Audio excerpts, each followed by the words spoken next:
extremely distorted bass, like extremely, like to the point where it's like crispy and gross, like not in a, like there's no low end. It's just like, what is this fucking noise in my ear?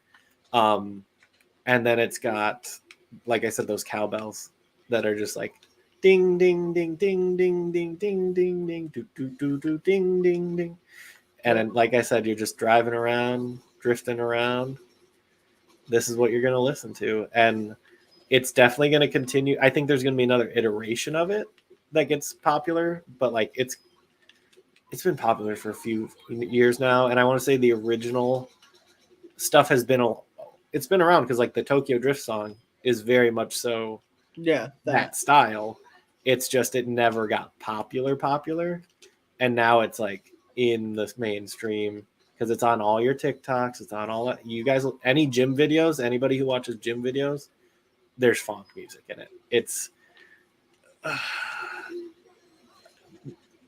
there's definitely like a good funk song here and there, but like the majority of it, oh my God, it is just a formula. It's just literally someone went, okay, let me make sure I get the 3 elements of funk and call it a day. 3 elements of funk. That sounds like my funk band name.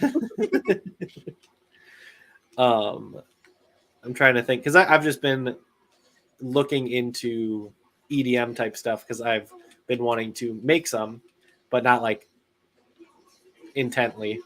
Just like here and there, I'm like curious of what, oh God, like what's popular. Is there anything popular now that I'd be interested in actually making kind of thing?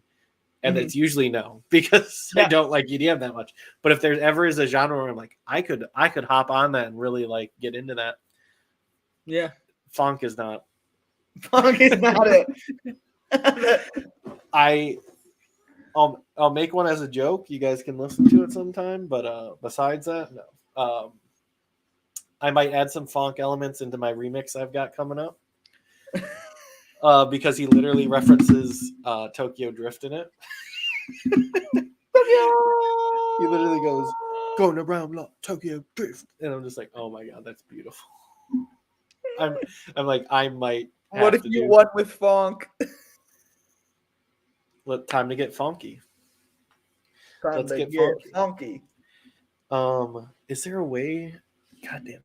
I wish there was a way to show it to you without, yeah, like bringing it on the stream, or you could send it to me and I could just mute myself. Yeah.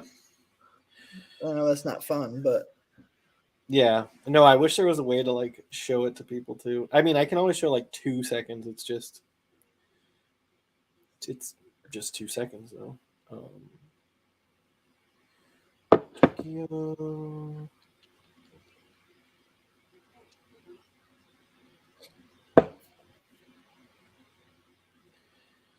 Okay.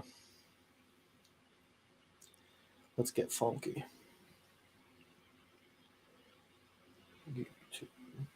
I'll go on my YouTube. I'll look up funk. Funk. It's PHONK for those of you listening. That makes it better. You've definitely heard. These are my limited edition socks, and I'm going to be showing you just how easy is that Mr. Beast? Yeah. He's a commercial. Okay. Oh, I already know that song. Yep. So stuff like that, where it's a dun dun dun dun dun dun. That's the 808 cowbell that they tuned it down and went dun dun dun dun dun. I don't think I've ever liked a song like that. Not yet, at least. Yeah, that's the thing. Is like I'm sure there'll be a hit eventually where that gets on the radio and is like cool and blah blah blah. But right now, it's just a lot of. It's not underground. It's definitely on the rise, and it's on TikTok, so you know it's popular. So. But funk is weird. The other one that's pretty popular right now is melodic techno, which is just a strange name in my opinion, because it's like, what does that actually involve? Like techno is such a broad category of music. I was gonna say, like, what does that entail, kind of thing? And it's basically techno, and instead of sitting on one note, it just moves around a bit more. Actual melody. Yeah. And That it's sounds no, nice. not even. Oh, Melodic techno isn't even a fucking melody. It's still a lot of just like arpeggios. that Like, sucks. yeah. So it's still not like where I would be like, oh yeah, it's an actual melody. Cool. Like there's more melodies in like some stadium EDM type shit. Like Yeah. there's actual melodies. This doesn't even have melodies, and it's weird that's called melodic. If anything, it's like they don't want to say progressive because like that's what techno is still is. It's like one fucking riff and then they just play it for 3 minutes and all the stuff changes in it. Like, ooh, it's gonna sound like it's has less low end now. Whoa, there's a filter on it. I care so much. Oh, there's a hi-hat now. Like yet again, there's good techno and then there's most techno. Yeah, I mean, like, oh, my favorite, I don't know what type of EDM it is, but come on, Benny Benassi back in the day. Satisfaction. That was a banger. true. You can't tell me you didn't like Satisfaction. Any of you guys playing it on Just Dance? Come on. It's in a video game, it's good. That's my gonna be my rebuttal for everything. It was in a video game, it was good. Do you know what the first White Stripes song I ever heard was? I know what the first one was for me. What was yours? Was it Seven Nation Army? Because that's like everyone's. No. Good. Mine was Guitar Hero. I want to say it's 2 or 3. Blue Orchid. Oh, Blue Orchid's a good one. On Guitar Hero specifically. Great song, by the way. Way the better effect than pedal that they use. Zach got a really good one that he liked. It was just an octave pedal, and he was really into it. He likes it a lot, or at least he used to. I don't know if he still does. When it comes to like pedal effects, I don't know why, but like an octave or a chorus or like an octave, not a chorus. Not a chorus was not certain chorus are good. Other ones are really corny. There is an effect that's similar to an octave effect but different, and I can't think of what it's called right now for some reason. Is it my favorite is like a detune one where it's slightly modulated so it's like old timey-esque, or like it doesn't sound like it's making like chorus sounds like there's multiple of it playing kind of. Detune literally just like vibratos it a bit. Like it just always, even if you're just playing a note, it adds a little vibrato to it. And that's like my personal favorite. And I got one like when I just stopped like really playing guitar like extensively. Now I just dabble every once in a while, but like when I was really into guitar, and now I'm just more into like music production in general. Yeah. But when I was like more of like, oh, I am a guitar player, that is what I do. One of the last pedals I got was a detune vibrato type thing, because you can do it really tight, or you can do extremely wobbly, where it just sounds fucking weird, and both of them are awesome in my opinion. I like for bass wise, I love like just really wonky, like super wet, like wah pedals, like wah effects.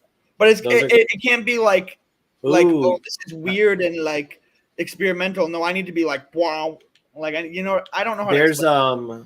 There's a really good one that I don't remember if Zach had it or if I had it, but I know we both used it. It was an envelope filter. It would change the way that when you strum a note, they'd change the attack, the stuff like that.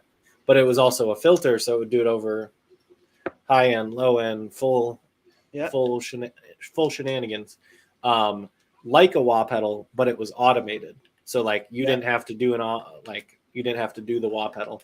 And it only activated when you hit a note. It wasn't like a consistent wah going up and down. It was just if you hit a note, it's going to sound different every time you hit it. It was also good when you added a wah filter on top of it. You could add other stuff. One thing that I know is really good for bass that I never did until like later on is get a compression pedal, because you can fucking, when you're slapping that bass or it's not fun, and I think that's why a lot of bassists don't go for it, but it is so important.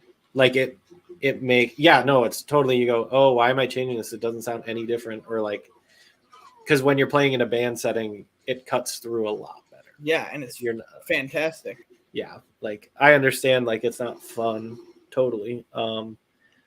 I also was getting into overdrive pedals, like very specific ones.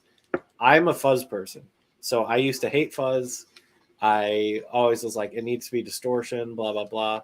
Then I realized like the way that fuzz pedals interacted with the guitar were super interesting to me, because say you're hitting the same note on two different strings. When you use a fuzz pedal, it changes the texture of it so much that it's like important that you're like playing an E on the E string or playing the E on the next string up on the A. You're like, Yeah. it sounds different. It literally sounds different when in reality, if you used a distortion, it sounded the same. The way that it interacts with the fretboard, the pickups, all that stuff is different. So like you could get really minute in details. And I also believe that's why like people really liked like Jimi Hendrix was all the weird shit he would do. Yeah. Was very specific on the fretboard.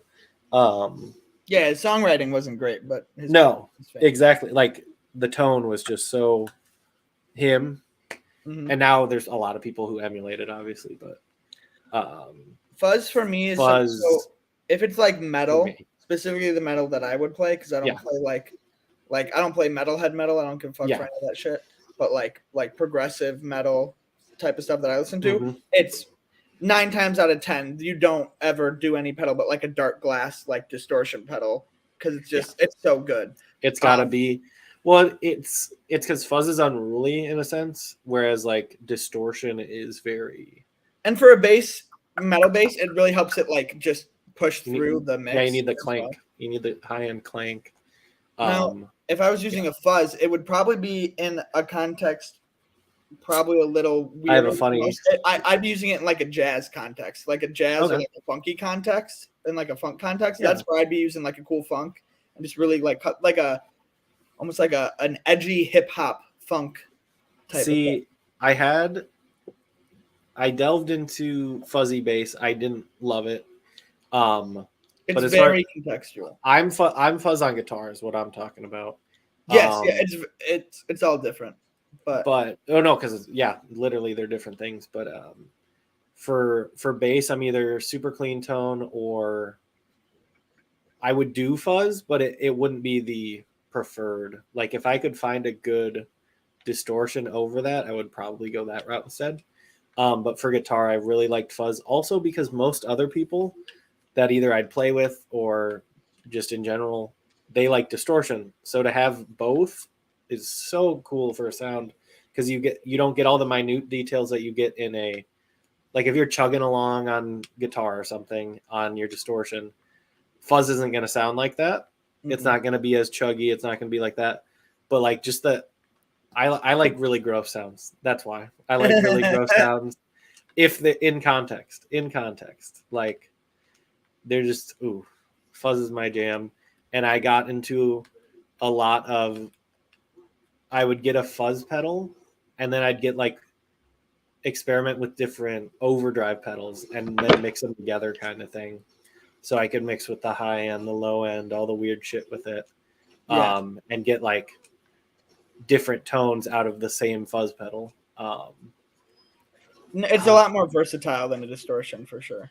Yeah, well, my thing is like it's almost like distortion sounds the same no matter what fucking distortion you have in the end of the day.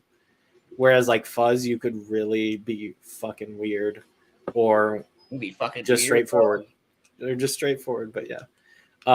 But the best combination is just to do both, especially for recording music. At least what I found is if you prefer distortion, you just make the distortion track like obviously more prominent. And then you just kind of have a fuzz one going on in the back that people don't really hear. It's more of just like adding presence to it. But it definitely is something that I experimented with a lot. Mm-hmm. But I'll be a fuzz boy forever. I'll be a fuzz boy forever. For bass, you know what I think is extremely underused? Like it's not popular enough, like pedal-wise? Yeah. Is a phaser. Okay. Like a phase pedal on a Yes. bass? So, I was gonna say, do you like phasers and or flangers, or are they the same thing to you? They're not the Are same they? thing to me. I definitely like a phase effect more. At least the phase. So Yes. there's a specific pedal. Have you ever heard of Aguilar pedals? Yes. They're my favorite bass pedals in the world. They're just Okay. super. I don't want to say simple, but they're just super like. This is what I do. They get the and job what I done. do is Yeah. They're very effective, and they have it's called the Grape Phaser, Okay. and that specific. So I'm gonna bring up too. I'm a Yeah. phaser boy all day, every day. Mhm. Flanger is the only time I like it is like, oh, you're doing a solo and you need like something weird for it. Like it's a very minute part of the song. I don't like when like phase or flangers on the entire time. Like it's not for me. Yeah. But if you want like a, oh man, I really want this solo to be different than my other ones, and I want to do it tonally, not necessarily how I'm playing. Flanger gets the point across. It's whatever. But I'm 100% a phaser boy. The way it oscillates and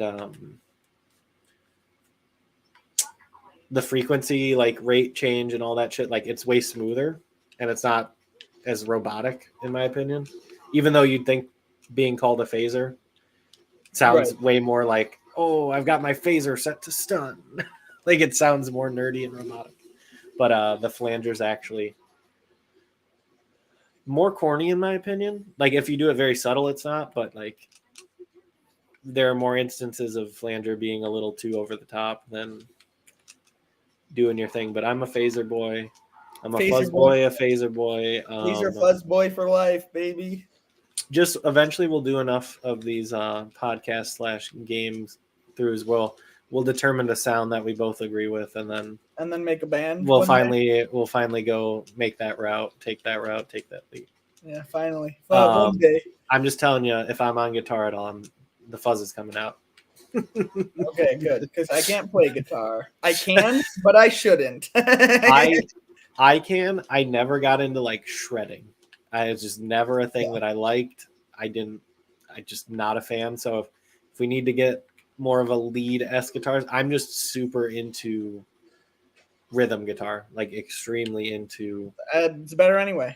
Like we were talking about the Strokes. Like the Strokes is just two rhythm guitars. I prefer that much more than some. I'm not really a big shreddy person either. Yeah.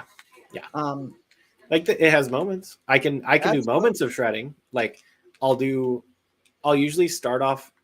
This is not an all the time thing, but if I was improvising a solo, I'd start off more shreddy, and then I get into like longer held out stuff, low stuff. But like you start off a solo, you got to come in ripping. You got to like go, and then you can back off. But like, because you can't just come in going like, like no, that's not epic. You go down into that. You go, I'm aggressive, I'm cool. Then you back off and go, and I got a sweet side. You can't start. Good guys finish last. Oh, like stop. The callback. Full circle, baby. But 100%. Like okay. How do you feel about this band? Because it's okay if you have a shitty opinion of them or a good opinion.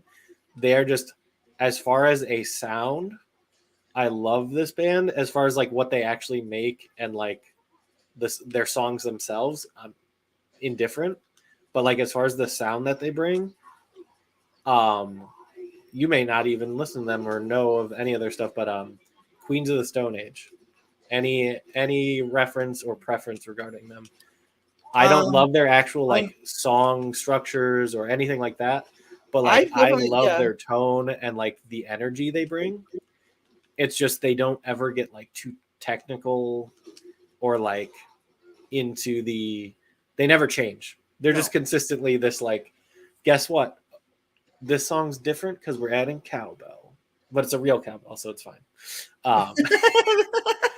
Like, and then, but they do the same thing for solos every time. They do the same, basically everything. But initially I love the sound of just like gross ass fucking fuzzy guitars. The bass is always really groovy. The drums are always hitting good. You probably wouldn't like them because Dave Grohl did start them. I mean, true. He was the first drummer. He was like, I'll get you guys started. Then they branched off and like got a different drummer kind of thing. I don't know if I could give a full opinion Analysis, on them because my experience with them was, oh yeah, I should give them a listen. Listen to them one night was like, yeah, not for me. And then I get it.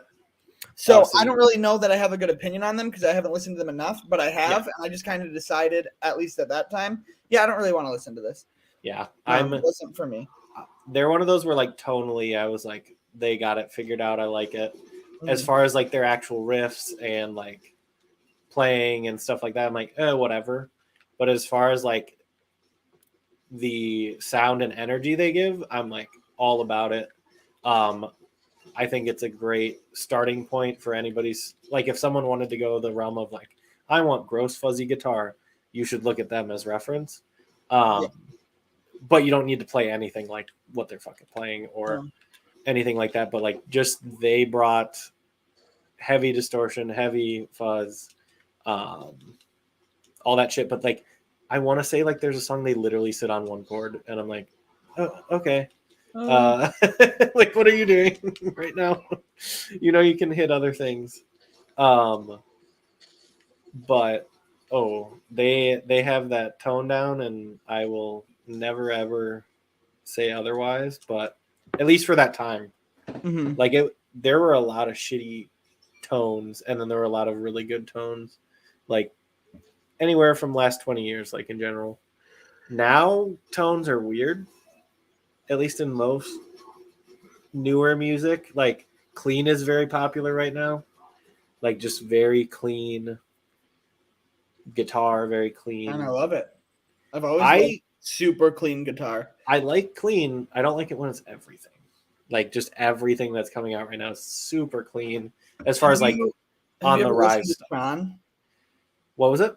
Have you ever listened to Chan? Yes, I do know Chan. You do know Chan? That is what I mean by a clean guitar. It's not like it's not clean in the way of it's more of overdriven as opposed to like distorted. Yeah. Yes. It's not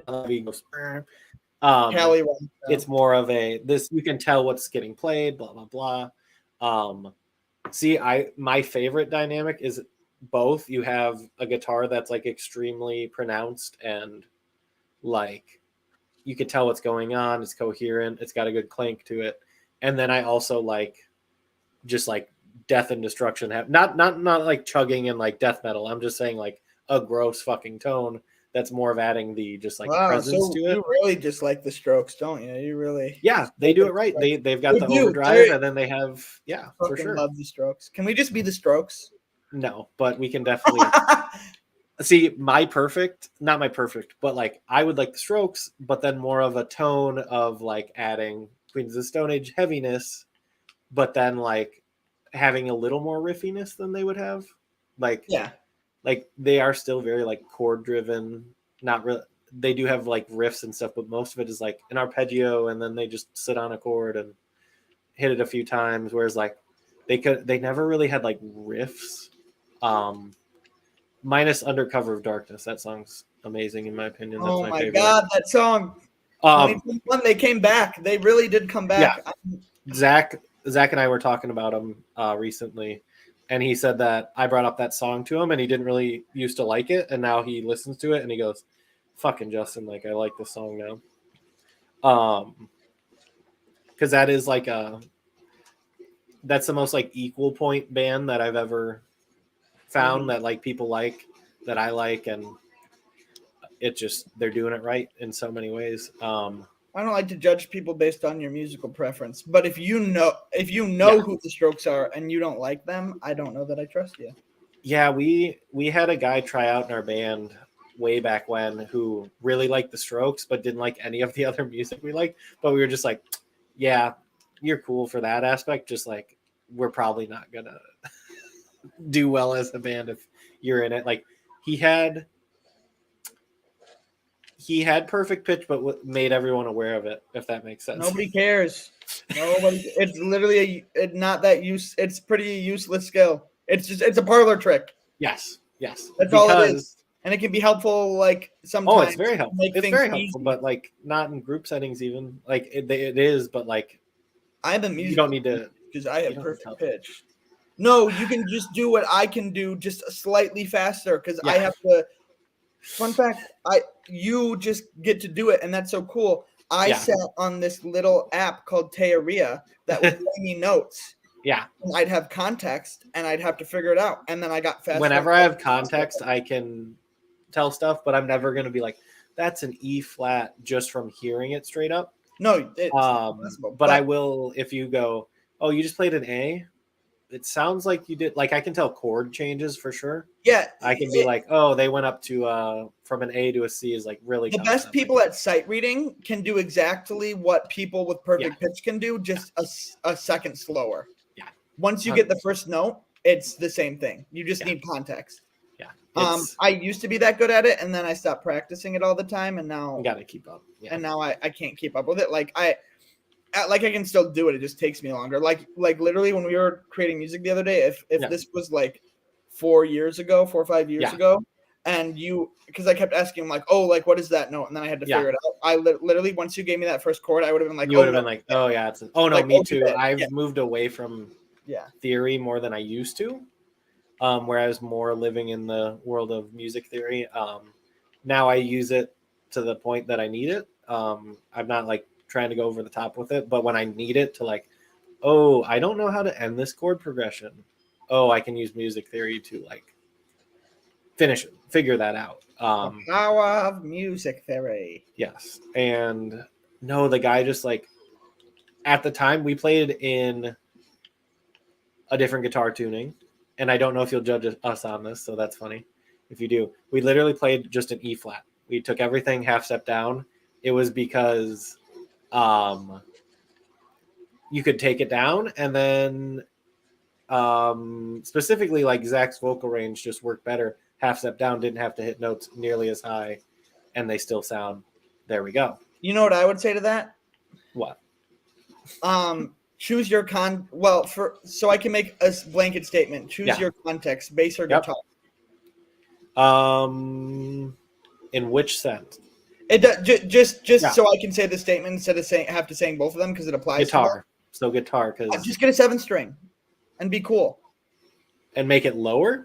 No, just get a 7-string guitar. Yeah. And have a low B string, like a cool person. Have a low B string. Like a You're cool not wrong.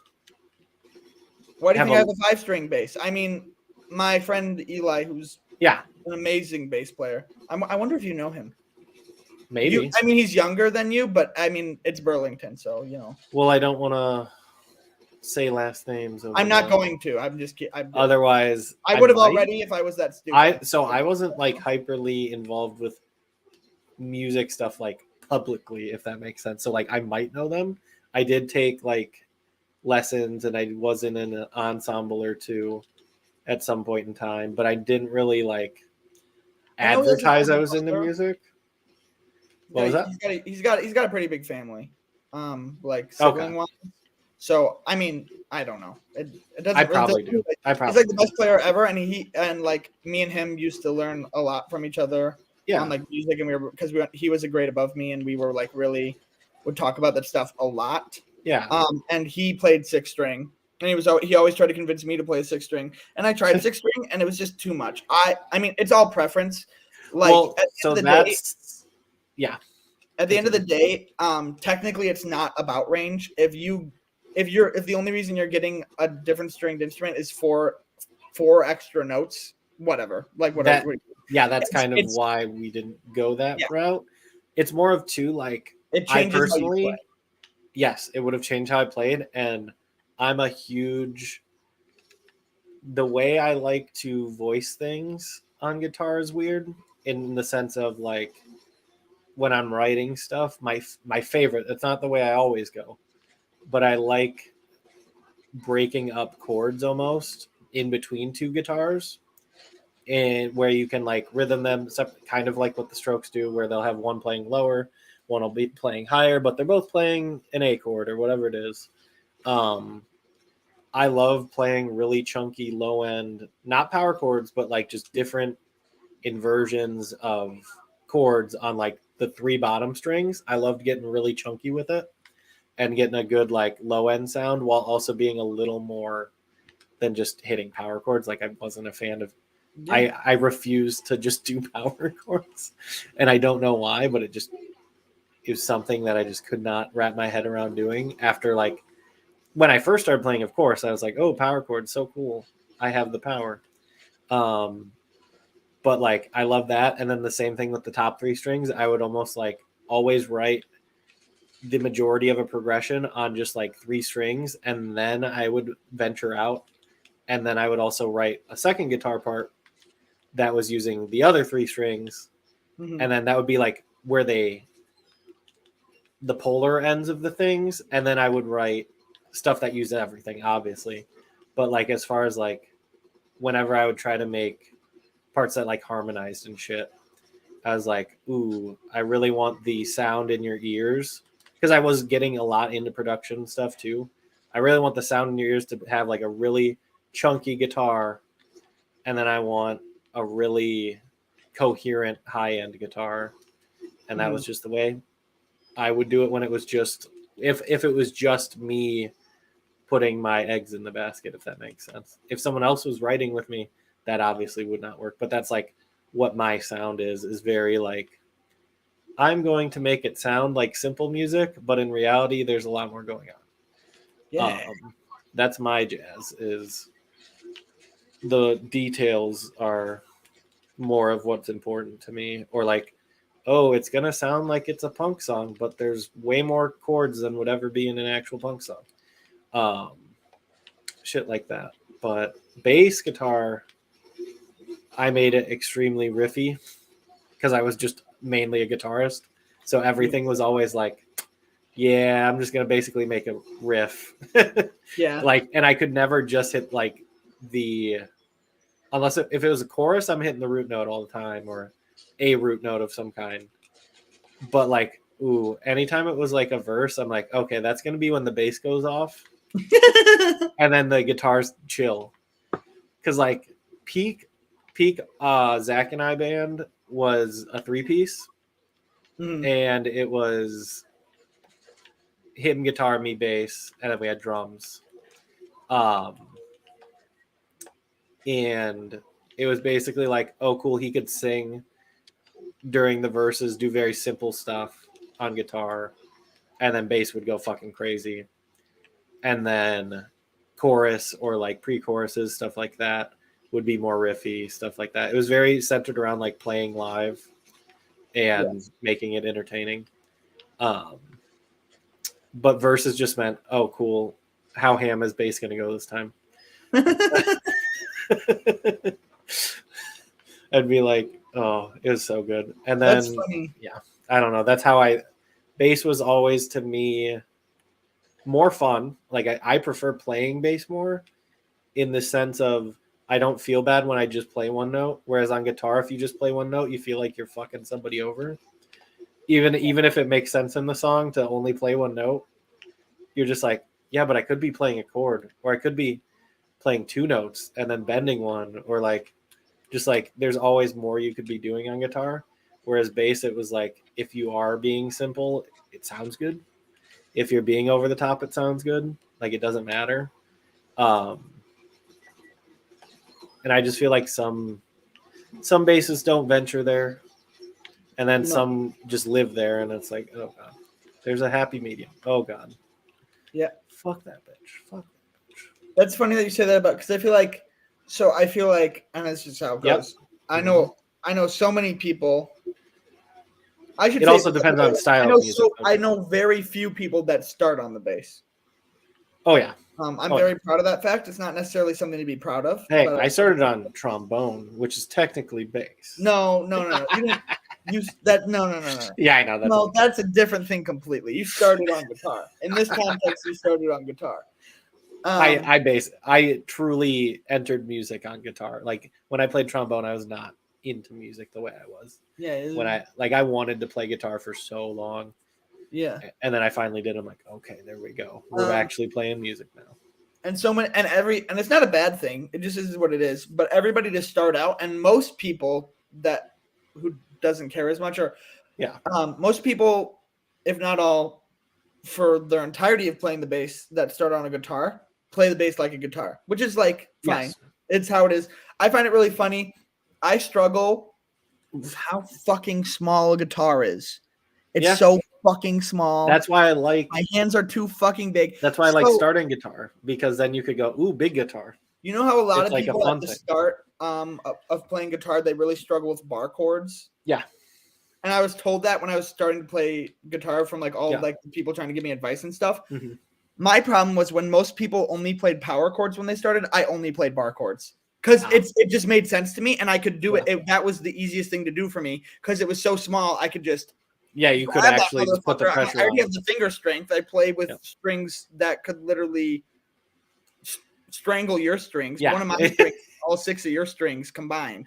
Like I don't. You're not wrong. That is 100% a true statement. Like I did a lot of bar chords. My favorite, what was it? The first show we did, our like song was comprised of bar chords basically. The one that was like, oh damn, this one's like actually a song, whereas the other ones were probably more just like, we threw stuff together. It was very prominently using bar chords and just stuff like that. It was funny because Kendall was just playing it the other day when we were doing stuff, and I forgot that the song existed. But he's like, remember when we played this song in like high school? And I was like, oh my God, I made that song. What the fuck? Why am I hearing it right now? But I've always wanted to be like rhythm guitar. So it was like, bar chords did not scare me. I definitely heard the same thing though, where people were like, oh, it's hard. Watch out for it. Yeah. Okay. Like, you're like, oh, okay, I guess so. And it definitely was like one of those things where you're like, oh God, this is different. But I was like, oh, cool. This is like more like what I want to do. Yeah. And that I like finger picking sometimes. I'm kind of like finger picking as far as like arpeggiating and doing fun stuff with that. But I'm not like, I can't do power chords. Finger pick? Yeah. Like I can't stand just straight up power chords. They're just bland. Like there's so many ways to play chords on a guitar. Yeah. Play it. Yet again, you can literally just play the third of a note instead of the fifth, which is still, I would consider it like a version of a power chord, but like it's still better than just hitting. Yeah. Like still more interesting. More 4 spicy. power chords in a row. If you do one power chord and then something else happens, cool. But like if you are just, I'm going to hit 3 power chords and call it a song, the era where that was acceptable is just not a thing anymore. Never acceptable in my opinion. But there were definitely like certain punk and shit like that. Like, I mean, we talk about them. I love the White Stripes, but Jesus Christ, dude. Yeah. I mean, I don't love them. I love what they did for alternative rock. Yes. And like they were another one where they found their sound and went with it. And even though I don't listen to like a ton of their stuff, I was always appreciative the same way. Like they're in the same, for me, they're in the same boat of Queens of the Stone Age in the sense of same time period. They're kind of the opposite though. Oh, like their sound's very different, but they both found their sound in a sense where I was just like, okay, they know what they are. They've figured out their sound. They got their sound down packed. In that sense, they're very similar to me, where they're both very simplistic in nature. Like even guitar tones, like neither of them go crazy. It's just they hit the mark. White Stripes definitely just like literally hit the mark. They say, oh cool, we're not going to do any other effects than fucking like overdrive. Nope. And then overdrive, power chords, cool bass lines. Yep. And then, well, that's the other thing. They do the octave because they didn't have a bass guitar half the time, or when they did, it was weird. Like they just had a weird situation. Yeah. And it made sense. I was like, okay, cool, that makes sense. They're doing an octave pedal to get more of a full sound. And like Blue Orchid, 100% beautiful song. Great song. Trying to think of exactly how it goes, and it's fucking me up because I don't. Or the Icky Thump. I hate that song and I love it at the same time. I'm not a fan of it, but I understand it. Like I I understand. hate it. It's an awful song, but if you put it on right now, I would absolutely be bopping to it. It's so their sound. Like it's just It is nothing but their sound. There's no song there. It's just. It's pretty much how they sign their name, in my opinion. Like, and that's why I love that's why I'll keep beating that quotes Queens of the Stone Age fucking thing is like their songs aren't even fucking songs, but like they just do a thing and you go, oh, okay, like yeah, okay, cool. like oh, they're playing fast, but they're doing the same chords they always fucking do. Or oh, he's playing a solo. Guess what? It's the same way he plays every fucking solo. But the singer in that did make a few super groups that were pretty good in my opinion. I don't remember all of them, but it was like him just doing the sound he has, and then like two other people from really popular bands doing the sound they have, and it was just like you knew what you're getting. It wasn't like, oh, I wonder what weird thing they're going to come up with. You're like, no, this is exactly what I thought it was going to be. Yeah, and it's great. But get out of here. How do you feel about Muse? I won't tell you my opinion. I'm just thinking of bands that were popular in my time. I have a great respect for if they were a band that was around for a couple albums and then were no longer around, I'd be like, oh, that was a cool part of history. But there's a whole thing of, oh, you picked your sound and you stuck with it. Yeah. But they truly just made the same album 80 times. And so fuck. So my thing is like tone wise, they would switch it up, but they literally, as far as like song structure, oh my God. Same thing. Same song every single time. Like in a very not they good always way. I don't remember exactly what it was, but they'd always end on the same fucking like the chord would always lead into the tonic the same exact way. I don't remember exactly what chord it was. I think it was like a half step lower. Like the seventh was always just like, I don't remember what scale they'd use, but it was like always just extremely like, oh, they're going to end their chord progression the same way every time. And then lead back into the beginning of the riff the same fucking way.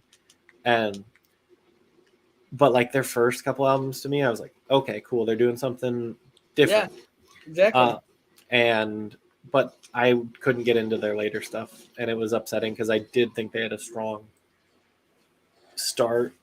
They were very uppity though too. I don't know if you know any of that side of things, but they are very like we are better than everyone kind of thing. Fuck off! No, you're not. The fun fact: the guitarist, at least this is what Zach has told me as the guitarist / singer. Says that he invented like I don't want to say jazz music. It was either blues or jazz or something. What?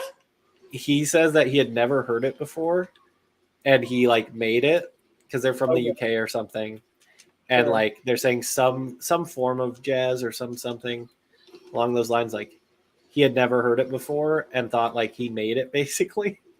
Oh, you've heard it before. You probably just didn't know. And I was just like, that is insane to me because he's very, very extremely into music theory and stuff like that. And I'm just like, how can you say something like that? Like, how can you say so idiotic? I made jazz or whatever it was a very common American,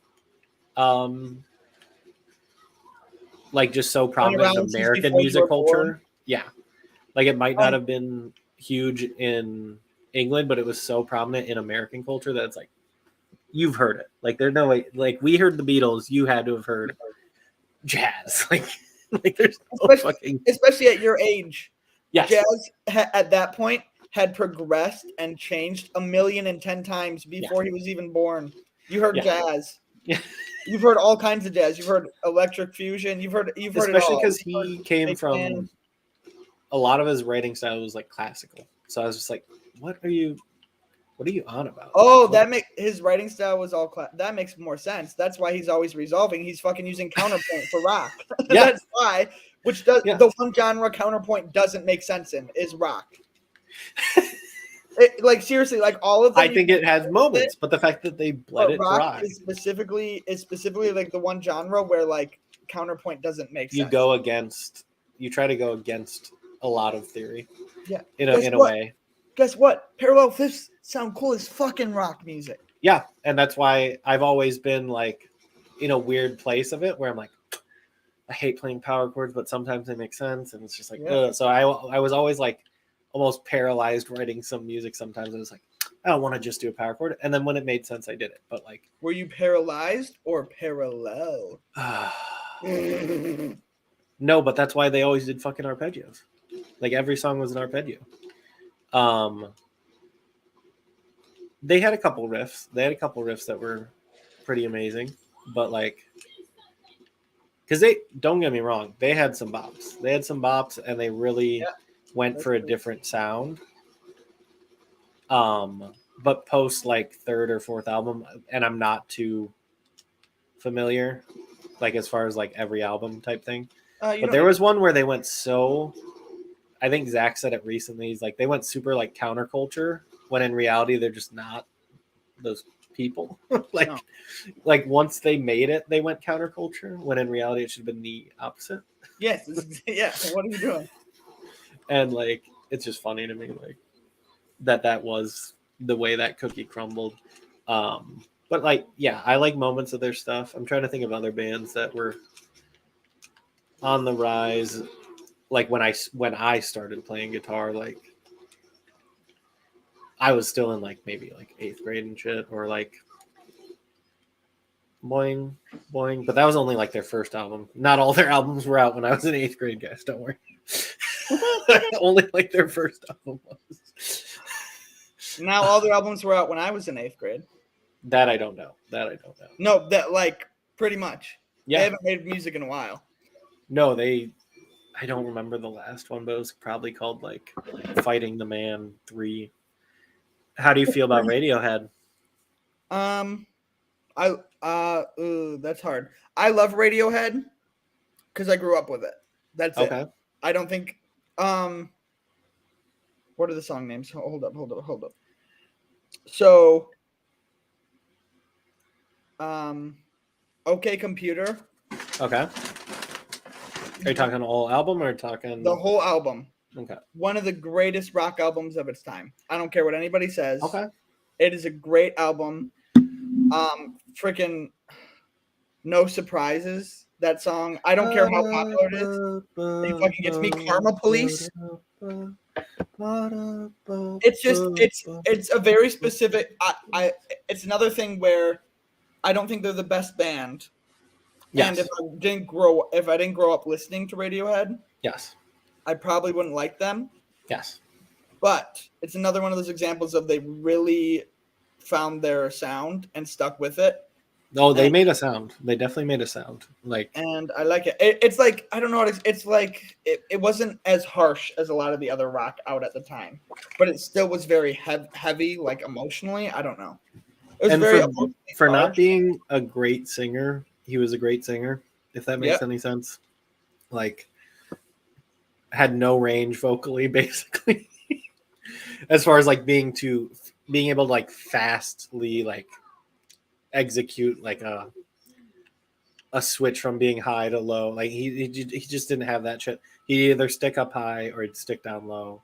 And it just, to me, they did their sound. They were Radiohead. Like they made themselves. Someone goes, "What the fuck is Radiohead? Like what does that mean?" I don't know. They made it, like they had a meaning for it and all that shit, but like Radiohead was Radiohead, and you can't say that they didn't do that. And I got into them after everybody else was into them because I didn't talk to people. Well, yeah.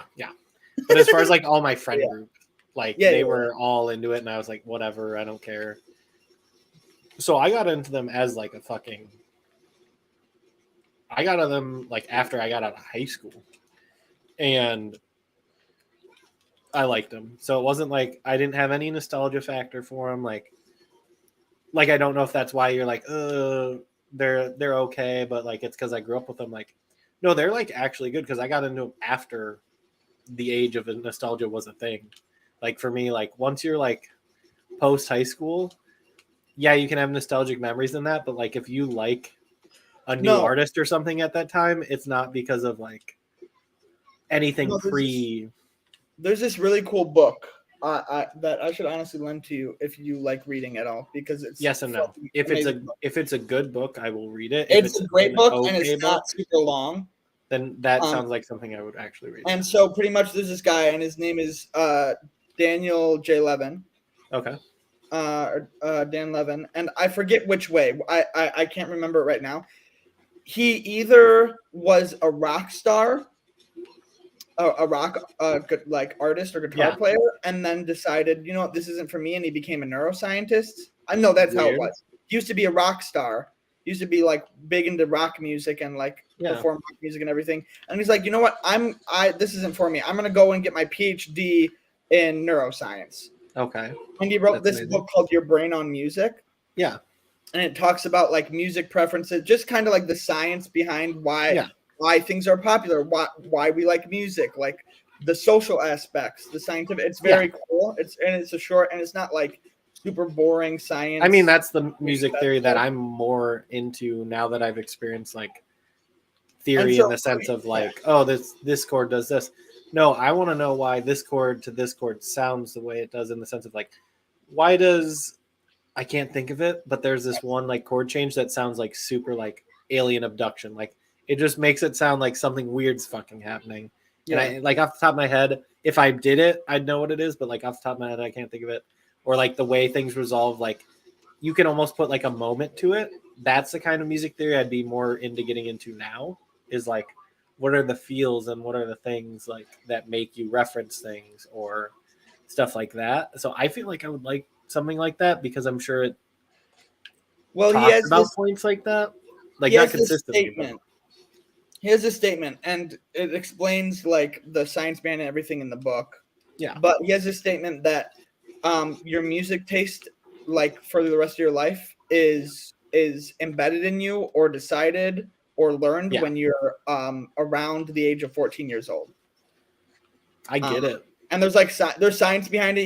He starts like with like the effect of music on babies and infants, and like I believe that, and like obviously he's way more credible. I believe that to be true if you're someone who isn't like hyper into music. If you are like into music, I get it. But like if you literally, I disagree.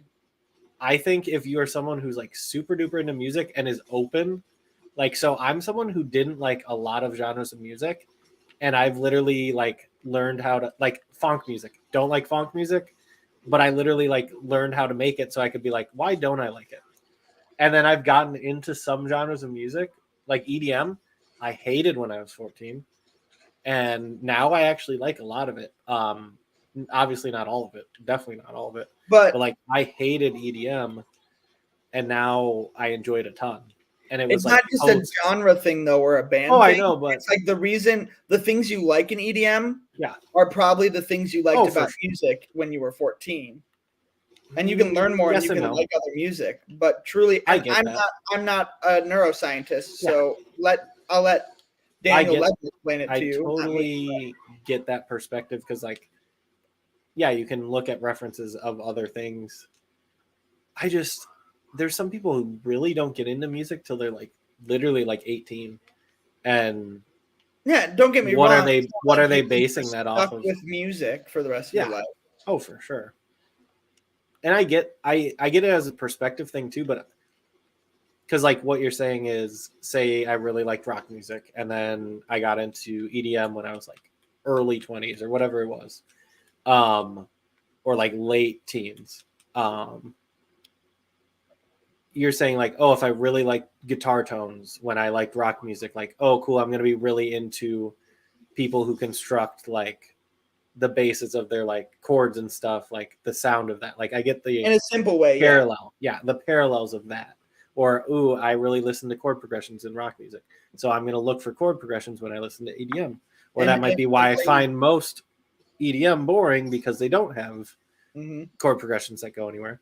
I totally get that, but I feel like if people do some stuff like learn a new instrument or things that are really like hyper, almost like musician centric, that it could change your perspective. Because like anytime I've ever like really developed a new appreciation for music, or a different like old me, high school me would listen to songs and not give a fuck about the words. That's something I will always, in retrospect, like if the words are bad, it will make me hate a song. If the words are average to good, I love the song. But if there are like bad words in a song, it turns me off. So like I'm just like, what is this cringy bullshit? What is going on? But like words are, you could mumble shit. I'd rather you mumble shit and not let me hear what you're saying than you be clear as day, say a stupid ass fucking line. Like if you say my heart's on fire, how about yours? My world's on fire, how about yours? But if I can't hear you say it, like that's why I really like a lot of rock and stuff that's not necessarily like very pronounced vocally.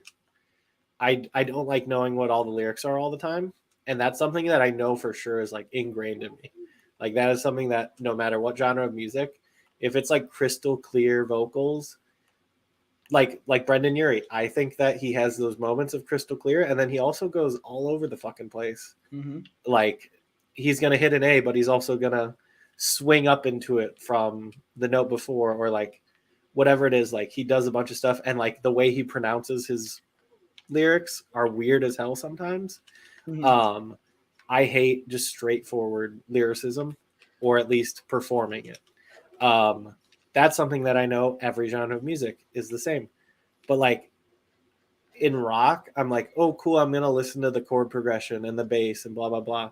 When I listen to EDM, I'm listening to the sound design and stuff like that. Or if I listen to country, I'm not going to listen to. Sorry, that's where I believe this is true. Like the neuroscientist is correct. Dan Levin is correct in the sense of I will never like country, no matter what you do. And it's a very blanket statement, and he obviously that's why I believe there's like an extreme. I believe there's an extreme to it. That's all I'm saying. Again, I'm not going to sit here and try and explain it to you because I'm not a neuroscientist. Because he can explain it to you why and what it actually truly means in the full context of it. Oh yeah. And I can just tell you the blanket statement because I think it's a cool thing to think about. It's the same reason Pokemon. It's the same thing about Pokemon, in my opinion.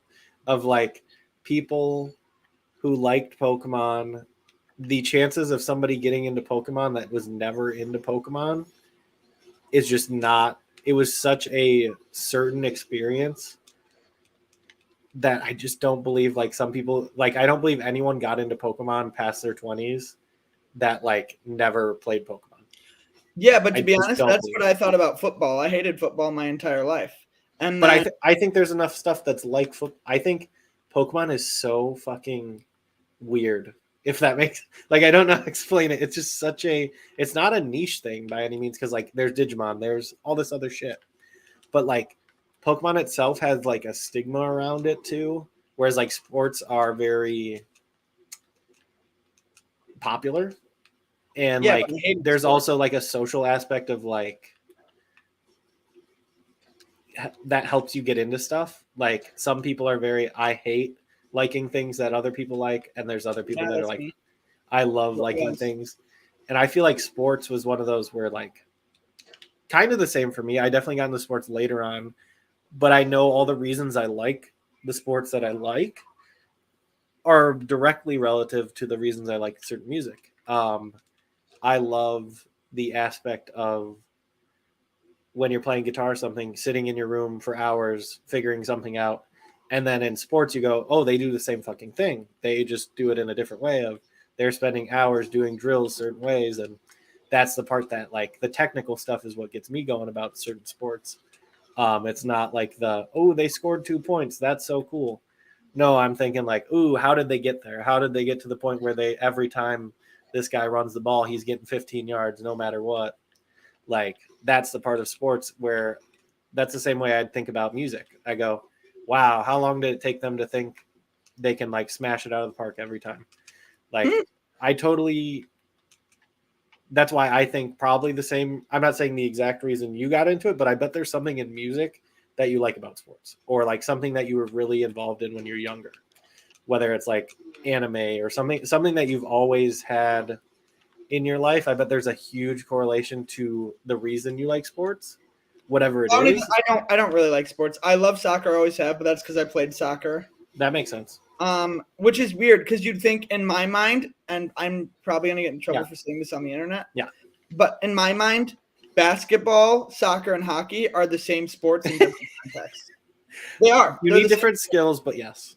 They're different skills. You need they're the same sport. idea of a sport played differently. Yeah. There's goals on each side. You have one side, you have the other side. The game never stops. You go and you try and score goals on the other side 100%. in different ways. 100%. They're the same sport in my head.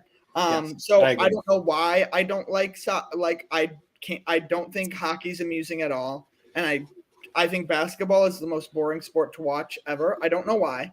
Nothing against those sports; they're great sports, but I think it goes more into like really deep meanings, not like deep emotional, just like really deep reasonings of like meticulous reasonings, which are like how they're advertised, how the games are even like on TV. Some games are awesome on TV. Other game like football is not fun in person. It is only fun on TV. It is a game made for TV. Yeah, you're not wrong. Really, I mean, especially today. Like, think about when you're a kid. Like, think about if you went to a football game when you're a kid. Yeah. You're all the kids that ask their dad, like mom or dad, like, "Where's the yellow line?" Yeah, like seriously. Yeah. Like that's what, at least in this age, that like football is a game made for TV. It's not the way that it's set up. Yeah. It's not like this is this side and this is this side. There's so many things going on that I don't really feel like you can grasp everything going on. I hate soccer on TV. Oh, I love soccer in person. That's just me. That's fair. I probably only like soccer on TV because I understand everything going on to a level, because I appreciate just because I played for a freaking I played very minuscule. So I was like, soccer is the one sport I can be a toxic man. Okay. Like, and it'd be appropriate where I can yell at the TV because I know what they're doing is wrong and I know exactly why. Like, I can't do that in football because I'm like, this is fun, ball flying, yay. I loved football as a kid. It was the one sport as a kid I liked. Never played it. Was 2. I always got comments like when I turned like 18-ish. Oh, do you play football? All this stuff. Even though I was working out, but not like heavy weights or anything. It doesn't matter if you're. But I just like. It doesn't matter like how fit you are or anything. Yes. If you're a big kid, people are asking you if do you play basketball if you're like 6, if you play football, or why don't you play football?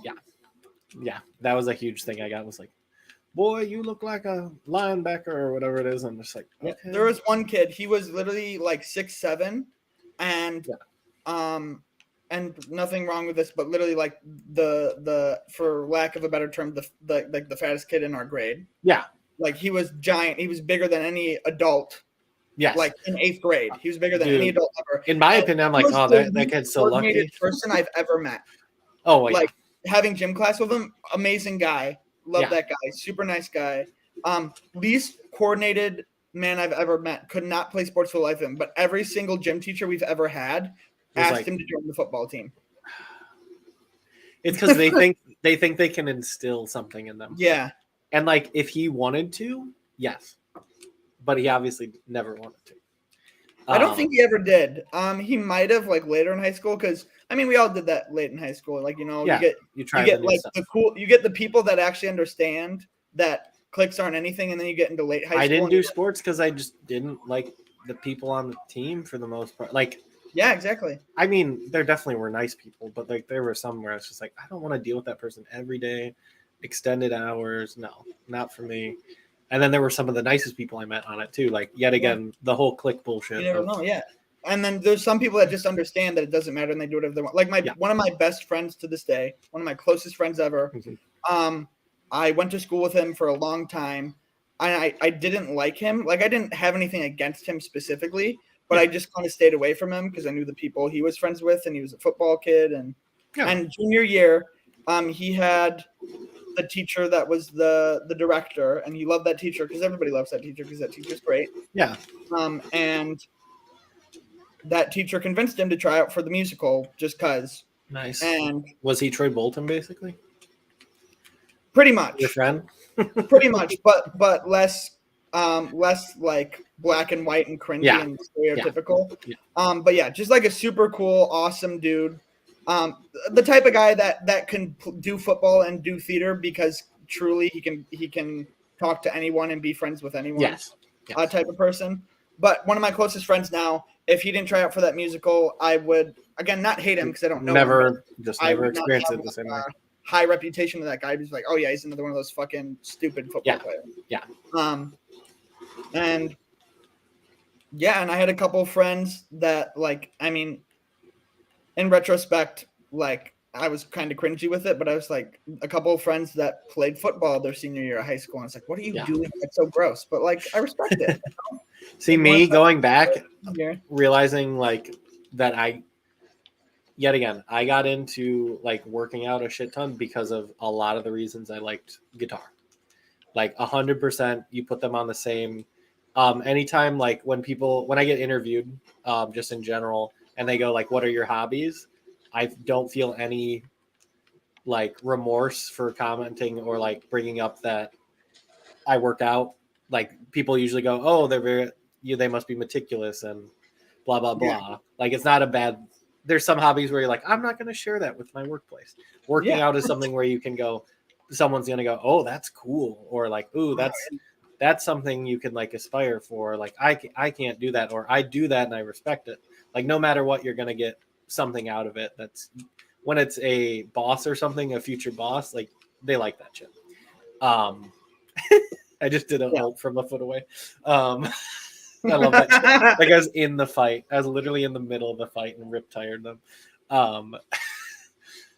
But I bring that up and I bring up guitar or like I bring up music because then they go, oh, like you also like this stuff. I'm like, yeah, I love sitting there with something and like learning it all the way through and figuring out like the best way to do it. No, but yeah, those are the only thing. And then no one knows that I do anything musical anywhere I've ever worked until Trekfest fucking happens.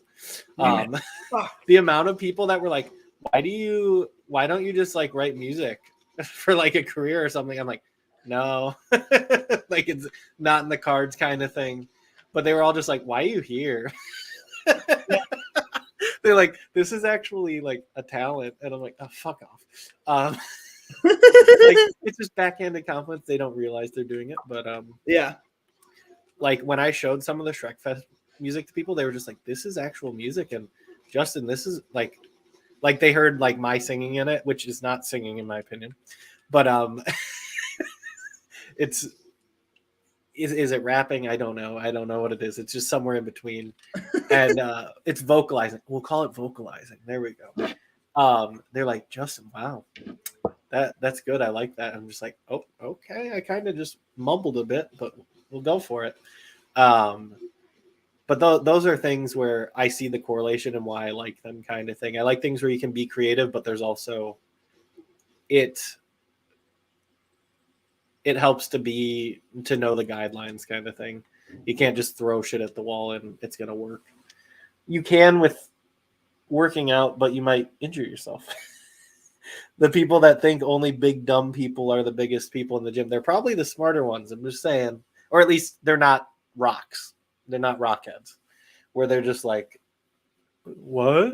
Me pick up big object? Like when you go to I love people like when like when you go to the gym for so many years and you don't get super gains, and then you see this one guy that gets super big and super fast, and you go, that fucking meathead. No, if that guy got that big that fast and you're still here looking like you're fat ass, I think they're a bit smarter than you in this scenario. In that aspect, obviously genetics are a huge thing where like some people just are not gonna it's grow hard. The same as another person. Like me, I felt like I had both, where like some people would be like, oh, I'm going to hop on every illegal substance ever to get as big as Justin. And I'm like, yeah, no, I literally just have good genetics and I was doing everything right from day one.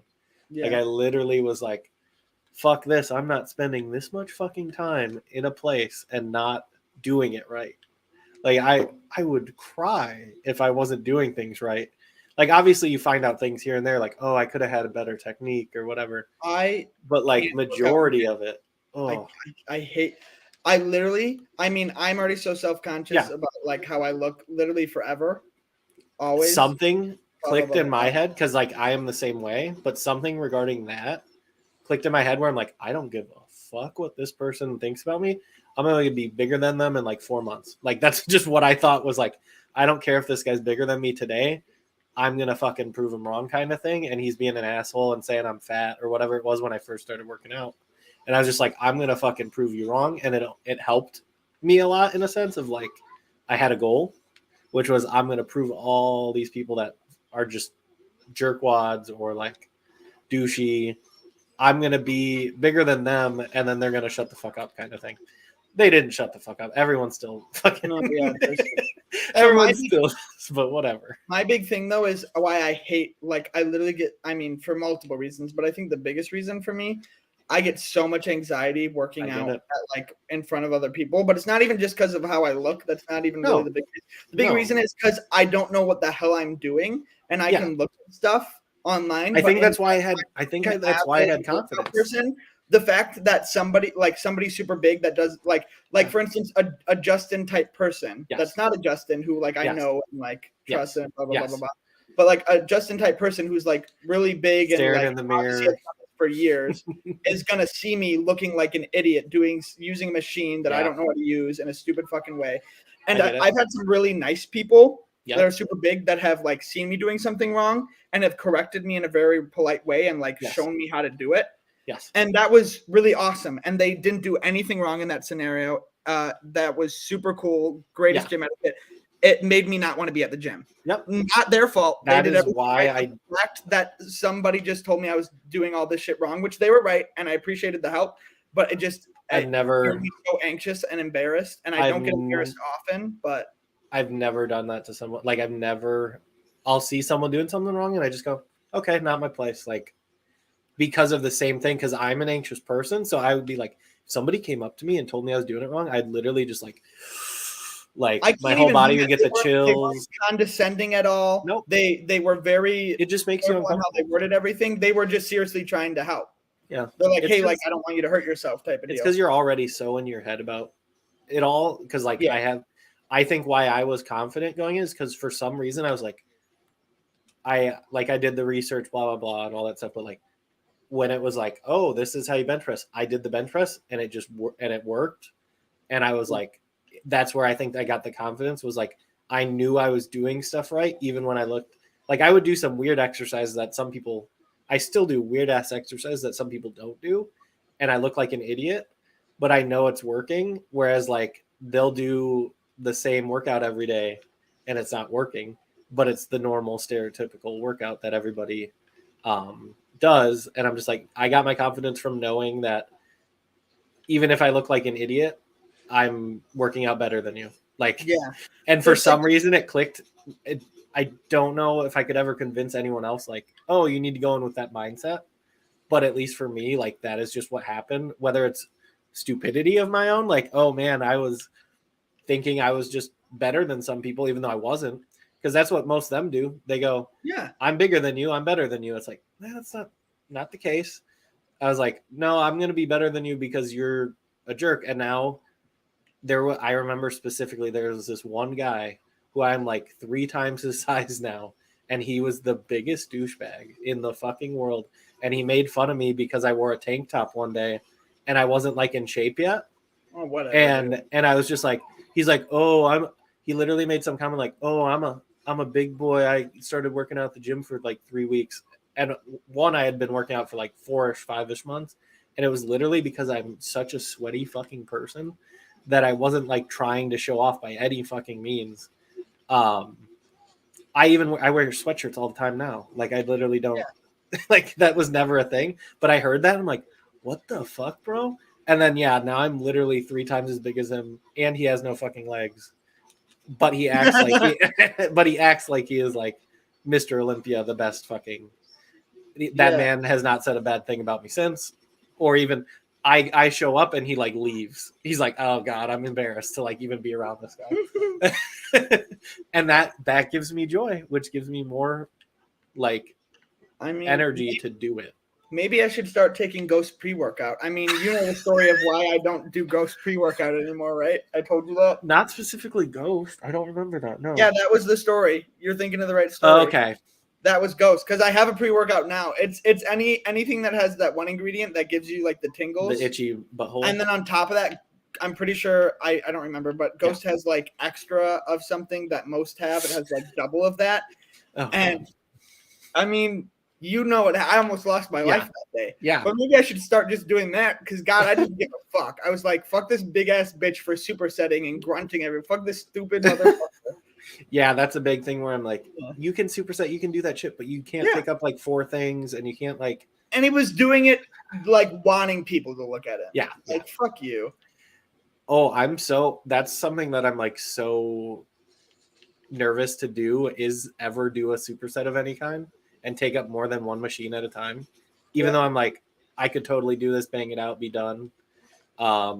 Whatever, but I'm also like, this isn't my gym. Like other people go here. I have to be considerate. Like so many other reasons where I'm just like, how can people confidently take up 4 machines, be resting on one of them, and like telling someone they can't go on at all. Literally be resting at a different machine and then tell someone, and like especially when you can work in. You can like this guy wasn't even like some of the machines were like he'd have to walk to them on the like not on the other side of the gym, but like it wasn't like right there. It's like really, dude. Like fuck you. That's what kills me. I superset every day now, and I don't have any anxiety or insecurity at the gym now because nobody's there because it's my apartment gym and nobody goes, and it could have more equipment for me to do more effective things. Yes, I don't care because it's so now you get to do that. Yes. Oh, I don't even use headphones. I bring my speaker in there, blast my tunes in the whole fucking gym. I have 2 different mindsets. It's like when nobody's there, I'm like, okay, cool. I can do weird supersets that I don't normally do, or I can like take my time on a machine, blah, blah, blah. And then there's sometimes I have, I don't want to say like a performance, like there's almost a performance aspect of like, people are fucking watching you. Like if you're lifting a decent amount and like, it's like, oh, I have to like fucking hit this. It's not like I'll do more than I would normally do. Yeah. It's more of like, oh, if I put that on the bar, I have to hit it now. Like I can't wimp out kind of thing. It's not a, oh, I'm going to show off and purposely do that. It's like, okay, I set up for this. And like, normally I might be like, oh, maybe I shouldn't today or something. It's like, if it's crowded or something, like, I'm like, I have to fucking do it now. Like, I can't go, oh yeah, maybe I'll take a plate off or whatever it is. And like, I have to fucking do this. And I actually had a moment like that the other day where I was like, I can tell this person is watching me, whether they want to take the bench after me or for some reason they just keep looking over kind of thing. And I was like, I think I put a little too much weight on. I think that I went a little too heavy. And I'm like, but they were watching me. Now they're going to watch me put the weight back and not do it at all. Yeah. I'm like, I can't do that. I can't do that. I have to just go for it. I did it, hit it. Was it hard? Fuck yeah. But at the end of the day, like, should I have done it even? Probably not. Even though I like hit it, once you go really heavy, like you got to be fucking smart and shit. Even heavy relative to you, like, because that changes all the fucking time. The more and more you get into it, you're like, ooh, something that was really heavy for me 4 months ago is not even close to heavy now. Or there's some exercises I haven't gone up in weight still. Like I've gone 5 pounds up the entire time I've worked out. Like you're not. That's like the thing that pisses me off the most about the gym is like it's like not that it's not gradual, but it's like you feel like you've made no strides until you have type of deal. Yes. Like you in retrospect, you always look back and not notice anything, and then 6 months in one day, you're a fucking superhuman. So that brings up a point of I've been redoing my wardrobe a bit and getting like just more clothing in general. I'm like, okay, cool. Updating it. Also getting rid of stuff. I want to say like 3 years ago, I wore a large shirt at like comfortably. Mhm. Large was my comfortable. I could fit into mediums, but they were a little tight. We're not gonna lie, they're a little tight, but in a good way. But like, you're like, man, why are you wearing a medium? You should be wearing a large. Like, stop trying to show off, kind of thing. Like, you look funky. But I wear comfortably now. I wear an XXL, and I'm like, what the fuck? What the fuck? Like, I looked in the mirror and I'm just like, who am I? I was literally like, what the fuck am I now? I started working out to look good in clothing. Now no clothing looks good on me unless it is skin tight, or otherwise I just look fucking weird. And I'm just like, this is the opposite of why I started working out. Like, it literally is the opposite. But I was like standing in the fucking mirror at I think I was at a Kohl's, and I'm just like, what the fuck? Like, this is not okay. And I'm still like, oh, I need to get bigger though. It's just a broken thing in my head, and everyone else that gets into it that way is the same exact story. No one's special. It's just that's literally the mind process. It's not even working out for me. Not that I couldn't stand to get better at working out, because I definitely could. There's a lot of things I still. It's the gym part that you don't. It's I can't food. I work out every single day. I work out every single day.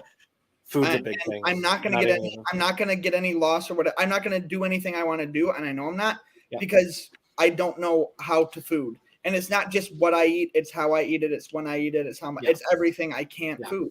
I have no. Food is rough because it's something that you either. I don't want to say, because you should never force feed, or the opposite of that. You shouldn't just like not eat. And I know everybody struggles with all of that. Personally, I would overeat. Obviously, I do all these eating challenges. Like, I know how to eat, kind of thing. My goal was okay, cool. I have to learn how to eat properly and not eat. If I want to eat a lot, I have to eat on a diet, kind of thing. Like, I have to eat the foods that let me do that. And that was my big thing. Whereas some people, it'll be like, I don't eat enough food. Like, and then some people have to eat more food, and they can't just eat junk. They have to eat really clean food. It's weird. Like, there's like 8 different ways to go about it. What's the biggest issue for you? Do you eat enough, or do you not eat enough? So here's the thing, is that, not to get too deep on the internet, but yeah, I think I know. I don't really know. I mean, I don't care, so I'm just gonna say it because. So I think I know. So, yes. I used to be anorexic. I struggled with anorexia, and so before I struggled with anorexia, I didn't have to worry about what I ate, because I literally had I don't know if you want to call it a medical condition, but we'll call it a medical condition. I had something in my body that was passed down from my dad, where my metabolism was so high that I had to like eat at certain times or eat certain things, so I literally wouldn't get dizzy and pass out, because like that's a hyper how fast my metabolism worked. And then I got blah blah blah messed up, and I became anorexic, like clinically. And so I didn't eat anything, and then I finally got past the hardest part of that mental state. I mean, I still deal with same thing with me. But like you know, I'm not starving myself to the point of hospitalization anymore. Exactly. But the thing is, I know I could easily lose all the weight I want to lose by starving myself, and I know I could do that. Yes. Oh, but but if I don't do that, I just overeat. I eat way too much. I eat at weird times of the day. Like, I forget to eat a lot. I'm like the type of person that doesn't think about food when I'm doing stuff. So I won't eat all day, and then I'll just binge eat at night because I'll be super hungry at the end of the day. And you're more bored, and you're like, and I'm bored, and I don't have a healthy relationship with food. So like, I don't know how to eat mindfully. And so like, I'm either going to starve myself, or I'm just going to eat really weird and like not, you know, and eat way too much and not what I should be eating, and not think about it. Because if I think about it too much, I'm just not going to want to eat. I don't know if that makes sense. It makes total sense, because I'm the inverse of, I would think about how much food I'm eating while also eating a ton of fucking food. I'd be like crying, sitting there going like, I eat so much. Yeah. That was like younger me, but like now it's more of my software fucking closed, so that's great. It's kind of like when you fix a problem with another problem. Yes. So I never really addressed my issues around food. I just found out that if I shut off the part of my brain that thinks about food, Yes. then I won't be anorexic anymore. So I don't Yes. think about the food I eat. And then obviously in the last 2 years or so, I've just gained like 80 pounds, and not in a good way. And it's all food. Because even when I'm not working out regularly, I live a very active lifestyle. Yeah. And I know Food my can do genetics. There's not a single person, like overweight person in my family that couldn't be not overweight very easily, type of deal. Like in that sense, and I grew up being just a tiny human. My build is tiny. That's also why I think there are people that I think way more than me and that don't work out that look a lot better than I do. Because of like I have such a small body type that like I think that this weight place is really weird on me. And that could also that's a huge thing. That's 100% a thing that people don't need to necessarily think about, but if you have thought about it, you're totally valid in the sense of like you don't want to hyperanalyze all that shit. But if you do, you are valid in that, because body type and body structure is a huge fucking thing. Just especially if you're looking at yourself in the mirror, you're just like, man, my 100 pounds looks different than their 100 pounds, or like whatever the weight is. Like 100% a thing. Because like people would say people are big really boned. Big guy I worked with, not really big, but there's this bigger guy, and like not big in like a Justin way. Yeah, I'm not that. There's different types. He was a big dude. Yes. And I remember because he was doing really good at like his health journey, because he'd come in with all his like weird like lunches and stuff on his lunch break, and he was really on it. You say not like a Justin type, but it sounds like a Justin. No, he is a Justin type. He's just not like he's not different evolution stage. Yeah, we're just different evolutions. But he was a big guy. But let me tell you, that guy was sexy. That guy was a hot. That's big beautiful. Guy. But it's just because he was a big dude. He was tall and he was broad, and so it looked good on him. I love it. But like me, like I feel like this is maybe a little TMI, but I feel like I have such a small structure that like when I first started to gain weight, like it all went to like certain love parts handles like, type what of the thing. hell? It goes in like weird places, and it just to me it just really bothers me. Another reason I got bigger than like I tried to get bigger than a lot of people is my body structure. I was like, I will not look the way I want to look unless I get bigger, because I just my waist is, even when I am like extremely cut down, my most cut down version of myself, my waist is still like larger than anyone I know. Like I just have a big waist, and in order to counteract that, what do? You get bigger legs so that your waist looks smaller. You get broader shoulders so your waist looks smaller. And that's basically what I've lived by, and why I just keep getting wider and wider everywhere else, is so that I can have what I believe is my ideal like thing, which is everyone thinks a smaller waist is like, that's what the generic statement is, like everyone wants a smaller waist kind of thing. And in my way was not actually getting a smaller waist, it was making it look like my waist was smaller. And that's why I've gone down the journey of I'm gonna look fucking huge. Because in correlation, my waist will be the same fucking size forever. And that's kind of what happened, is my waist size has stayed the fucking same, but everything else is getting bigger, and now I can't finding pants is ridiculous. Yeah, fuck pants. Pants aren't made for humans, no matter what size. No, they're not.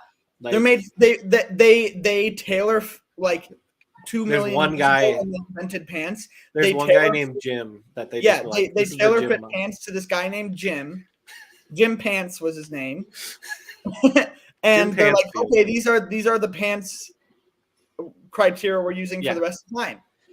And that's why if you order pants from like another country, which I've definitely done, Amazon, of course, they sell stuff from all over. Their sizing is so different, because they took, instead of taking a guy named Jim, they took a guy named Steve in this other country, and they just said all of our pants are going to be fucking Jim. I mean, at that time, we couldn't just hop on an airplane. Yeah. So every country, every place that was too far had their own type of gym. Exactly. This is true history, guys. This is Write true down history.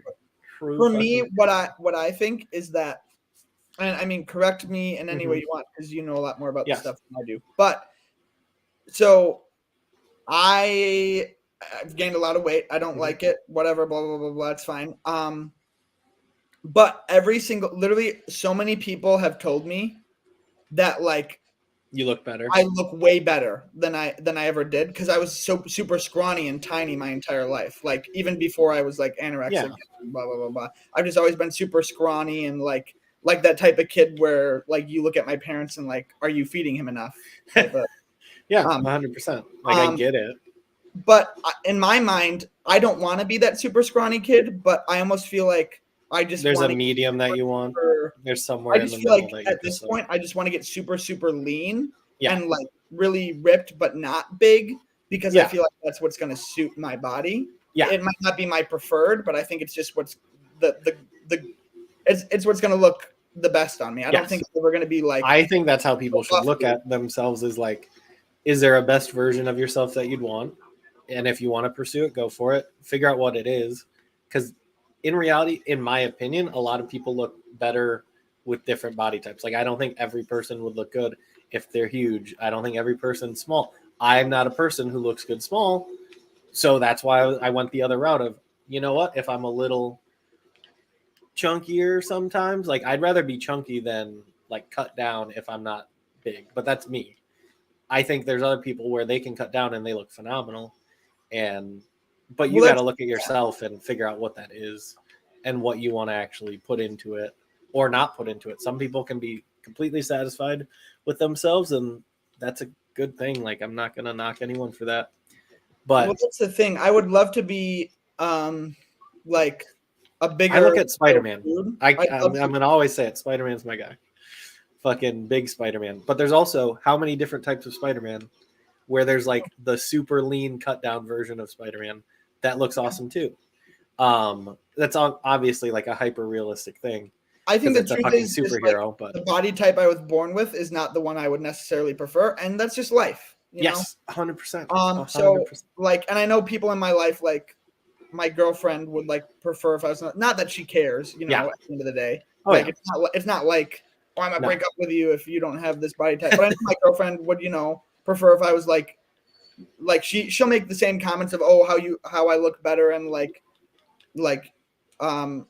I was so scrawny and this and that, and like she likes me bigger or whatever, and like I don't think I can be that, like, because I know when I was super scrawny and I was like in like early high school when I was like trying to bulk, like trying to get big, I got super, super lean and super strong, but my size was the same.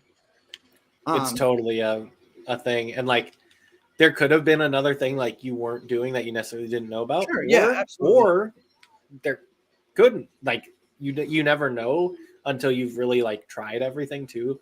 That's the thing is like so many people are doing it wrong too, in the sense of like I know there's so many kids that go there that, and I say kids, but they're literally like older than you. And I call everyone a kid though. That's the thing. It's more of they fucking have done the same thing. They joined the same time as me, and they're maybe like 2 years younger than me, maybe 4 at the most. But like they're definitely like younger than me, and I just see them like being so into the gym culture part of things, but not like progressing truly. Yeah. And I just go like, is it I go sit back. I'm like, is it a genetic thing? Is it the way they're doing things? Are they not eating at all when they leave? Like, or are they not eating properly when they leave? Like, there's so many other things, but I'm like, there's probably something they're doing there's something that they're not doing. Is the way that I look at it, because I see them work their ass off in the gym. It's not like they're not like working out. Yeah. I've seen there's this one kid I see, he literally works out the same exact way that I do, same amount of reps, different weight, obviously, because he's smaller, but like he's doing everything right. And then it makes me go like, I bet he's not eating as much as he could, because he's definitely leaner than me. But I'm like, he has not like gained size for like 2 years now, and I'm just like, you gotta probably eat more food, whatever that is, because you can't just eat more food. That's not obviously the answer. You have to eat certain types of food or whatever. But like you can tell, like he wants it. He's just not doing something right. Yeah. And it's for him to figure that out. Or if he like, I'm not gonna walk up to him and be like, "Hey man, you need to like do this and that." Like I feel like that would just turn him off to it. Because he would see me going, "Oh man, you're not as big as you could be," and what's that gonna do to him? Like what the fuck? Like that would be the, like I can say it because I know he's not gonna listen to this, but like, or if he listened to it, he wouldn't know I'm talking about him. But like the same reasoning that you said it would like make you uneasy is the same reason I don't go up to this guy going like, dude, you're fucking something up, because you are, because like I see you busting your ass all the time, like you're fucking something else in this equation up, because you could literally be bigger than me kind of shit. Yeah. And then there's the kids that just don't do anything right, and then they act like they do, and it's really annoying. But like I honestly, every time there's a kid that comes in and I'm just like, you can tell it's like their first time in, I just like, I'm like, you go, like, I hope you keep coming. Like I'm always like cheering them on in my head, but I refuse to go up to them and be like, correct them on anything. Anytime I've ever seen someone like that, I say something positive. I go like, oh, dang, there you go. Or they've approached me and asked me how to do stuff. Yeah. Which is a huge thing. Like, I'm like, oh my God, that's awesome that this guy asked me. Because like, I see myself in them kind of thing. I'll be like, oh, that kid's a little chunky. And like, you can tell he's like staring at a piece of equipment. Like, just like, I don't know what this is. I'm afraid. The kid's like 15. He came in with his mom. Like, he's just like so apprehensive. And I'm just like, this motherfucker is going to be bigger than everybody in here. Like, like I can't wait. But like, it's all about your attitude. Like in the end, you'll find your way kind of deal. But like, oh my God, there's just so much that goes into it. And I understand why that paralyzes some people. It's like paralysis due to overanalysis, 100%. But it's also like there's so much, but it's also like, and maybe I'm wrong. Maybe I just don't know where I'm looking or what I'm supposed where I'm supposed to be looking. But it just feels like any time in my entire life where I've tried to get an idea of what I should be doing, whether it's through the internet or books or whatever, there's just so much bullshit to weed through that it feels impossible to find the right thing. I just don't know what I'm looking for. But I knocked that phase out because I was like, that was my, I'm going to do like bedroom workout phase. And then I just stopped. It was like, I saw results, got pretty lean, pretty cut. And I just was doing like MMA style workouts just because I was like, I want to be quick. I want to have endurance, blah, blah, blah. And then I stopped working out. And then I immediately got into more of like a bodybuilding type thing. And then I had that fuck up phase basically where I was like, I think I'm going to get bigger off of doing this. And I just didn't. And then when I re-evaluated and went back in, I could kind of tell what was bullshit at that point because I was just older too. It was like, oh God, did we join a game or did we start the game? I can't tell. It looks like they're getting fucked. I can't tell. I don't know. Like I just walk out and I see our guy dead on the ground. I'm like, what the fuck?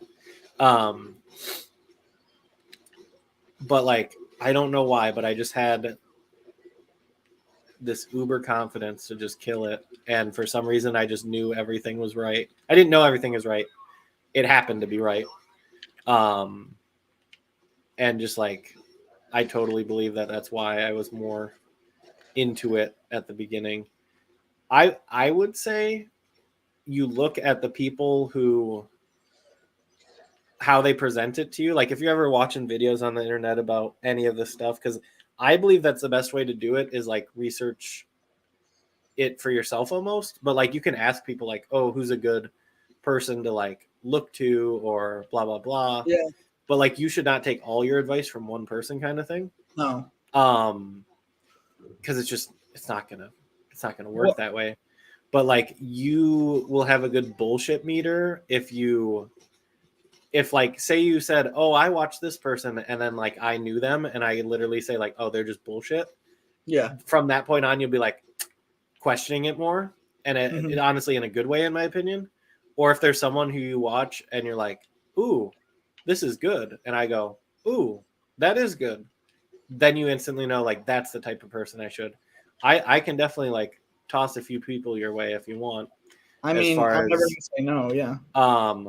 There's one in particular that I think is the best for, like, just general.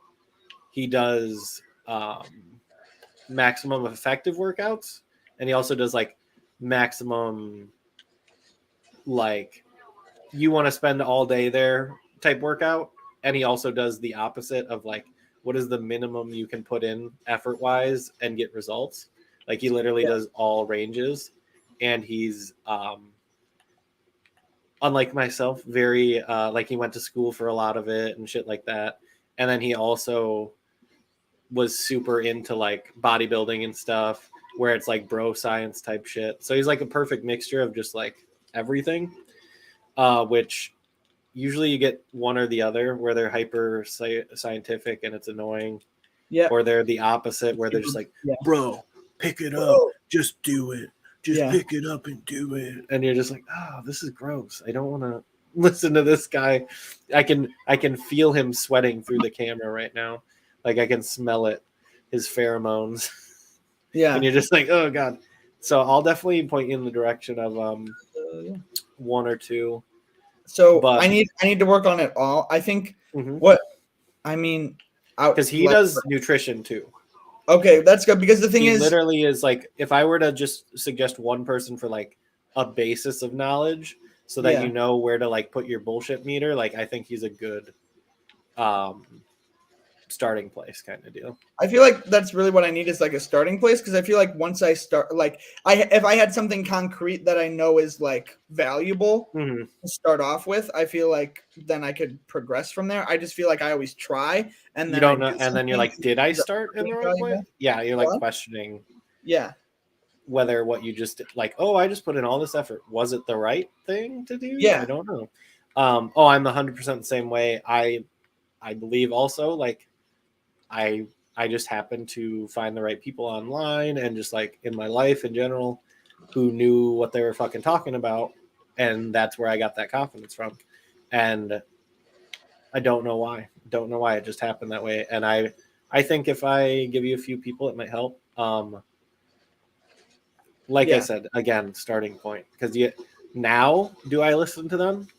Yes and no. I'll, like, check in on their stuff and be like, oh, that's cool. Also, though, after watching them, I will be doing workouts and stuff, and then he'll release a workout 3 years later, and I'll be like, that is my workout. he literally released one, most effective shoulder workout, updated for, like, 2023. And I'm like, oh, holy shit, like, let's check this out. It's my workout. And I go, okay. So, like, the stuff he instilled still is in my head in the back kind of thing. Yeah. And I'm just like, what the fuck? Because, like, there's even a super, like, weird exercise in it that I was like, I don't see anybody doing at my gym. And I did it, and then I see it in the video, and I'm just like, literally, like, what the fuck? What the fuck? I'm just like, I was a good student. I'm like, I listened to all your stuff. Like, what the fuck? Because he's just, like, he bases off of, like, EMG data, which is, like, electric magnetic something. I don't remember exactly what it is. But, like, they hook up muscles to a machine at science base, and they go, how much does it get activated? Blah, blah, blah. And he bases off of studies and shit like that. So he cite sources, blah, blah, blah. But he's also, like, a bro. So it's like, okay, cool. So I'll send you his stuff. Oh, yeah.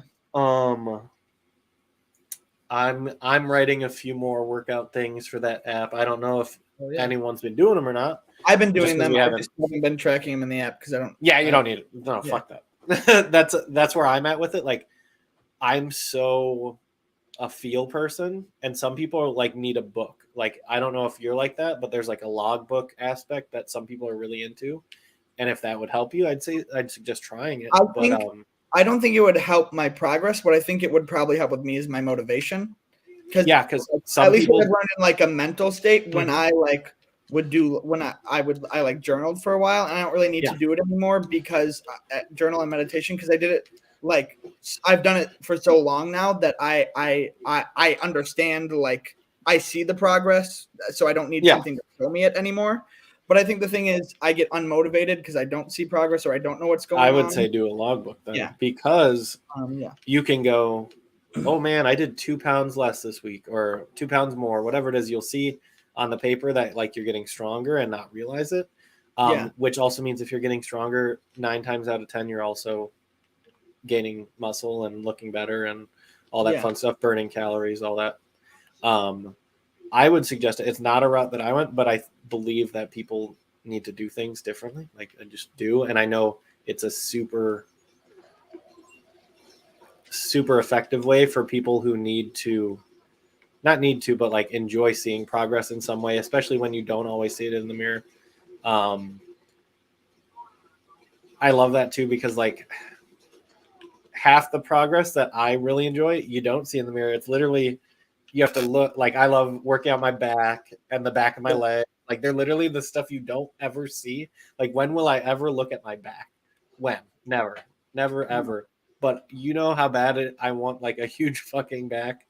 That like that's just me. But like it's something you don't notice though either. Like I don't notice when my back's getting bigger. Like I'm not turning around in the mirror every day going like, oh, whoa, cool. It's more of like, oh, I just got to trust that it's working or like whatever. But that's where like a logbook might come in handy for me. I haven't had expressed interest. Like I've been doing it the way that I've been doing it and it's working. And when it doesn't work, it's more of like, I base it off of like, how did I feel after each workout kind of thing. And then I kind of take into account like the last month of workouts and like, okay, so I really focused on back and saw no results on back. Okay, cool. And it's not even like, oh, my back got bigger. It's like, how does it feel when I do a back exercise or something? Like I'm very in tune with my execution of a workout now. That's where my logbook is more of a feel thing. But logbook is these biceps, baby. Yeah. Oh God. No, now I'm at a point where I have to actually fucking work out arms, and I hate it because I think they're the most bro fucking thing. But I got all through a lot of it. Like my arms would progress without me doing that much arm shit, and now I have to like, I'm at a step where it's like, okay, now you got to kind of do that, and it's just not as fun for me. Like I really like doing, just other exercise, but like now I'm like, okay, let's get into it. You know what fucking is the like to me like what I want so bad is like as long as I'm like lean, I don't give a fuck about my biceps. I just want them big ass motherfucking triceps. Okay, I can definitely steer you in a direction or two because I agree. My biceps naturally just they develop. It's been a thing. I don't know. I think it's because when I was in my prison workout days, that's all I worked out were biceps and like chest. So now I don't have to hit either of them as hard because there's a huge thing that study wise where like if just like in the music stuff we were talking about, like when you develop stuff early on, your body reacts differently like later in life. So like obviously you don't want to be doing too many things like when you're developing as a human, like when you're like 12, you don't want to be working out at the gym and because then you're working out since you're fucking 12. Your body's gonna break so much earlier in your fucking life. As far as like doing hardcore shit, but you're gonna run around and have fun and play sports and do all that. But as far as like weightlifting and shit, a jacked 12-year-old doesn't mean shit when you're like 30. When you're an actual adult, but the people who get really into it when they're like 16 or so have a way better predisposition to like developing stuff further because their body just like during puberty, especially all the raging testosterone, all that fun shit. If you got like jacked biceps in high school, that's what happened to me was like my biceps just blew up because I was just stupid and was just like doing biceps every day like an idiot, like every high schooler. Oh, got you, bitch. And now my biceps I don't have to try that hard, and they're doing it. But triceps, oh my fucking God, I have to do like so much. It's annoying. Like I'm Maybe literally that's like, also why I like triceps, because like biceps, when I was in high school and I worked out every day in soccer and blah blah blah blah blah blah blah blah blah, I could not, no matter what I did, my biceps, they got super like lean and super like muscular, but they did not grow ever, fucking ever. But dude, let me tell you, I don't know why. This is gonna sound weird. The best looking part of myself when I was like really working out and everything. Oh yeah, because you pay Was attention to biceps, but the weirder part was my forearms. I had the fucking. I've never had sexy forearms. Dude, I miss them. That's literally the most self-conscious thing I have, because my forearms. I don't give a fuck about my tummy when I look at my forearm and I have these big ass forearms. I'm You're so like. I had just like the most like lean muscular forearms, like vascular, just like veiny as fuck. Yeah. And it was beautiful. I definitely had veinier ones back in the day because I played so much guitar that it literally, my left arm was like extremely veiny and shit, and then my right one was okay. What was that? Maybe that's why. It's all the. It might be. It might be. Like I know I played hours and hours, way more than I do now. It sounds weird to say, but I miss my forearms, dude. That sounds so stupid, but I don't care. I know 100% I could work mine out and have really good ones. I just don't care to. Genetically, I know my dad had huge forearms and huge calves, and so I know it's like in the cards. Basically, I just don't care to do it. Calves, I love training, and my calves I get compliments on. We've talked about this many times. The weird comments people make about my calves. That's another thing. My calves, like that, like again, that never really developed well. I don't know why. but dude, I literally, before I even ever worked out, maybe it's just a soccer thing. But I've always, even now, like being like gaining all this weight and not in like the healthiest way. Like if I flex my legs, my thighs are fucking beautiful. Thighs. I don't know why. Dang. And that's another reason why pants have never fit me, because I have no waist and no ass, and then just the biggest thighs. So pants that fit my waist, I can't get over my thighs. Yep. I've slowly gotten to that point. Will fall down off my waist. Oh my god. I feel that, because like my thing was I always had a booty, but I had no legs, and now my booty's going away in comparison to my legs, and I'm like, what the fuck? No, I've always been a booty guy. Always been a booty guy. My booty's still the same size. Don't worry, guys. Don't worry, all you people. It's just everything proportionally. Is getting bigger, and I'm like, I gotta start putting more fucking. Don't worry, guys. Don't worry. Little Rumpy here to stay. Little Rumpy here to stay. The calves went over well. We know that. The Rumpy and the calves went over at the show. Whether I was comfortable with that or not is different, but genetics play a huge part. Like I say people, if they like really want to get into the gym or like focus on being their best selves, you're not going to have everything. You should just make the things that are like good on you better, or you spend a lot of time, your legs are good. So you say, fuck training legs as much, and you do everything else more, and you get more of a medium thing going on. That's where I started off, was like, what's everything that sucks on me? Okay, I'm never going to train that. And now I've gotten to training it more, but like I didn't do chest. I didn't do biceps. I forgot chest. I don't even. God. Yeah. But now my chest is fucking just. Everyone goes like, you got huge boobies, and I'm like, yeah, great. But sometimes, whether we care, people say that or not, helps us out in certain scenarios. Maybe in the workplace, using that against somebody. I don't know. Well, when it's the first thing you say about me in front of somebody who's doesn't know me, I prefer you don't fucking say that. Like, at the end of the day, you're my friend, and you go, hey, Justin, you got some big titties. I'll be like, you know what? I do. Thank you. And I'll appreciate that because I know it comes from a place of love, not of any other thing. Yeah. When you're trying to make fun of me, basically.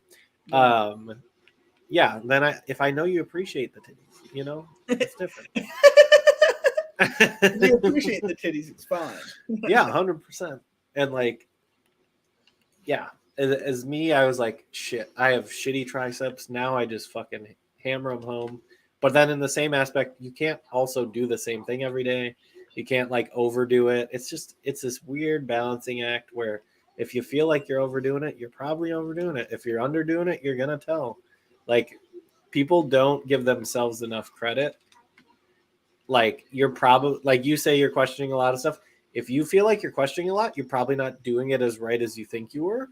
Probably. Or just you are, and it's just you have no basis. Yeah. But like those would be the two reasonings I would have is like either you just really don't know what the basis is of what you should personally be doing, or like or maybe you're just not doing it right. Like you don't know. There are people who it's funny. I listened to like a bodybuilding podcast and there's top 10 athletes in the world that go like, oh yeah, I didn't know how to really train back till last year. And they're like placing top 10 in the world on having big backs and having big everything.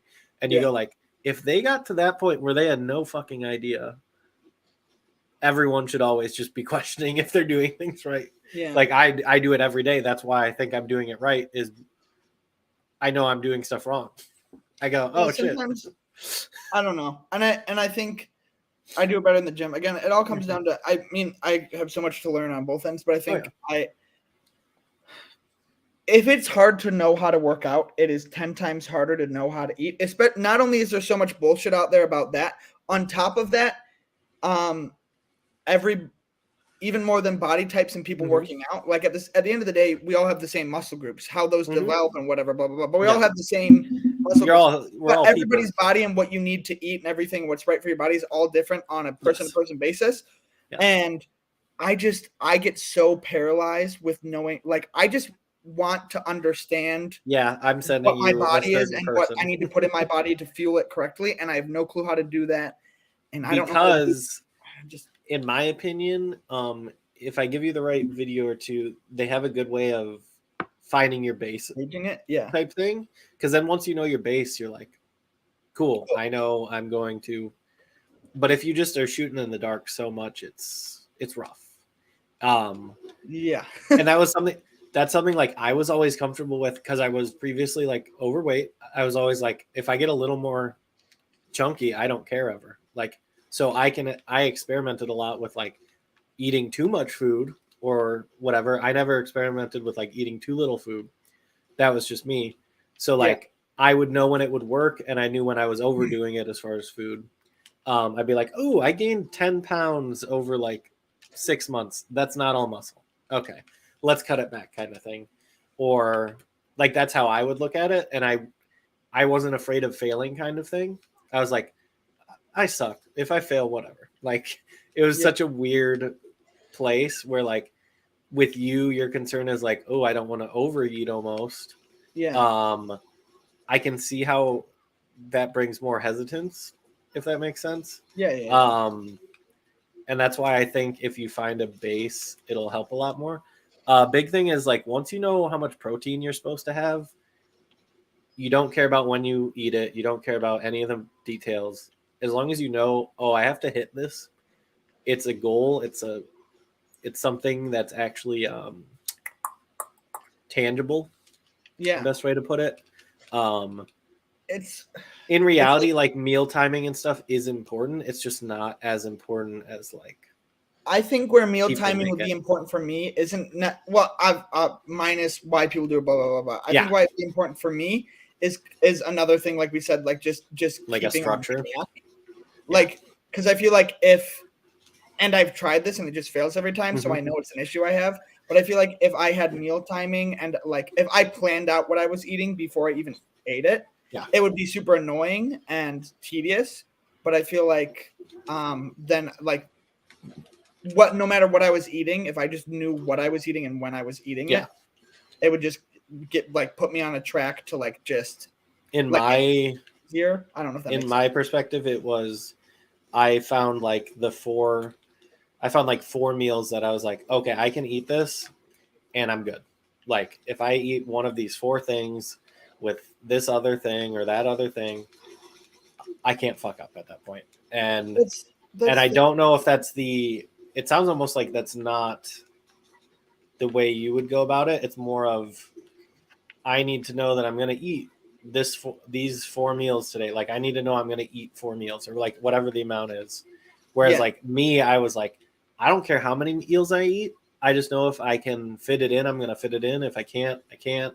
But I know if I eat this food with this food, I'm getting the job done kind of thing. And I never was like, I was more strict with it. Maybe I don't need to be technically, but I feel like I just have a better time sticking to it. Type of deal. There are yet again, like I watch a podcast where it's like all the elite of the world and all the gym bros and all the people who are really signed. They all have different views on it all. Yeah. But like, there's one dude, he's like, I have to do it the most old school, like by the book way that's been proven wrong by science, but it worked for him because it was so strict, regimented. And basically science is telling people now, like, you don't have to be as strict, but then that makes the part in people's brains go, oh, I don't have to be as strict. So I'm not going to, yeah. So that's in my brain. If I don't have to, I probably won't. Yeah. And that's basically a huge part of like knowledge, at least in that aspect of well-being and just like going to the gym, all that fun stuff. Like it's a huge blessing that like we know more, but like so many people go, okay, yeah, cool, I don't have to do that. And then they think that means they don't have to do like 4 other things. When in reality, it's like, oh no, you still have to do that other thing. You just, just don't have to do this as hard or like as perfect. Like there's more wiggle room than people believe. Yeah. Like, and there's still, yet again, the top people in the world, they're like, I can only eat chicken, broccoli, and rice, and that's it. Well, part of me literally want, at least to start, just because I always, again, I overcomplicate it or I can't find the right information. Part of me literally just wants to say, like, fuck this. Next time you go grocery shopping, you're not going to buy anything but a 5-pound bag of rice and fucking. That is a strategy which is valuable. Yeah. Cook it on Sunday, put it in containers, and that's your meal. It's boring. It's not fun, but this is what you're going to eat this meal, the same exact meal every day at this time, this amount. You're not going to think about it. I 100% believe that is for a little bit. Yeah. I think it's a great place to start because then you'll also go, okay, I ate this many meals a day and it was this much and this, that, and I saw results, or I didn't see results. Then you can go, I have to add a meal now, or, oh, I can take a meal away, or whatever it is. You just, you have a basis. And I think that's where you personally need to go and figure out, because it's not going to help you any other way. In my opinion, like you could know the most perfect, like, oh, you can have eggs and this thing and this thing and this, but it needs to be weighed out in this way. Yes. When in reality, it's like you sound like you could, the best way for you to really grasp it is like, I'm giving you chicken, I'm giving you rice, and you're just going with it. Like, yeah, at least for now. Yeah, until you get the swing of it.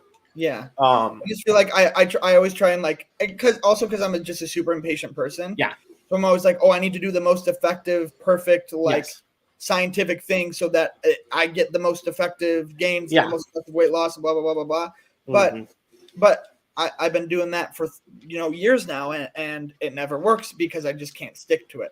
Well, though chicken, broccoli, rice isn't necessarily the most effective, it's not the most effective either. Like it's still a very solid, you're still going to get practically the same. Like it's not like a bad way to go about it at all. And I'm a pretty picky eater, and 3 of my favorite things to eat, not necessarily all the time and without certain preparation methods, but chicken, broccoli, and rice. So, and that's the reason people get more complicated is because they don't like chicken and broccoli and rice. That is literally the only reason they go, ooh, what else can I put in there? Like that is the only reason, is because they're searching for other stuff. And if you think that you can get away with that, and I know I like it. I know for a fact I'm gonna get real sick of eating it all the time. But I feel like it's better to just power through it. When it becomes a thing, it gets exciting still. even if it is the same thing, you're like, Yeah. ooh, I'm eating to be better and feel better and And be the better thing is, meat. when I was vegetarian, so Mhm. and this is why I feel like I could do it too, because when I Yeah, was you were vegetarian, restrictive with which I want to go back to eventually. Yeah. It was getting to the point where it was again getting so complicated that being vegetarian was a detriment to my lifestyle. Yes. So that was another thing where I'm totally like, I get want to that. get healthy. I want to learn how to just do it like normally and then wean it back out of my diet type of deal. Totally. But when I was vegetarian, like the first couple of months, like I'd say the first 6 months, but really the first 3, but on an overarching scale, like the first 6 months, were hard, like really hard. Yeah. But then after it was like kind of the gym thing where like you don't see any progress, and then one day I didn't even have a desire to eat meat. It got to the point where for instance, I hate cooking chicken, like I hate it because the thought of like just looking at raw chicken like makes me want to throw up, and that's not something I grew up with. Yeah. I grew up with meat being prepared that way and me helping cooking dinner and stuff. My life, I learned that from just fucking 4 years of being a vegetarian. Yeah. So I feel like if I just really rough it out for, 3, 4, whatever, how many months, I'm not going to really care I'm eating chicken every day type of deal.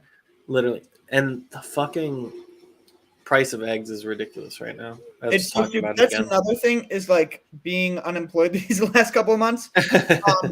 A Jack's Pizza is $3. Like, it sucks. I don't want to be eating Jack's Pizza, but like, it makes sense. You're like sorry, but financially, especially right now, eggs, dude, eggs. What used to be $3 of eggs is now 7 or 8.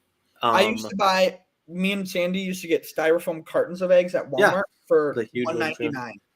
I went to Walmart the other day, $5.99 for the same carton of eggs. Yep. What the fuck? Yeah. I was literally. I've heard it now from multiple people, like the different reasonings. Everyone was like, "Oh, bird flu, blah blah blah." Not the case. It's the post effects of COVID in the sense of like supply chain catching up. Catching up. It's all the economics. Everybody's like, "Oh, it's a bird flu. It's a bird flu." No, we've had situations with bird flu and stuff, and it's affected prices a little bit or affected supply a little bit, but it's not this. This is totally like they are making up for lost ground, and which I get. It makes sense on paper. It sucks, but yeah. And then I heard there was a giant fire in one of the larger companies at like one of their larger plants. So I'm like, great. That's great. Fucking great. Yeah. It's because eggs used to be totally my go-to. They're not necessarily the most calorically like small. Like they're still dense as far as like you're not going to get skinny eating just eggs or anything. But like if it's egg whites, yes. But then you don't get any of the nutrients. Yeah. But like eggs are not necessarily like chicken, whereas chicken is way more lean, blah, blah, blah. Yeah. But there's totally a ton of good stuff in eggs, and they were always cheap. So it was always a go-to thing for me was I don't love eggs by any means, but like they were such a go-to being healthy food. And now not to have that as an outlet is really weird for me. Yeah. Because they weren't even ever like my favorite food. It was just a good way to mix things up. And now not to have that, it's like, oh God, like fuck, like what is going on? But it is what it is. I'll deal with it. It sucks, but yeah. Like now I'm just like, okay, I'll make sure I eat chicken, like until chicken's too much, like whatever. My favorite thing as a vegetarian, and some vegetarians eat eggs, but I didn't. My favorite thing is now is that the fake eggs. Yeah. That are so expensive that everybody used to make fun of me for buying because they're so expensive. They're the same price as normal eggs now. They are exactly the same price. I'm like, what do you think now, fuckers? Some of the organic eggs, if you get local eggs, they're going to be cheaper, and they're going to be more. Because I used to be better for you. My mom's really picky on a couple of grocery things. Yeah. And she's done a lot better now. But like when we were little, she didn't do as well financially. Yeah. But there were still things like it didn't matter how financially down she was. Like we're getting the certain things. Fudge on. Eggs was one of them. They were always like not organic, but like The like, brown ones. Yeah. Yeah. Like brown farm Where the egg, yolk is you know? just like that orangish color instead Yeah. of like the And bright yellow bullshit. So I never cared about that. So like growing up, I'd be like knowing like Yeah. we were like not like super struggling or anything, but knowing like, you know, Yeah. we were trying to cut back. Like, why don't we just get the gas, the $2 carton? Like, who cares? It's just a freaking egg type of deal. Yeah. So I super notice now, like looking at like the yuppie hill eggs and everything that used to be so freaking expensive, and now they're like the same price, if not sometimes cheaper. And I'm just like 100%. And crap. it's a weird thing to experience, and I know it will go back to being cheaper. They won't be as cheap as they were. No. But we're looking at a 6 months to a year type deal, like at least. And when that day comes, I'm having a fucking big old breakfast. I'm having a big old omelet. It's like I'm thinking of fucking diners that like the small town ones. Yeah, their business was eggs. Like, what's happening to their bottom end right now? Like, yeah, a lot of them do have those like weird eggs. I don't know how to explain them, like the ones that come in like boxes and shit.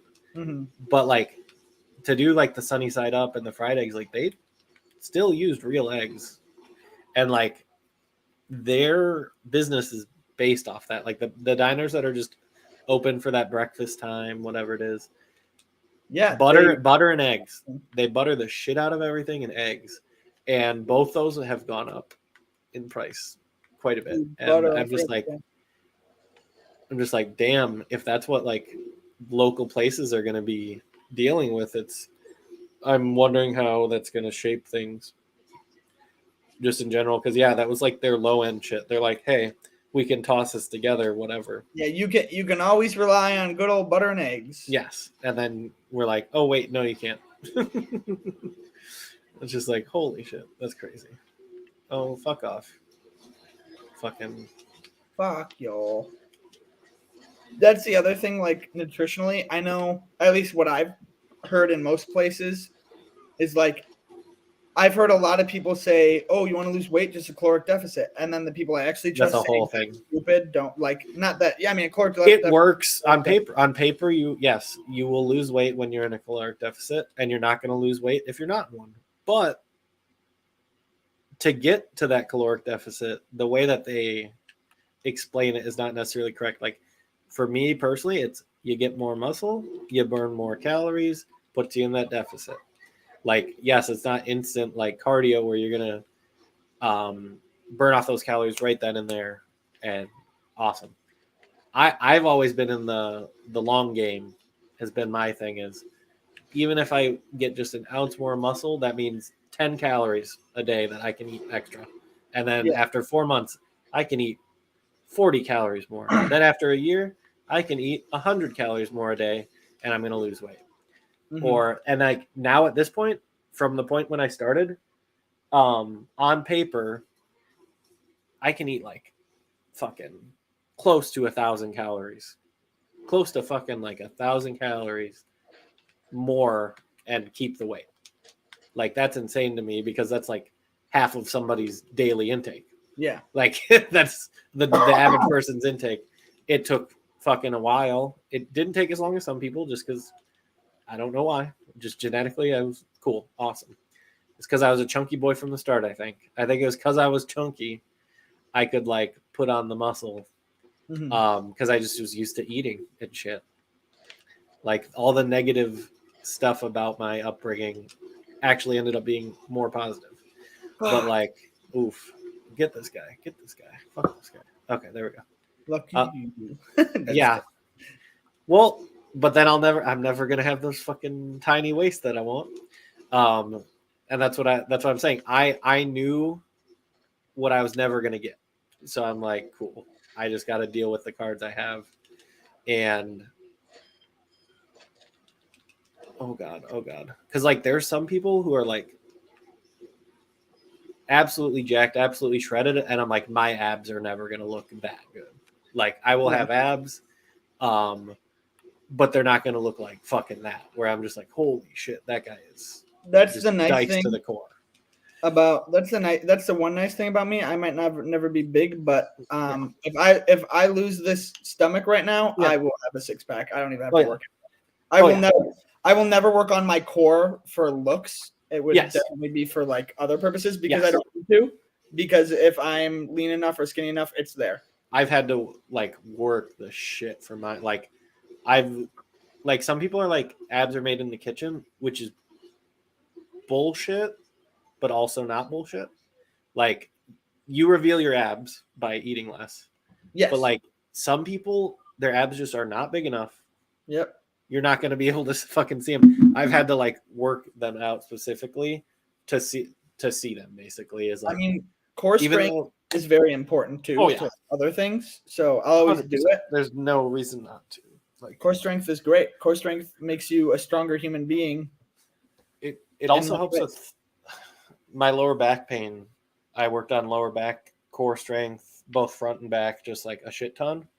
I used to have lower back pain. Now I don't.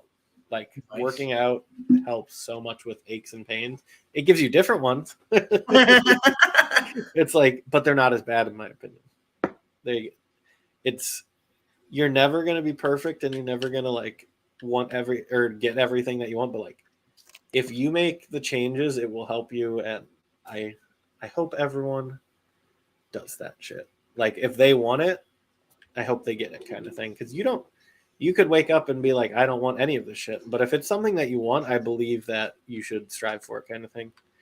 Because like, I don't look down on people that don't go to the gym, which is a weird thing that some people do. I'm just like, what the fuck? Like, they don't spend hours of their week in the gym. Wow, like that's a good thing. Like, yeah. I don't see why you'd look down on someone for that. But there's those gym elite where I'm like, dude, when I'm 50, you think I'm gonna be in the gym all the time? Fuck that. Yeah. Like if I am, I'm gonna be doing more cardio shit. I'm not gonna be doing all the fun lifting shit that I'm doing right now. I'm gonna be like walking and shit. Well, yeah, looks wise, I'm like, I need to get in the fucking gym now. That's why I did it too. Was you get, the insurance. Less you care how you look type of deal. It's the less you care, and I'm like, I'll be huge now. I'll be normal when I'm older. Like that was my thing. Was I just want to be like normal when I'm older. I just don't want to be like I said, my body type. Like I have to be big to look good, if that makes sense. Like in my head. Yeah. And I think I'll look good when I'm older, even if I'm not working out as much. All that fun stuff. Like it's more of an insurance plan. Yeah. Of like, I'll do it now while I can. Or like, if for some weird reason I ever get kids or anything, like, that's getting knocked back on the list. Like you can't be going to the gym 5 times a week if you have kids on top of job, on top of everything, blah, blah, blah. You can, you're just not going to go the same amount you were when you were 20, 30, whatever it is. And that's my thing is like, I don't know what I'm doing in 20 years. I don't know what I'm doing in 5 years. I don't know what I'm doing 10. Right now, I can fucking work out a lot. I'm going to do it. Holy shit. Fuck that. The amount of job offers I get too for being a big boy, stupid. What? Dude, you go to the gym, they go, that's a big guy. They're like, oh, is it all the jobs that you want? Probably not. Like, it depends on your personality, but like, I could walk in somewhere and get like a bartending job or like a fucking any type of construction. People are loco for me. They're like, oh, you can go lift this thing. I'm like, I don't want to fucking do that. What? I want to lift stuff in the gym. You think I want to lift stuff normally? No, fuck that. But what's the other one? Security and or what's the other one I'm not thinking of? Security, yeah, that's a big one. I can't think of the one where you're like when you're at an event and you like bouncer, yeah, bouncer's a huge one. But also even just like car salesman type deals. Everyone's like, hey, I do cars. Do you want to try it out? I don't have interest in it, but I've gotten the offer of just like, oh, hey, like I own a dealership. Do you want to come on down? I'm like, they're like, I see how hard you work out and blah, blah, blah. And I'm like, oh, cool. So it's like, it's totally a thing that like a reason why I got into it too was like, I want people to look at me and just be like, he is willing to do something, whatever it is. I don't know what, but like, oh, he's willing to bust his ass kind of thing. Yeah. And whereas like when I was younger, no one thought that. Everyone's like, that guy wants to fucking jack all. Because like I've always had the baggy under eye, just like looking stoned half the time, never touched drugs in my life, but I just look fucking buzzed out of my mind. I just like always look like I'm tired kind of thing. So I was like, I was sick of that stereotype of like everyone going like, this guy's just fried out of his mind, like on a daily basis. That's what I would get. And I'm just like, yeah, no, I'd rather not. And then I noticed people were like, oh, you work really hard. I'm like, I do. Okay. And then it just inspired me to keep going more. And like, but yeah, people, no correlation to being big, and they'll offer you like jobs and shit. I haven't been going when people are there anymore though. Mm-hmm. And I feel like I should.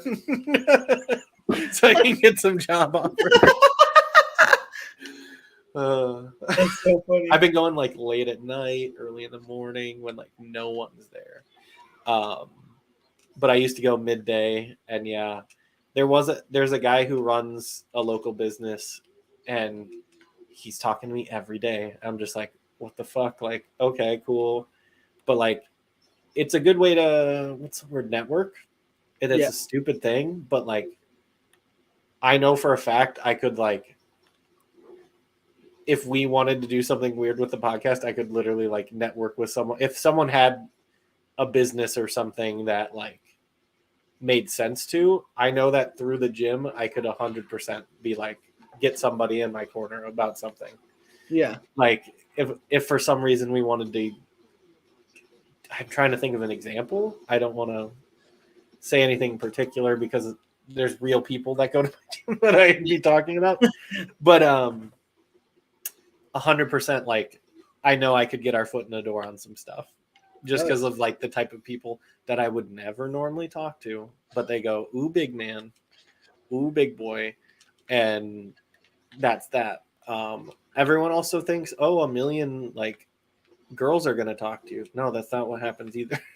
At no point did I think that, but a lot of people do think that. That is not what happens. Like maybe outside of the gym, like if you're working a customer service job or retail or something. Yeah, all the old ladies, the people that are into that, they're like, oh yeah, whatever. But at the gym, it's fucking every old man, and they're just like, oh yeah, like look at your price, oh yeah. And that old man is the same reason that girls aren't going up to people in the gym. Yeah. And I'm okay with that. That is perfectly fine with me.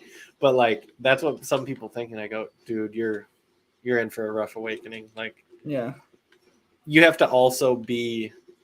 Girls already have to talk to you. Yeah, like you might want to like be more attractive for girls, but you ain't gonna magically be the most charming person just because you rip now.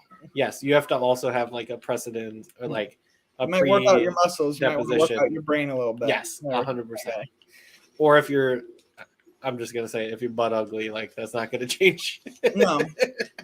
Like you can get huge, but it's the same thing in the opposite perspective. Like if you're a very vain person, like just because someone has a face that's not the greatest, but they got other stuff, like it's just a thing. It's a balancing act, and I think people think, ooh, muscles mean good. And they do, 100%. They're just not ever going to be in the way that you want. Yeah, like I mean, not just in working out, but in really in everything. There's like this idea. If you put the time, if you put your mind to it, you can do it, and it's true. The reward isn't going to be the thing behind it is different. It's 100%. People think that they can just change who they are as human beings. No, if there's something innate to your core that's like let's say an issue for you. Yes. That's not going to change, but you can find ways to work around it. Yeah. You can't change it, but you can find other things to subside it or work around it or full circle. We're talking about the music taste now. Pretty much, yeah.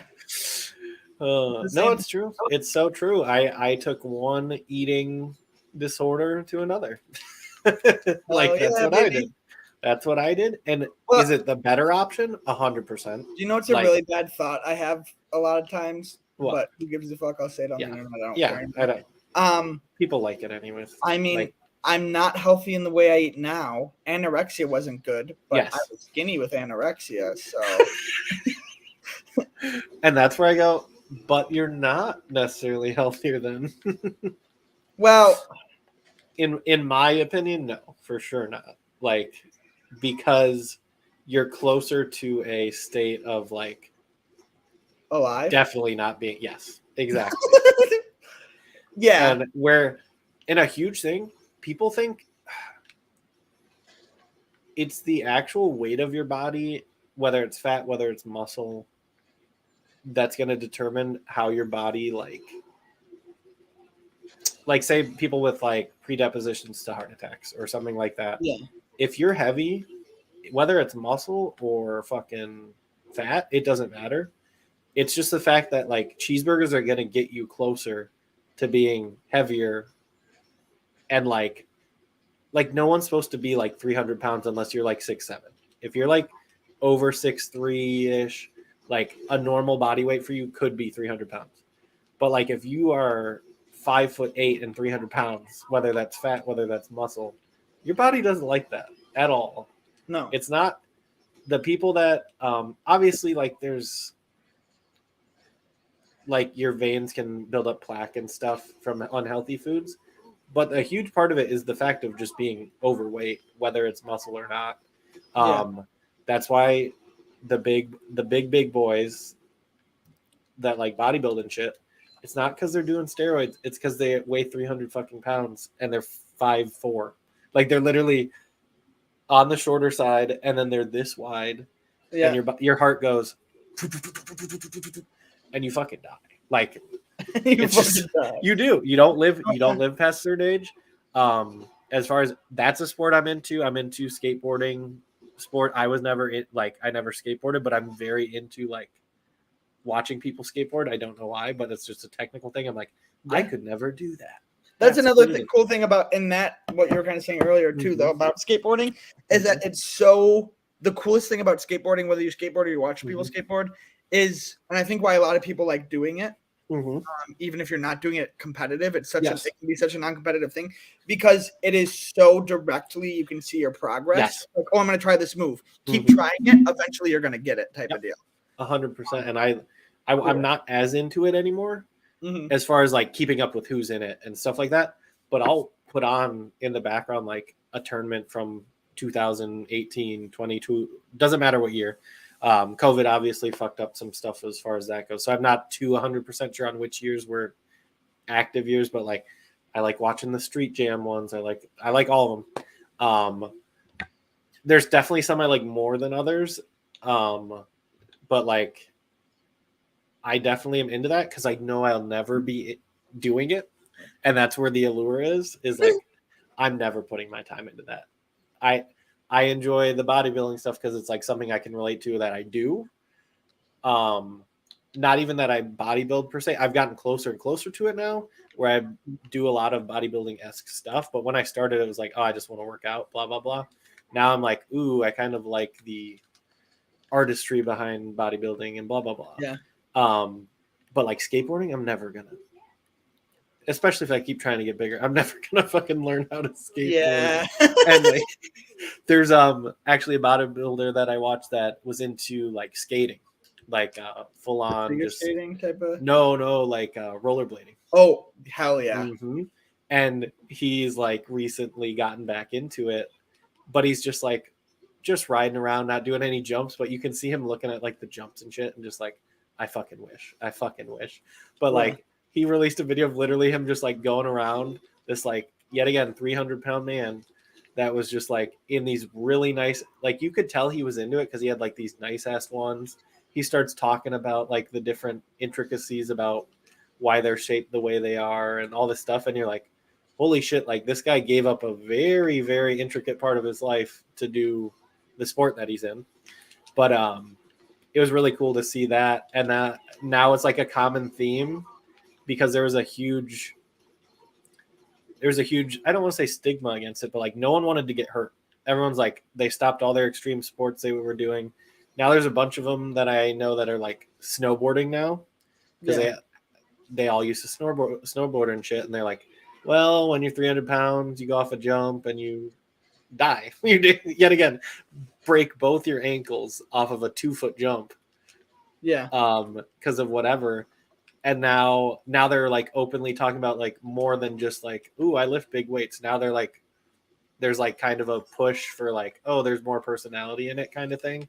Yeah. For all these like big personalities. And I'm like finding it really interesting.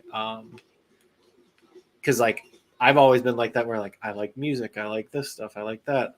And skating is one of those where I'm just like, I will never do it, but I will be like, holy shit, that was the coolest fucking thing I've ever seen. That some like 16-year-old kid fucking just pulled off randomly in a competition against also people who are twice his age that still skateboard and still are competent. Like that's one of those where like if you do it right, you can be skateboarding for a while. Yeah. But if you do get a lot of injuries and stuff, you could be out when you're fucking you're 24. Done. Like it doesn't matter. And it is such like a chill skater, bro. Yeah. Like for a lot, not everybody, but for a lot. Some people are fucking better, insane. But like it's some a very like on like there's not a lot of regulation around skating and how you should do it properly. You just go out there and you fucking fall on your ass till you get it right type of thing. Yeah. The artistry is still there where like there's nobody like saying, oh, you have to do it this way. You can get marked down in competitions for being a little sloppy, but as far as like putting nuances in it, they go like, oh, holy shit, I've never seen it done that way, blah, blah, blah. Like it's a good thing. It's not just like, that's why I hate gymnastics. I don't hate gymnastics, but it's just like 100%. The way they grade gymnastics, and it's also so arcane, and like gymnasts will even talk about this, how like they need to update the systems and stuff. Oh, that's what? It's a huge thing about I'm going to bring up bodybuilding just because it's a sport I follow. They literally are having a huge issue right now of like how they're scoring stuff. Cause they're like, dude, just go up on a stage and you say like, oh, they have big muscles. Like literally in the organization themselves, they're trying to like actually bring more nuance to it. Cause they're just like, it's an opinion based thing. 100%. You don't go up to them and they don't go, oh, your bicep is 14 inches this way and 22 this way. No, it's 100% like they're like, ooh, that guy looks cool. Why does that guy look cool? Oh, he kind of looks like Arnold Schwarzenegger used to look. Or like, oh, he's got a big gut, so he doesn't look as good. Like it's all opinion-based stuff. Yeah. And they're having a huge time trying to figure out like a way to standardize it. And in the end, they're just, in my opinion, they're just going to go like, yeah, no, there was no way to do it. Like, that's why I find it interesting is a guy can do really well at one show, but if he's facing off against 3 guys that have a different body type than him, he might do completely different. Like the small guy might win. It's not always like, oh, big boy is the best one. It's like, oh, this guy looks like fucking dice to the core and this guy's never going to look like that. So he gets a thing to that. But it's such an art thing and people don't realize that. And I'm just like, oh, same exact reason I'm into music, like literally the same thing where it's like you can learn the theory and all the shit, but playing power chords is not always gonna fucking do it. It's a means to an end. 100%. And like you see the dudes and they're just like, I'm spending this year getting my shoulders bigger and that's it. And you're like, oh, okay, cool. And then they show up the next year and they look completely different and you're like, what the fuck? And they're like, yeah, I literally just made my shoulders bigger. And you're like, that's so cool. Like, that is so cool that like you saw the insight of yourself of like, instead of chasing it a certain way, it's just cool because you get to hear all the people are educated very differently because it's not like a football, which you get very uneducated people in football, but like most of them have to go to college, if not all of them. I mean, football players a lot of times are stupid Yes, People, 100. football players that don't go on to play in college are normally stupid. Yes, Football players that do go on to play college and coaches that Yes. go on past high school, yes, it is a high IQ sport, more than most. yes. And Just the way it's built is very complicated. 100%. And that's what And I hate saying that out loud, but it's so true. Oh, you listen to them and you go, most of them know what the fuck they're talking about. like holy Most of shit. them. Yeah, like holy shit. Some of them you go, are you okay? Yeah, what? Like my favorite are the ones during the endgame interviews, and they like go up to another person who's talking and they just go, blah, blah, blah, and you're just like, okay. Okay, you've taken a couple too many hits to the head. Okay. Yeah. It's like, I love you, blah, blah, blah, and everything else is inaudible, and then the guy who's talking is just like, Do you okay. know who Jamal Williams is?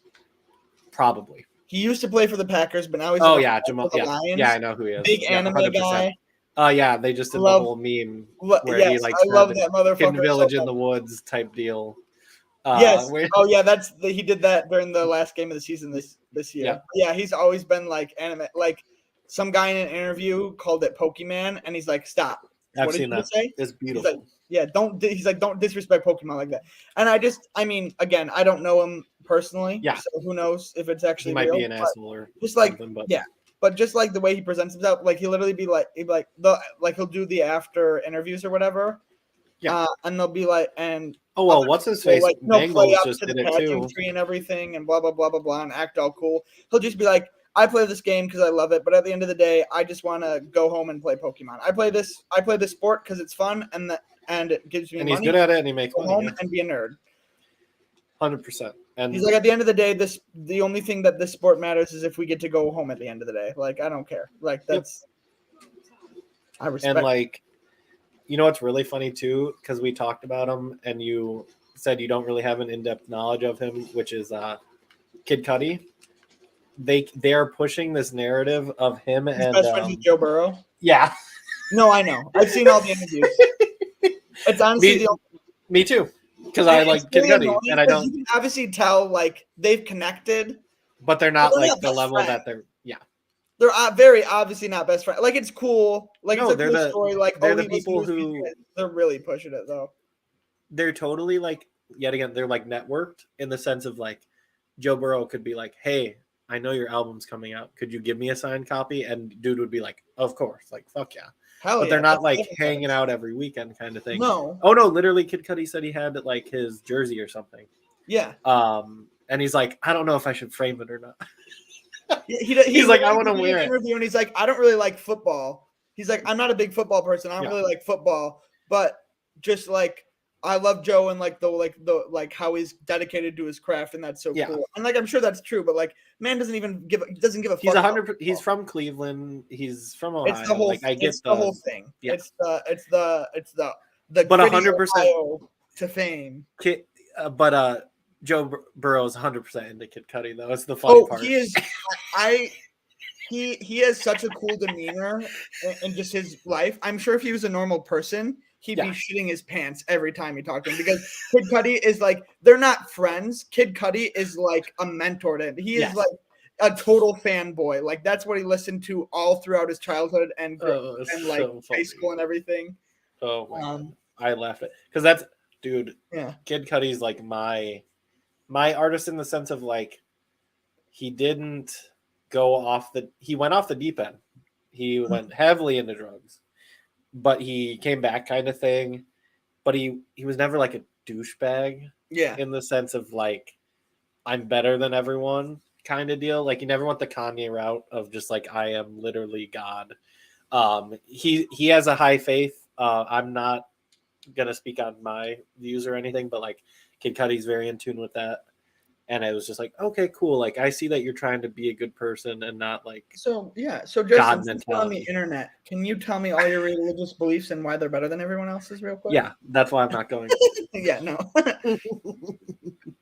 But like like, and that's the other thing is like Kid Cudi specifically, he has experimented a lot and some of it was very shit in the sense of like what his sound was and stuff, but like I'm just like, dude, that guy, he was for me what Kanye was for a lot of people. Mm-hmm. But then you see where Kanye is, and I go, haha, I invested in the right one, bitches.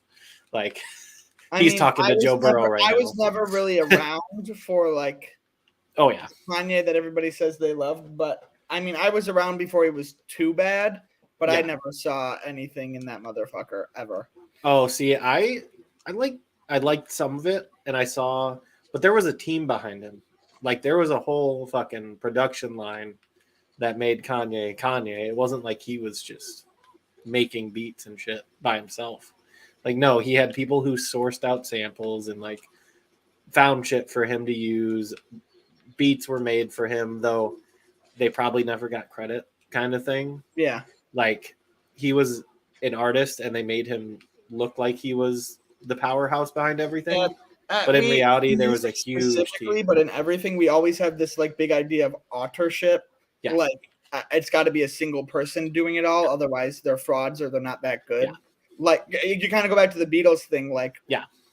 Like just because Ringo did nothing but play the drums, he didn't help write the songs. You think he's not like as valuable?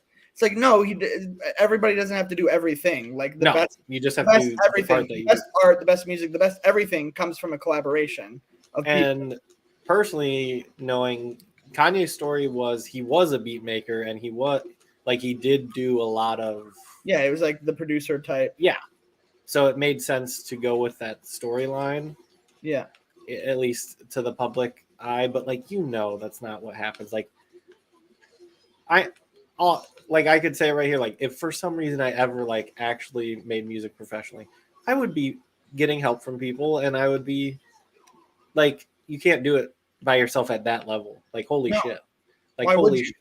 When you're making multi-million-dollars, you're making platinum fucking records and shit. And there's so much that goes into all that they won't let you either. Like no one's gonna let you do it all on your own at that point. Like they sign contracts to basically sign that shit over in a sense. The only reason you're not on a contract is if you've been in a contract for 1,000,000 years and you have so much money and you're out of it or you pay out of it or whatever.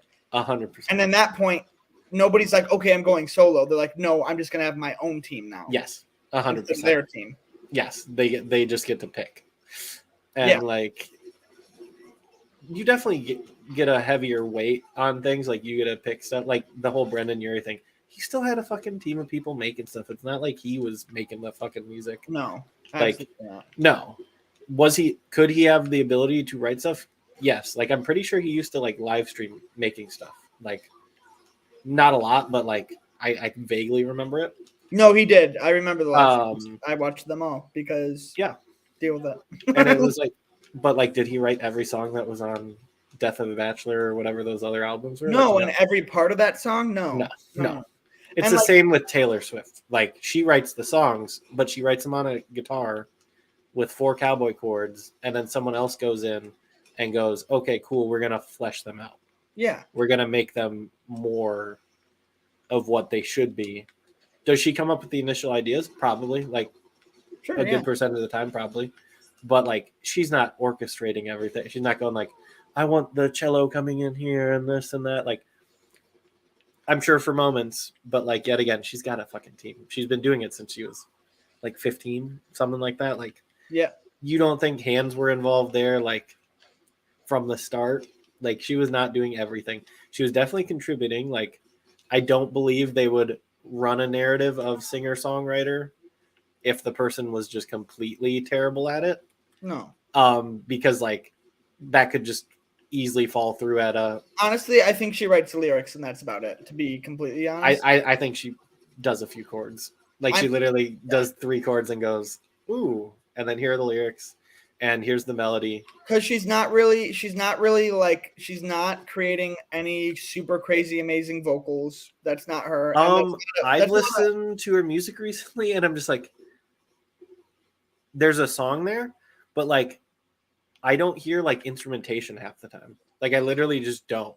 I don't hear any instruments. I just hear a space, and it's weird. I don't know how to there's instruments in there, but it doesn't sound no. I never hear a riff. I never hear harmonies and stuff like that. As far as like instruments, I'll hear her vocal harmonies.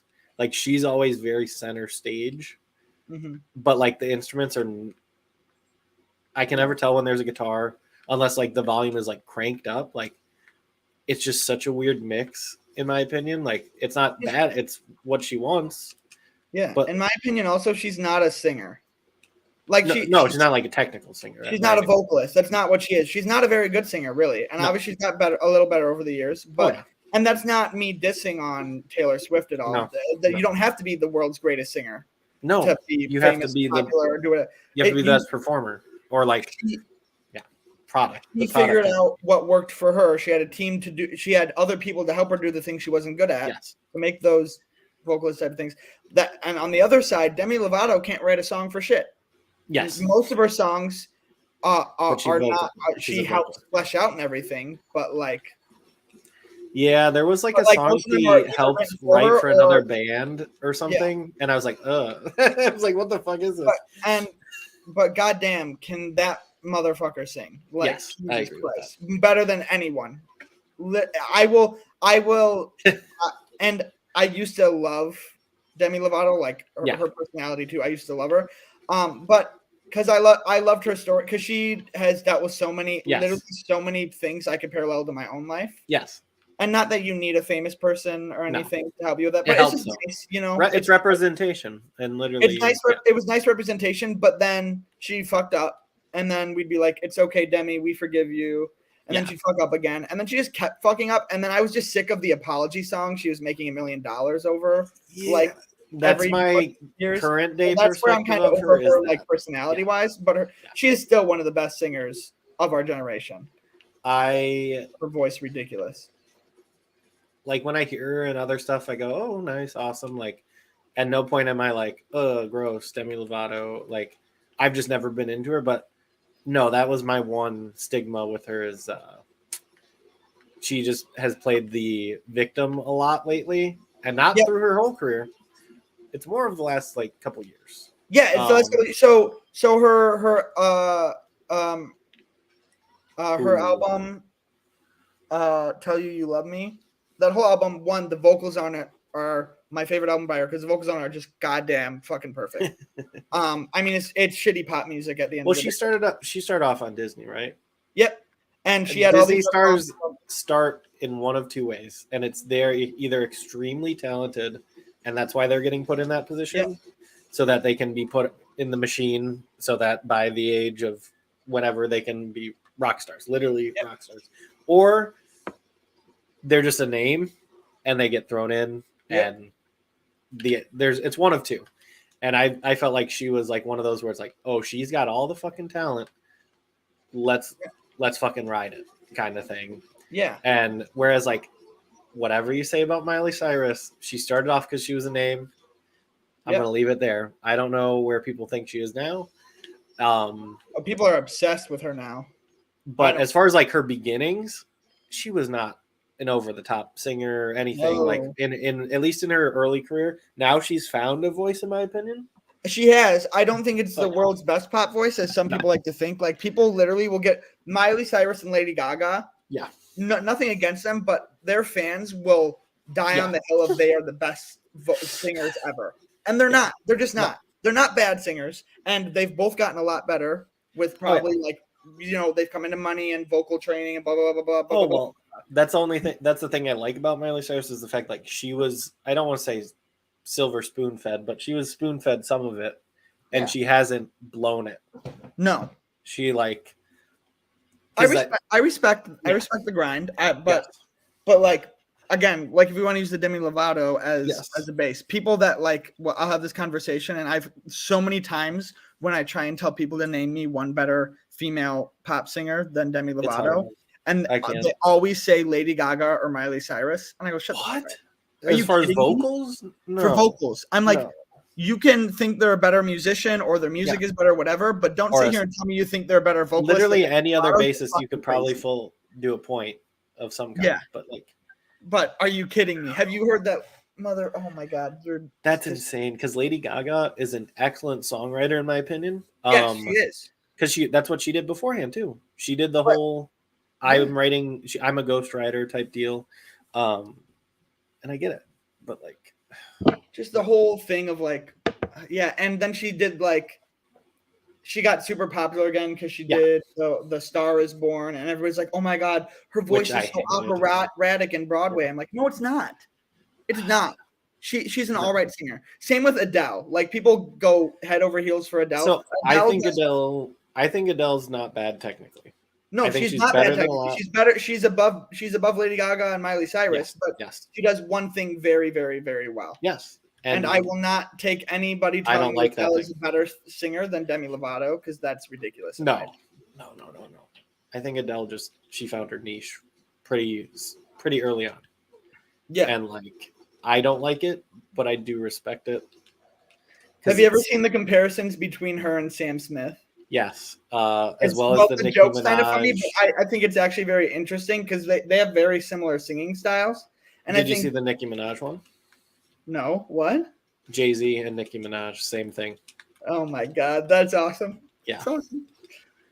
No, which in my opinion, final product wise, say what you say about either Nicki Minaj or Jay-Z, they do what they do the way that they do it for a reason, kind of thing. Oh yeah. I mean, I'm a big fan of Jay-Z. I don't listen to their stuff regularly or anything, but Nicki Minaj though.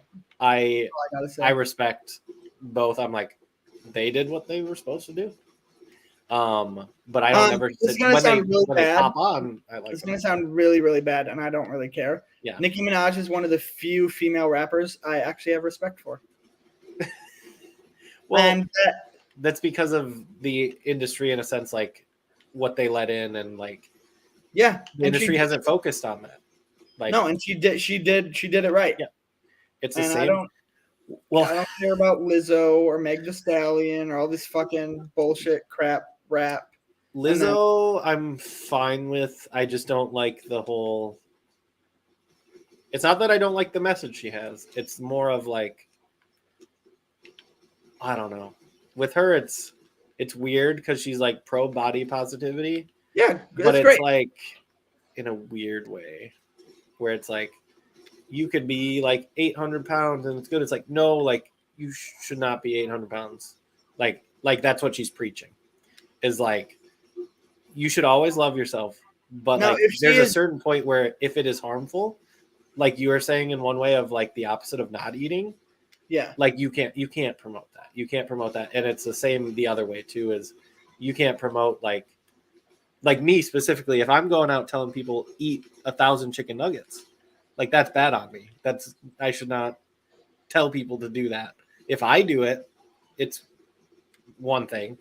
But if I'm literally saying like message gets people into arguments a lot, where it's like, oh, you're like saying it's bad that Lizzo's like the weight she is, and it's like, which again though too, your life however I don't. If she's quote whatever number he's 800 pounds or whatever. If Lizzo's I don't know. I was not saying Lizzo. No, I know. I'm saying she's promoting that's.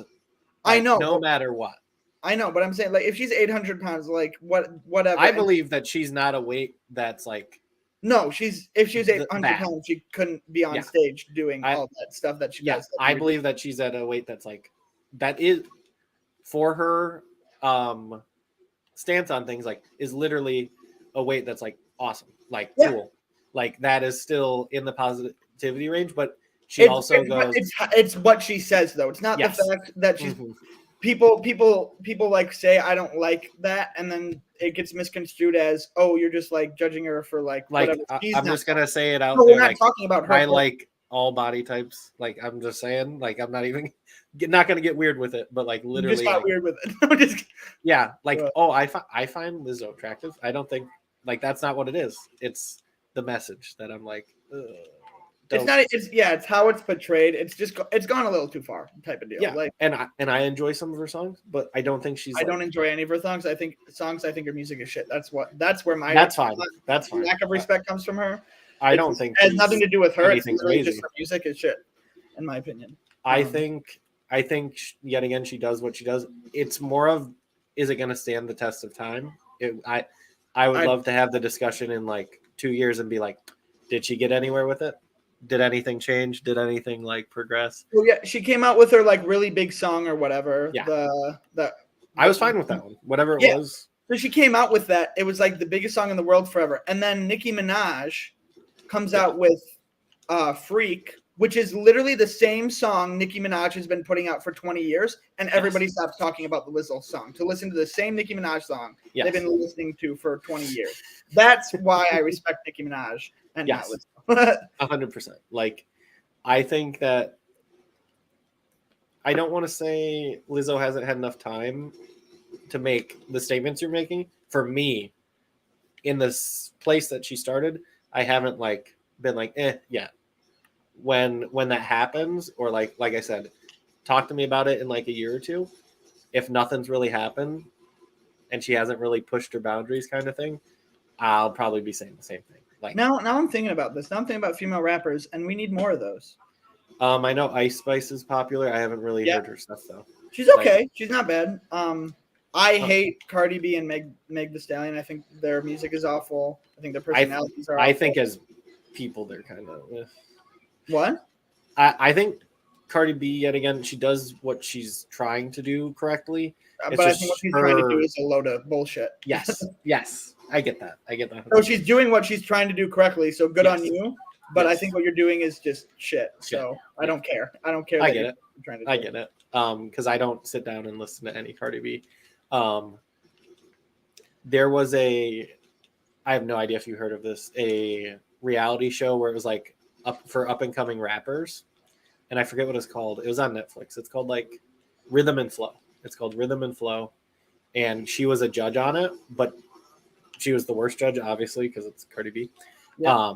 But also it was Chance the Rapper, which I like. I respect Chance the Rapper. Like, he's a Midwest dude. He tries to be very lyrical, and I think he succeeds at the level he's trying to. But then it was like someone else that's super like industry driven. I think it was T.I. maybe. Like, he's super just like, I want to push out rappers, and like I know the business side of things now. Like I've been around long enough. So it was like three different personalities of like Cardi B obviously is Cardi B. So that personality of whatever you want to fucking call it. Then you got Chance, the more reserved, and then you had T.I., the business guy. And it was basically, it put people through like, oh, who wants to be the next big rapper? Obviously, you've probably never heard of them, so the show didn't work that well. But the person they chose, in my opinion, was the best one. So that was cool. It wasn't like, what the fuck did they just choose? Like, there's no way this would work. He was the most artistic, honestly, and I was really surprised that he got picked for that reason. I thought they would have been for a more like flashy person, but like previously he was like a teacher, like one of the younger grades, like a second grade teacher or something. Yeah. But from like Inglewood, California, from the streets, basically is how he described it. Very, very good lyrically and shit. To see Cardi B like going, "Oh, you're good or you're bad," was weird, because I'm just like, you don't know what fucking good. You know, second grade teacher, literally a fucking elementary school teacher and a better rapper than you. Yes, it's 100% what was happening. Whereas like with T.I. and Chance, I was like, okay, cool. You could see Chance eye rolling like half the time. It was so good. It was like you are here because you did something that was unique, and you rolled the dice and you got lucky.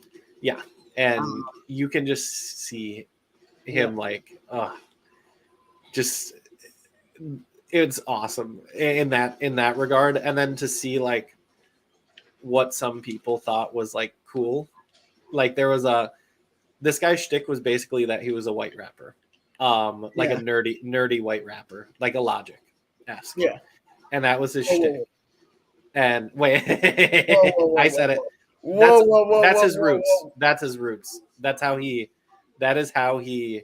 I know he's not just white either. Okay, good. He is biracial. Good to clarify. Thank you. But that was his initial shtick, is that He was not the same style as Eminem, but like the fast. Oh like, no, he's literally nasally, like high-pitched. nerdy. Yeah, Like he would rap about nerdy stuff. yeah, And like I like Logic, don't like all the stuff, but I like Logic, and I think he's same. a good artist. Yeah. Like he's very he thinks about it like an artist. But Yeah. but yes, I know he is. I forget what else he is. What? I'm trying to think of what all his nationalities are and stuff. Well, I don't know his specific nationalities. I'm pretty sure his dad was African American and Yes. his mother was white. He's just biracial. I want to say he has some because he had a. Latino I've seen a couple interviews with him origins as well. because he's friends with the people at Critical Role, which is like really weird. Oh, that's funny. But So so he's in the nerdy shit. That's what I'm saying. he is, and so they did this interview series on Critical Role, and the first season was just all the cast members, Mhm. and then they did a second season with like other people, like famous-y people that were kind of just in their network sphere, and he was on one of the episodes, and I watched the interview. It was really cool, and I mean, I can't speak perfectly to his story. I know it's on the internet. I don't remember it all, but I'm pretty sure like him and his father didn't have the best relationship. Yes. But he did a song with Eminem. Yep. Which was actually, I really liked it. I thought it was really good. What was the song again? Because I know I've heard it. What was it called? It's very like, well, especially because it's like Rap God style of we're gonna rap fast, and that's the whole thing. Oh yeah, they did. That was the one where they did like other people were them in the video. Yeah, Like they hired other people to be them. but his dad like did like ad libs and stuff on it. Oh, that's cool. Oh my god, it's called Homicide. Yes, that makes sense. Yep, I love that song. I swear, I could have sworn Eminem did a diss track on him or something, or like a diss lyric. Eminem has done like 80 diss tracks in the past 5 years, so I don't really know. Probably because there was one where like I don't think Eminem actually means any of his diss tracks. No. I think he's got. It was good though. That's the thing. Yeah. It was good. I was like, I think he's just gotten old and stuff. So now if he's just putting on the persona of like before it used to be like I'm a young white kid rapper. I don't give a fuck what you say. I'm gonna do this and this and this. And now he's just Eminem, and he's just like, yeah, like I'm here. Did. I don't remember the line, but it was in reference to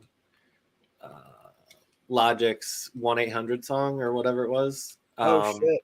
And it was like he said that's the only way to get a hotline is when he references that. And and it was that's I was like he's like you have to lean on that to get a good bop kind of deal. Which isn't necessarily true, but when Eminem says it, it's kind of true. Just because he can make it be. Because he can make it be. But I was just like, oh, what the fuck? And then I saw they did a song and I'm like, oh. Like, I guess there's not really beef so good.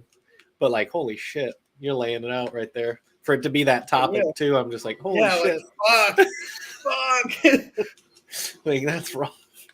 But yet again, I forget. People who say Eminem sucks I don't trust You're them. ridiculous. Like, I understand not liking the direction he's going. Sure, but to say he's never been good or, like, he did a song with Kid Cudi. Do I like his new music as much as I like his old music? Hell no. Is he still just as good of a rapper? I didn't even like his like original stuff, like his Slim Shady era. I wasn't even into that as much. I liked the shitty, like all of it, honestly. But I was never like, there's never a nostalgia of the old stuff for me. Well, just my age, I definitely liked. I mean, maybe I shouldn't have liked the Recovery album. No, I was fine with that. Honestly, like I don't. Yeah. People who got mad over that one, I was like, "What the fuck are you talking about? Like, it's still good." It's I like. Yeah. I had a love for Eminem before I had a love for Slim Shady. I didn't even know what Slim Shady was. Yeah. And like I know he's got his like it's his three personas and he speaks differently and blah blah blah blah. Same thing with like 21 Pilots. I get that. Yeah. They're all their jazz. Oh god. It's just. Yeah, people who say that, which are not a lot of people, it's a minority, but those people who can't be trusted. God, I better never meet 21 Pilots. Like, I will never do a meet and greet.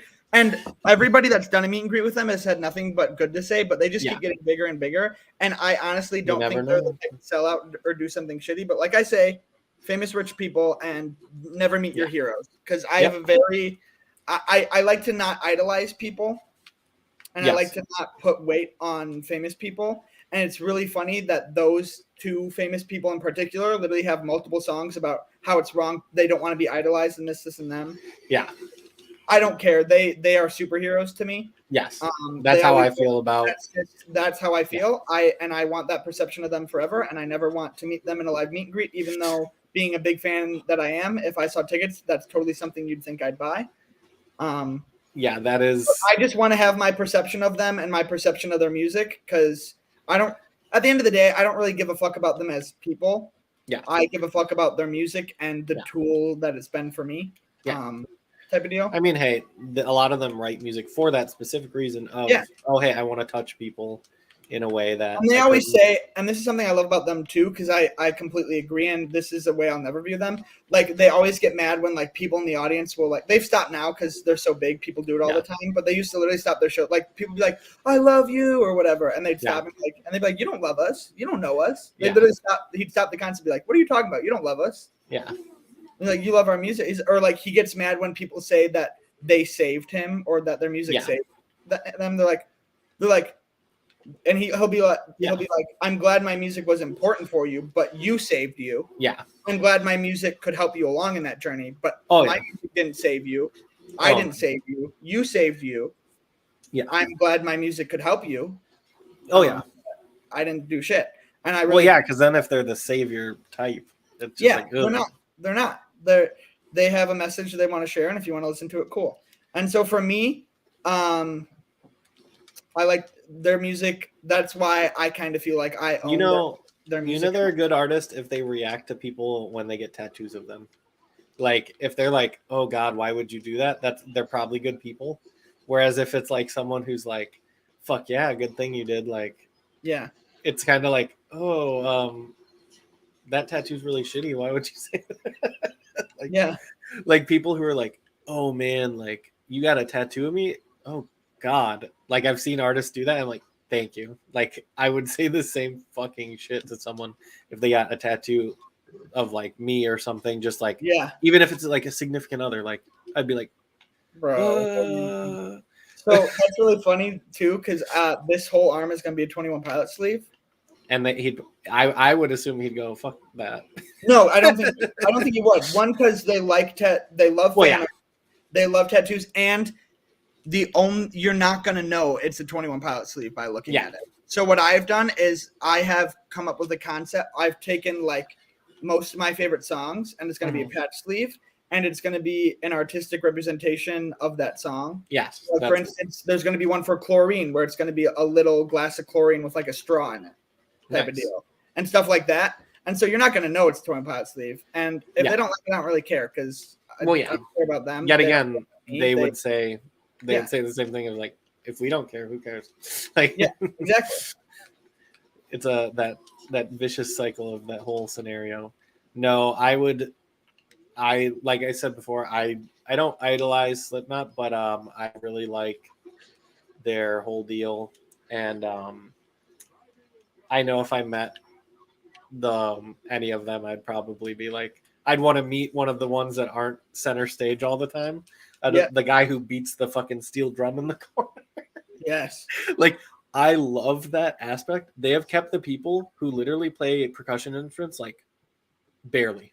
Like, they're literally on stage just going every, like, 2 minutes. And that is it. Yeah. And they've kept the same people. They didn't, like, switch them out or anything, unless they just left because they wanted to leave. Yeah, they're the band, baby. They're actually and they've gone through a bunch of shit as far as like, oh fuck that. Like, they kicked out one guy, but it was because he was having extreme drug issues and was not helping himself, kind of thing. Mm-hmm. And another one died. Otherwise, it's the same guys. Well, they also were a 9-piece, so that's the hilarious part. Yeah. That's why you get the guys who are doing one thing per song and just chilling in the back. Especially as a rock band, that's just so ridiculous. Yeah, 100%. And like,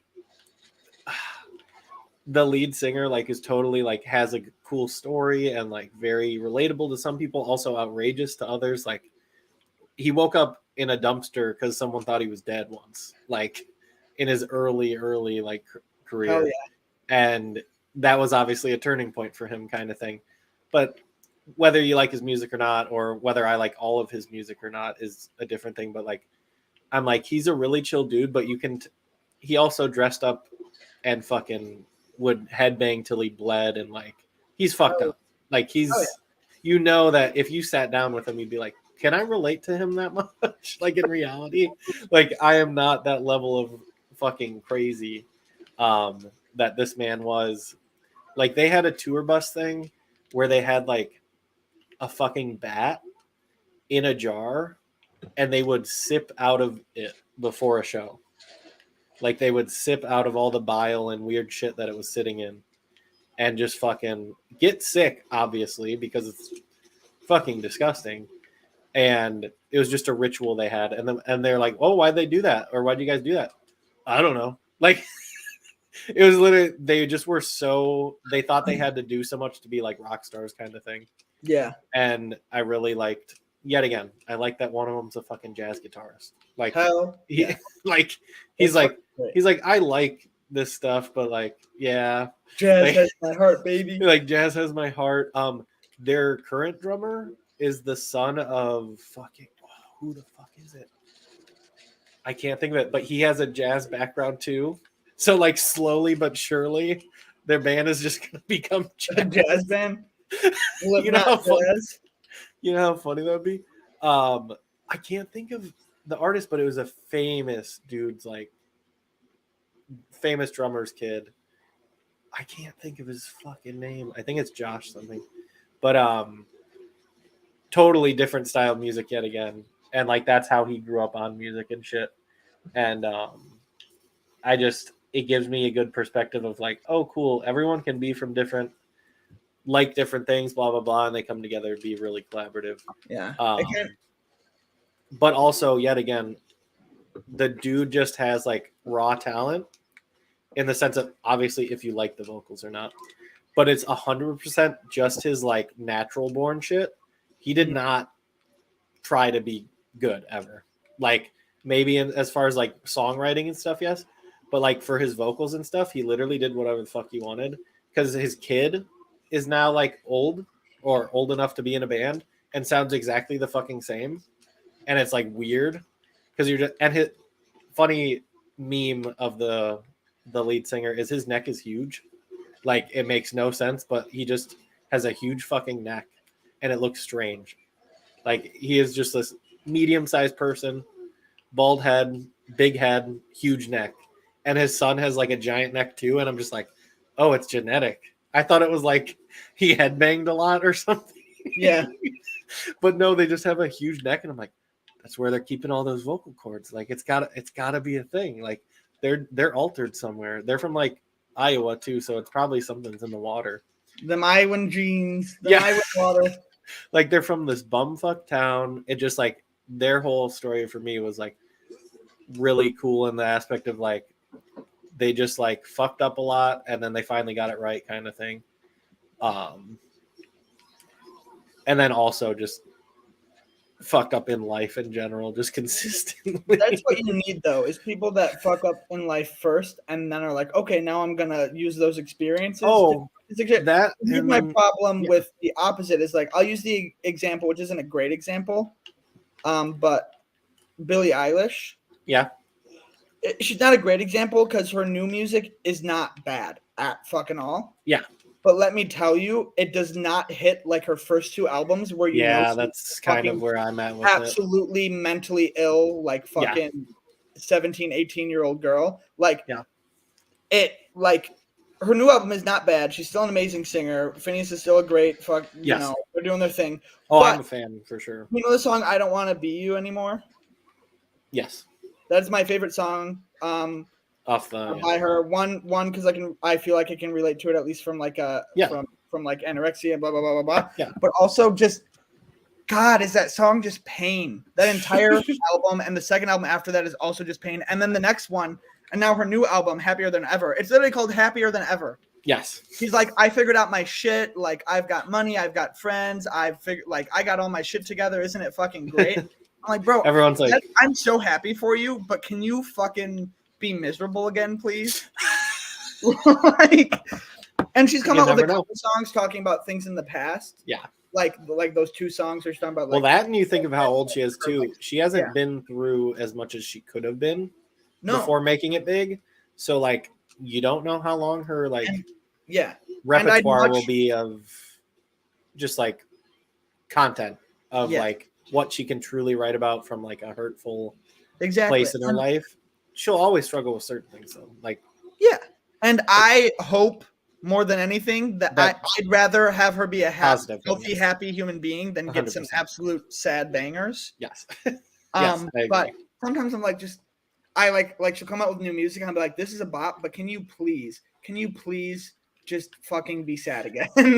Like, Can you just not? because like her new music, like the production level, her vocals, that hasn't changed. Still great. My mom likes her, and I'm like, what the fuck? Like, she doesn't necessarily listen to anything new, and I'm just like, That's I'm like, crazy. oh, I do too, Mom. And she's like, wait, Mom, really? are you And I'm like, okay? yeah, literally. She's like, no, I like the way she presents herself and stuff, and I'm like, oh, okay, I guess. Yeah. But like that for like that and Great Singer. That whole EP album, whatever you want to call it, there is no. I don't think it would be pop. She would have to go through some more fucked up shit. Oh yeah, real fucked up shit to ever write lyrics like that again. Because goddamn, and that album just hurt from front to back in the best way. She also did the personal heart thing for me was she performs at Danny Elfman's shows sometimes. Did you see the orchestral thing she did? Yeah. Yep, that was my man, D-Man. Which, yet again, that's a guy where I don't know if I'd want to meet him because I have no idea. No, that dude's a fucking freak. I know it.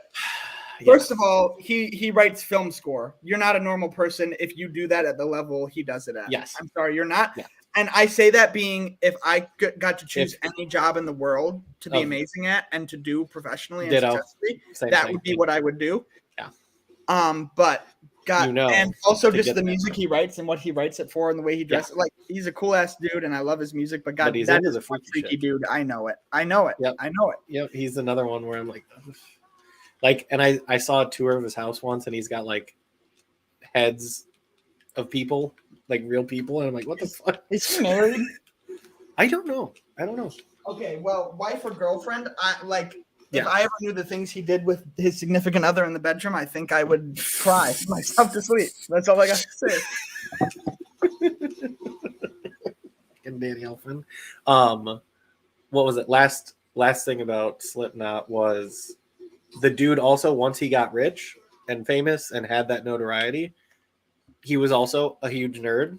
And then he got to do so many cool things post being famous and all that. Like, he likes Doctor Who. He was in Doctor Who, not as a character, but as a voice. They were like, we want you to scream really loud and be this character. And he's like, okay, like, I love Doctor Who. This is so cool. So like, he got to be in his favorite show kind of thing. He liked comics, so he started doing his own comics. Like, I think it's really cool when people get to branch out past their, like, that's yet again why I think the people in Panic, they should have just fucking nut up and just stuck with it, because they could be doing everything artistically with very minimal like concerns about budget ever. Yeah. Like you kind of just gotta shut up and be part of the machine for a bit, in my opinion, if that's where the route you have to do. Yeah. Because you can do so much more after that, like so much more. Whether it's don't worry, guys, we're completely sincere, and this is exactly what we want to do. This is what we're trying to do. So don't worry, internet. Well, yet again, there's so much that I put into this that like I would also put into other things, where it's like that's the point is, oh cool, I want to put my spin on this whole thing. Is like, oh cool, I want to do weird videos and shit, but guess what? It's gonna be the weird stuff that, even if it's not stuff that we necessarily are always into, we're going to put our spin on it. We're going to put our spin on it. And that won't change as far as that goes. Like, we're going to open Pokemon cards the way we want to fucking open Pokemon cards, not the way that you see everyone doing it. Like, I'm not gonna rip through them. I don't give a fuck. I'm opening them the speed I want. Like that's the thing is we're doing it our way kind of thing in a sense, but we're also looking at the checks and balances for stuff. And if and when it gets to the point of bigger sponsorships and stuff, we keep that stuff in mind of we're going to want more people to watch our stuff than less, if that makes sense. I don't think, but we're not the type of we're not people going to, I'm like- saying we keep with pretty odd. we get to the pretty odd stage and it's just like, okay, cool. But and I wish it didn't work like this, but there's also just a part of like this industry, this world, whatever you want to call it, that is you kind of have to, as much as pandering has a negative connotation, you kind of have to pander towards an audience if you want to get anywhere to start doing the stuff you want 100%. to do. And you don't have to compromise yourself to do that. No, but it's just you do have instead of focusing on like every single thing that we all like, it's like, okay, what's something in the middle that we kind of all are okay with? Or like what is this thing that we don't like, but we do really well or does really well that we can do in a way that makes us like it? 100%. It's like how I've continuously talked about music, where I go, I learn how to make music I don't like to see if there's even just a grain of something I do. And like with funk music, there's stuff I like about it, but for the most part. And then one day when we're famous, all these talks we're having about other famous people are going to have much more weight to them. Famous people suck. And then. But we're awesome. Follow us. Buy our merch. Don't go to the meet and greet. Don't go to our meet and greet. We're fucking weird. That's true. But I feel like people should know we're weird. We represent that. No, that's my thing is like, I don't expect us, and I'm putting that out on the internet, I'm not expecting us to have like this outstanding, beautiful, like over the top audience, but I do see our audience growing, and I know that we can get it to a point where it's very worth it in a sense. Yes, I agree. I'm not saying, we're gonna be PewDiePie. No, fuck that. No, that's not the goal either. It's we want to build the biggest audience we can, but also the right audience. Yes, 100%. We want, That's why we might do Pokemon videos, which sometimes veer towards younger people, but also it doesn't. There's a huge niche of my age, your age, people that do it, and that's who we're gearing towards. We're not gearing towards the kids. If there are kids that like it, obviously, but like we're not trying to just Disney Channel it by any means, because you can do that and you'll get easy views and blah blah blah, but like that's not the goal. Is we're trying to get the niche of people that we would like watching the content that we make. Yet again, maybe not every episode, but when I was young and like YouTube was new, all those creators were gearing towards kids because that's who was watching it. Yes. Now we're getting into this weird age where all those people have grown up. Remember a world without YouTube, and people my age don't remember a world without YouTube. And so it's a lot easier. And then the old people, even old people are getting into it. Like it's getting to a point where it's actually a medium. Yeah, like when if we're 80 and YouTube is still around, there's going to be 80-year-olds sending Snapchat streaks and watching YouTube videos. That's crazy. That's fucking wild. Yeah. And that's I'm personally, so it's funny too because you say that like 21 Pilots, like their perspective is like, oh, you saved yourself, blah blah blah, which I totally understand. My reasoning for creation of any kind of art, and if somebody does listen to it or sees it, I want them to learn something from it, whether it's don't be like Justin or it's like I just want someone to take something from it, whether it's a learning experience or a dude, that guy's fucked up, I don't want to be anything like him, or like oh, I liked his perspective on this thing, I'm gonna look at things a different way now, or like whatever it is. Like I want someone to watch stuff that we do and go like make them think, basically. Like it doesn't need to be idolization by any means. It's more of like oh, I do want it to affect people in a way that helps them.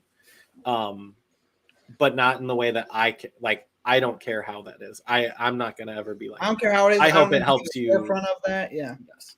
It's more of I want you to broaden your horizon in a way.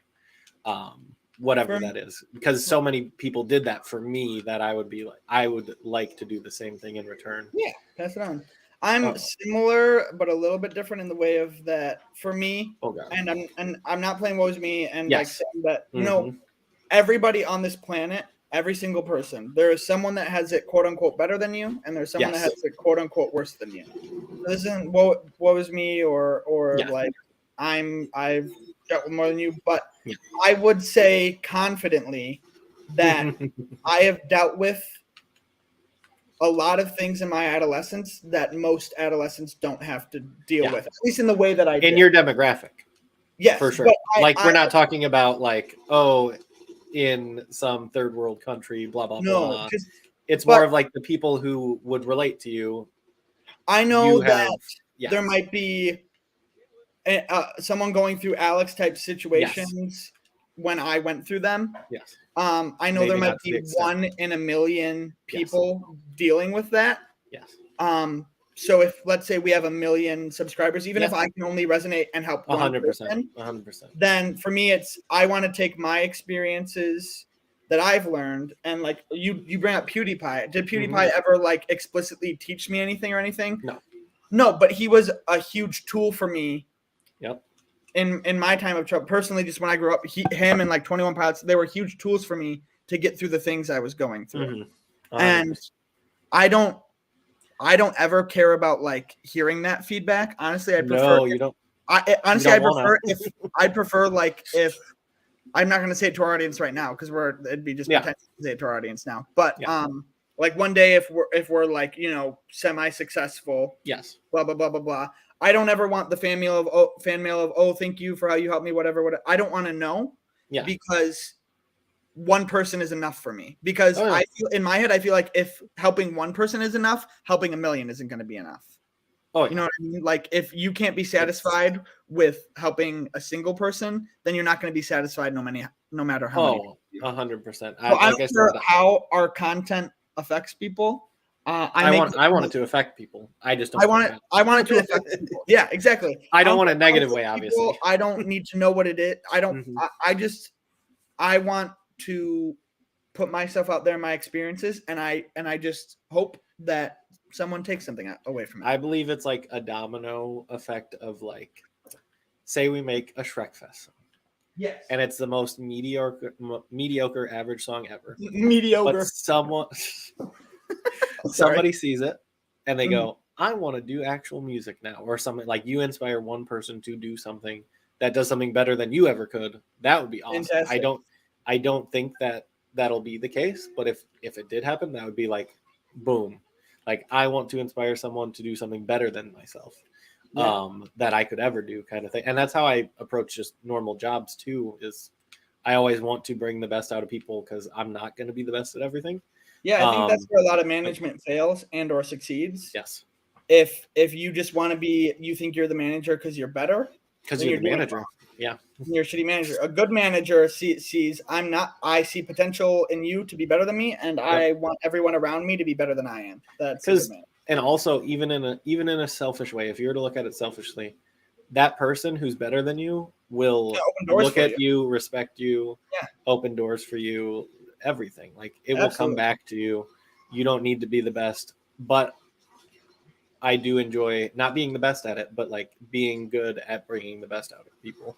Because I know it doesn't always happen, but I know I've seen it happen, and I go, "Oh wow!" Like I am very lucky. It's the best feeling ever. The only thing better than accomplishing something yourself is helping someone else accomplish something. Especially when you know it was a big thing for them. Yeah. That is personally why my last job, if anyone listens that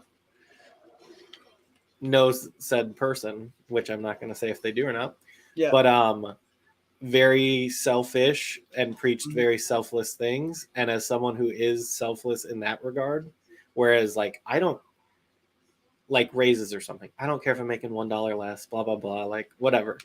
That's never been a thing. But like the time that I'm there, if you are keeping me from helping people or like helping people grow, and you are preaching consistently that you are this like force of nature that like helps people, Yeah, and you're fuck just you. not, fuck you, because like you literally got in my way of helping people. Like, I won't say that's everyone, basically but I'd what it say is. 99% of people that are that force of nature that help Yes. people don't Yes. go around preaching it Nope. because they don't give a fuck. They just No. actually want to help people. Yep, 100%. And that's the only reason I've ever brought it up is like, you got in my Yep. fucking way, bitch. Like, Get on my way. like you got in my way of genuinely being like, I can't help people in a lot of ways, but I was very in a specific environment where I could, and because I'm not going to be good at everything, but like in my environment, I saw myself progress, blah blah blah, and knew I could hit it out of the park, and everyone around me knew I was hitting it out of the park. Like, no one was questioning it. Even said person knew I was doing good, but like literally was just being the biggest asshole and just not caring about other people and their livelihood or anything. It was, I don't know what their goals were, because it wasn't for money. It didn't seem like it. It seemed like they wanted to be the savior, and I just found it gross. Like, it's this God complex people have. yeah, it was ridiculous. like, it didn't seem like they wanted more money, and it's just same. I had a manager here that was the Mhm. same way, just fucking disgusting. Like, Yeah. and the worst part is like what you said, like it gets really frustrating when your work's not being valued like you think it should, or you don't think you're making enough money. Like, it gets frustrating, but the real breaking point for me was and is and always will be when I know what I can do to make something better or do something, and you are doing things that are actively disregarding or making it worse. Yeah. Or like you're like counterproductive. Like, I don't care if you don't really value my work. Like, it Yes. pisses me off. But like at the end of the day, whatever. I don't care about Yeah. your opinion anyway. Yeah. But when you are doing things that hinder my performance, and then you say your performance hasn't been very good. Oh, fuck you! It's your fault. Yeah, especially when you say it in our open. I've had many jobs, so no one will be able to pinpoint them. So no one knows who I'm talking about or what job or blah blah blah. Yeah. But I literally just ran into a boss I had a while ago, and he's like, "Hey, what's up?" And I'm just like, "Hey, what's up?" And it was whatever. But he was someone who, he was a hard worker. He enjoyed his job. He wanted me to get more out of the job as far as money and better hours, blah blah blah, but had absolutely no like control over that, like, because it was a company that was larger. He had no control over my pay in the sense of like the amount in which he wanted to increase it, or like my time, blah blah blah, hiring more people because there's someone above him keeping him and restricting him from doing said things, just because he thought like I was worth more than I was being given, but basically like promised me more when he had no, what are you doing? Absolutely no grounds to do so, and was kind of like offended when I was like, hey, like that's a shady thing to do. And he's like, well, because I believe his intent was all pure, but like, you can't just promise people shit that's not, you don't have. Like, it's a childish thing in my opinion, and like that's what he was doing. He's like, oh, I can get you making that, and it's gonna take this time, but then the date always pushed back. It'd be like, oh yeah, I can get you there in a year, and I was like, but you said I could get in 2 weeks. Like, like that's a huge difference. Like, what the fuck? And like, dude did not work harder. Like, he worked harder than so many other people I've ever met. Like, he was good at his job, and he wasn't like, he didn't not know what he's talking about or anything like that. It's just he kept making promises that were just out of his control. And then I worked at a place, and I told the guy, I said, hey, I had an experience where they promised me the world and just did not have the couldn't do it, kind of thing. And then this person was terrible at their job and promised me the world and expected me to go, oh yeah, you're great. Like, I'm like, no, I told you not to do. Like, I told you not to do that. And you did not respect that at all. Like, No. Like that's why personally in the future I'm not going to be working for bigger companies. Nope. That's just me. Like, No, I agree. And it, yeah, like I want it to be an okay thing for me, but I really do. Yeah. But just in my experience, it's just it's been always shitty. Yeah. And even if it wasn't shitty, the fact that it's shitty and they act like it's not, yeah, it just makes it worse. Like if you told me up front, hey, just so you know, this is how we're gonna treat you, I'd be like, okay, I don't like that, but I respect you at least not gaslighting. Yes. Well, I'm the person, I would thrive in an environment where someone's yelling at me all day to get stuff done. I will thrive in an environment where I'm not getting told what to do. I'll thrive in any environment, basically. But when you preach one and then it's not what I'm getting, it's literally like you're just lying to my face consistently. Yeah. But the fact that Trekfest is what made me truly not like my last boss, because I heard him lying while I was working on Trekfest music. Yeah. That's so fun. Trekfest has been a blessing, and an absolute blessing. It really has, though. Because, yeah, I was working on it, and then I hear him talking to someone, and I'm not going to go into details, obviously. Yeah, not important. But basically, like, one of the biggest pet peeves I had the entire time I was there that he didn't really have an answer to, I heard the answer to, finally. And it was different than what he had been telling myself and other people, and still tells other people not the correct thing. And for me to hear it at me working on Trekfest music while he was only 4 feet away from me, like, yeah, what you think, since I'm not like on the clock, I can't hear you anymore? Like, I think he thought that because he was on meetings on like Skype calls and stuff that we couldn't hear him or still can't hear him. Yeah. When I would say, hey, I worked with this person, they got really good at this now and they need to work on this. And then to hear on the call later that day him go, I've really been working with this person. Like, I personally have been working with this person and they're struggling in this, and hear verbatim what I said. Yeah. And to hear people go, that's great. That's great. Like, that's awesome. So basically hearing that what I do is at a level, his level or higher. Or higher, yeah. Same. Which, yet again, I don't believe that I'm anything special, but I know but it's in relevance to that situation. Yes. Yeah.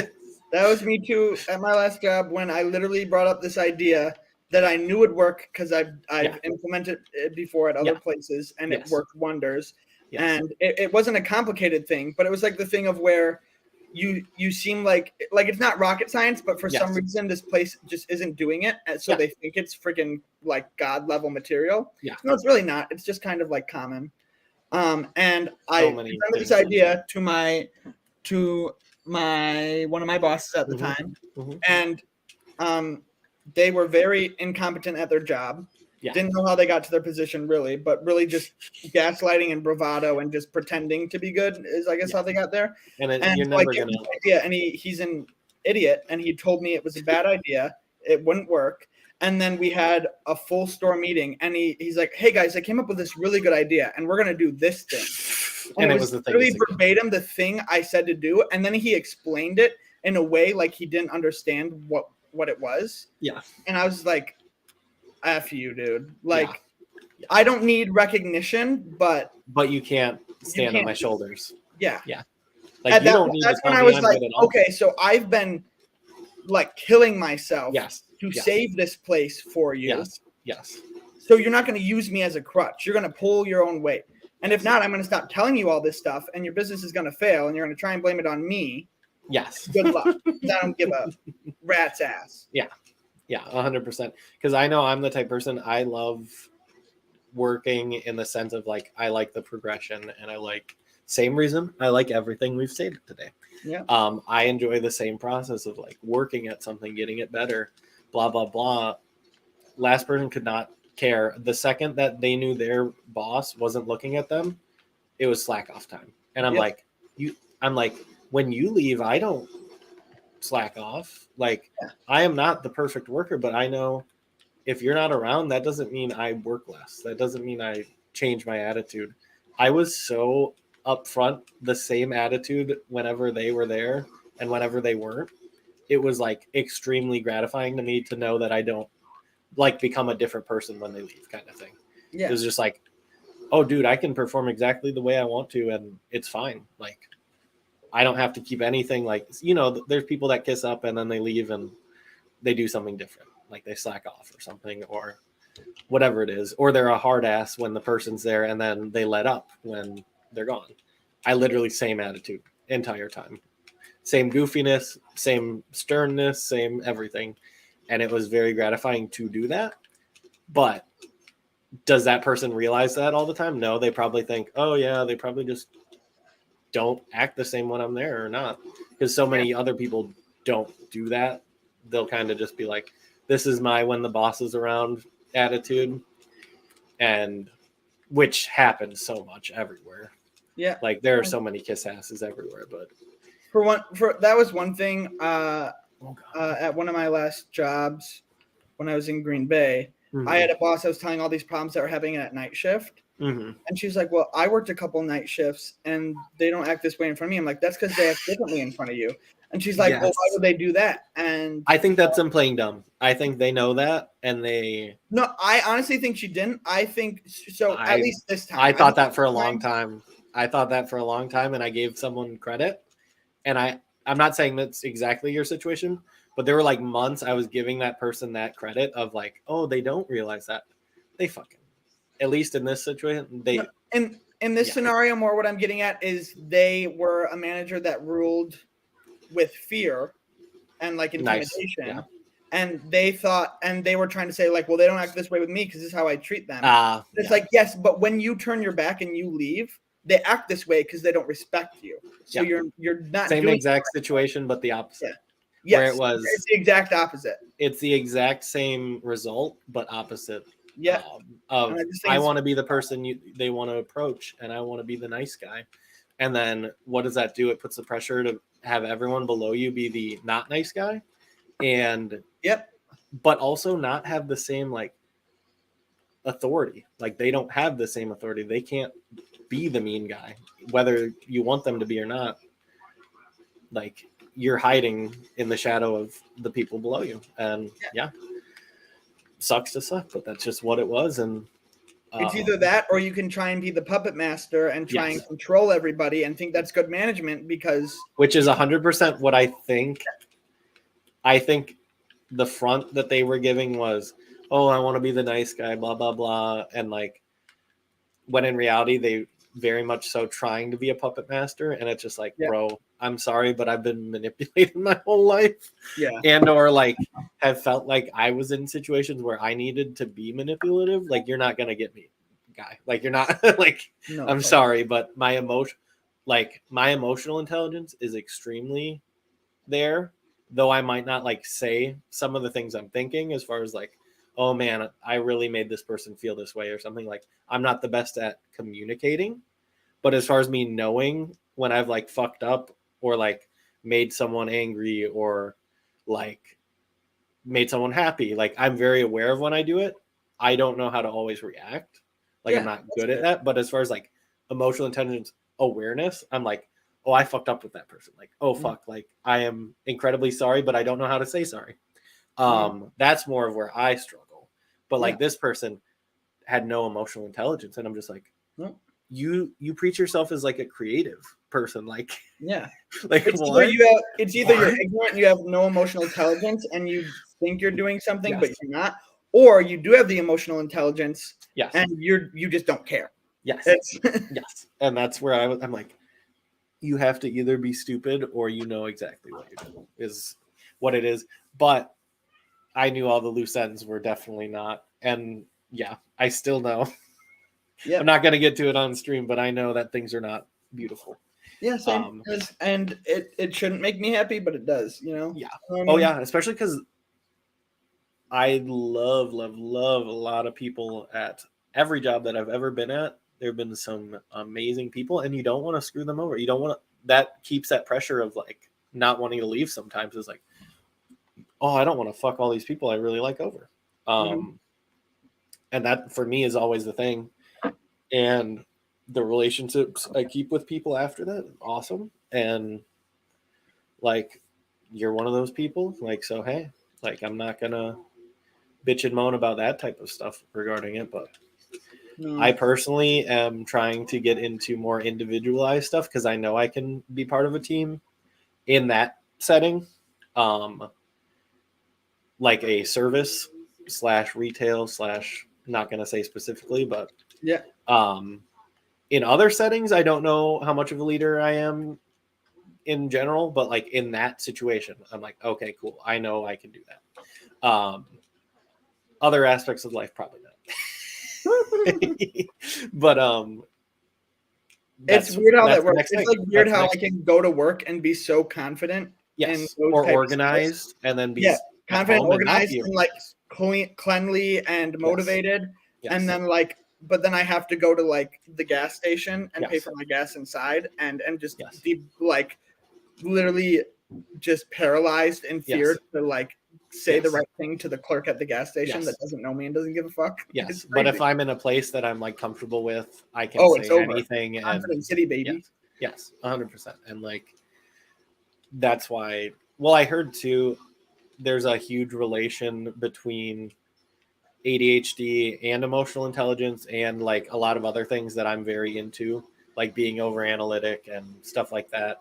And I know it's not like cookie cutter, like everyone's the same to that, but like the more I've delved into researching about it, because I've avoided it a lot of my life. Same. To see like literally even down to the point of like the way I watch movies is almost directly correlated in the sense of like, oh, I'm going to know exactly what happens in the first 2 minutes of a movie. Like 100% comes from being extremely over analytic and thinking about the 8 million possibilities of my, like you said, when you go up to a clerk at a gas station, you're like thinking of every single way it's going to pan out. And you're just like, oh, fuck. And that and anxiety in itself. Am I an anxious person or do I have ADHD? And it just makes my anxiety worse. Like, which is it? What's my core type of thing? So I know how to attack it, kind of deal. And that's totally the thing is like, what is the root? If I know what's going on, if I'm in an environment, I know what's going on, I'm an extrovert. Yes.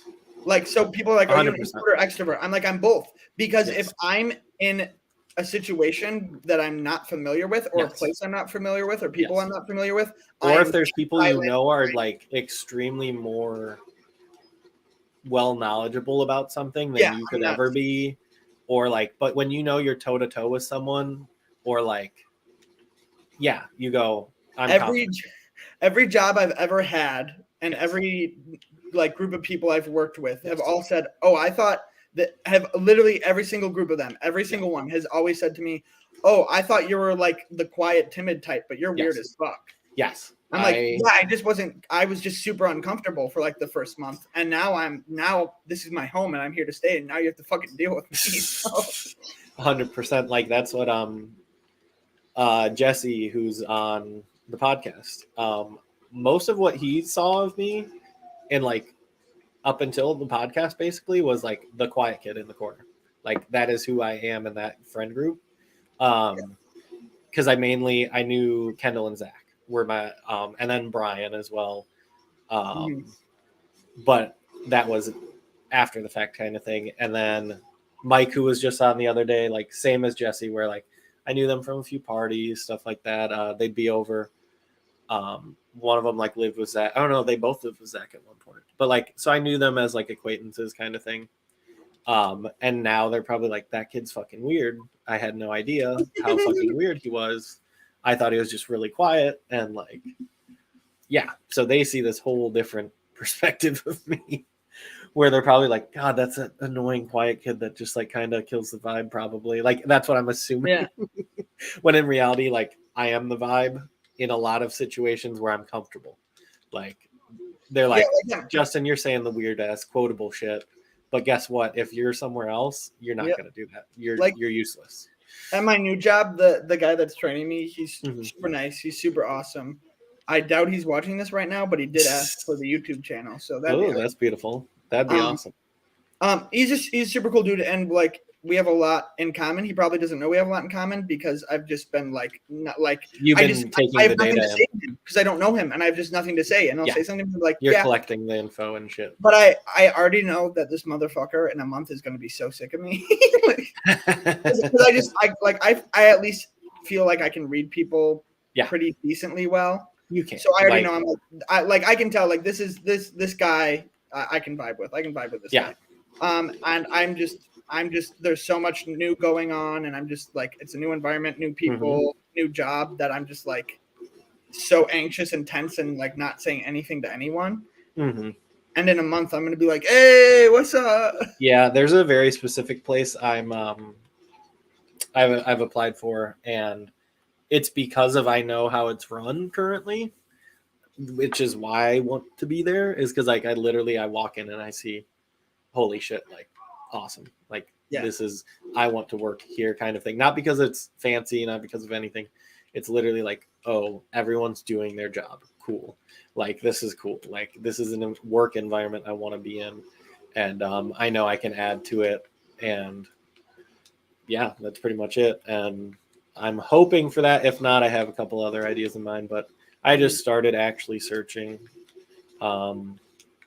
fairly recently. So I'm looking at that stuff. But like, I'm like, since we're on the internet, I won't say anything specific. Yes, but exactly. Like, in my current job and like some things I've been trying out job wise and like looking at other places, like there's some things I really, really don't like that I had no clue I didn't like. And it's nothing to like, it's nothing bad with like to the place or the job or anything. Oh, no. Like, things I've been trying out. It's just like, oh, I didn't know I didn't like that. And it's been very valuable to be there to learn those things. You're not going to like everything, but you also don't know what you're not going to like either. So it's nice to know that for the future. Be afraid to not do it. Yeah. Like that's how I am right now. A lot of people are hesitant. I'm not going to say what it is, but there's a specific thing I want to go into, like a field. Mm-hmm. Not much different from before. It's just a specific position. Mm-hmm. And a lot of people are like, dude, that sucks if it sucks, but it's great if it's great. I'm like, that's what I understand. That's what I understand about it is if I have any second of control over it, it's going to be great. If I don't, that's not in my control kind of thing. So whatever. But, and I'm at the point where like a lot of people I've talked to. Yeah. And always, so I've made a lot of mistakes. I guess you could call them mistakes. Yeah. Where like, you know, I left a job because I was really not treated well or whatever. Yeah. But like the reason was valid completely, but I didn't really have anything lined up properly, or I would jump into something too quick, even though I knew it probably wouldn't be good, and then it ended up being just as bad or worse. Yeah. And so people are like, oh, like whatever. But at this point, I'm not gonna do that. Like where I'm like, oh, I hate it here. I'm gonna leave right away, type of deal. But I'm at the point where, like, let's say I try something out for 2 weeks and I go, oh yeah, this is not for me. Yeah. Like I don't really care what people say, or if they're like, oh, you just got to give it a chance. I'm like, that makes sense. But I know myself. I know it's not for me. And maybe I would learn that's not the case, but I don't care. And like, is that's probably bad to say, but I just don't care. I think you know right away, because for me, my last one was I went in going, this is for me, but I don't know if the way it's going to be gone about is for me. Like, as far as I could tell, management was very iffy off the bat. Like, and then I find out that they're brand new and it's,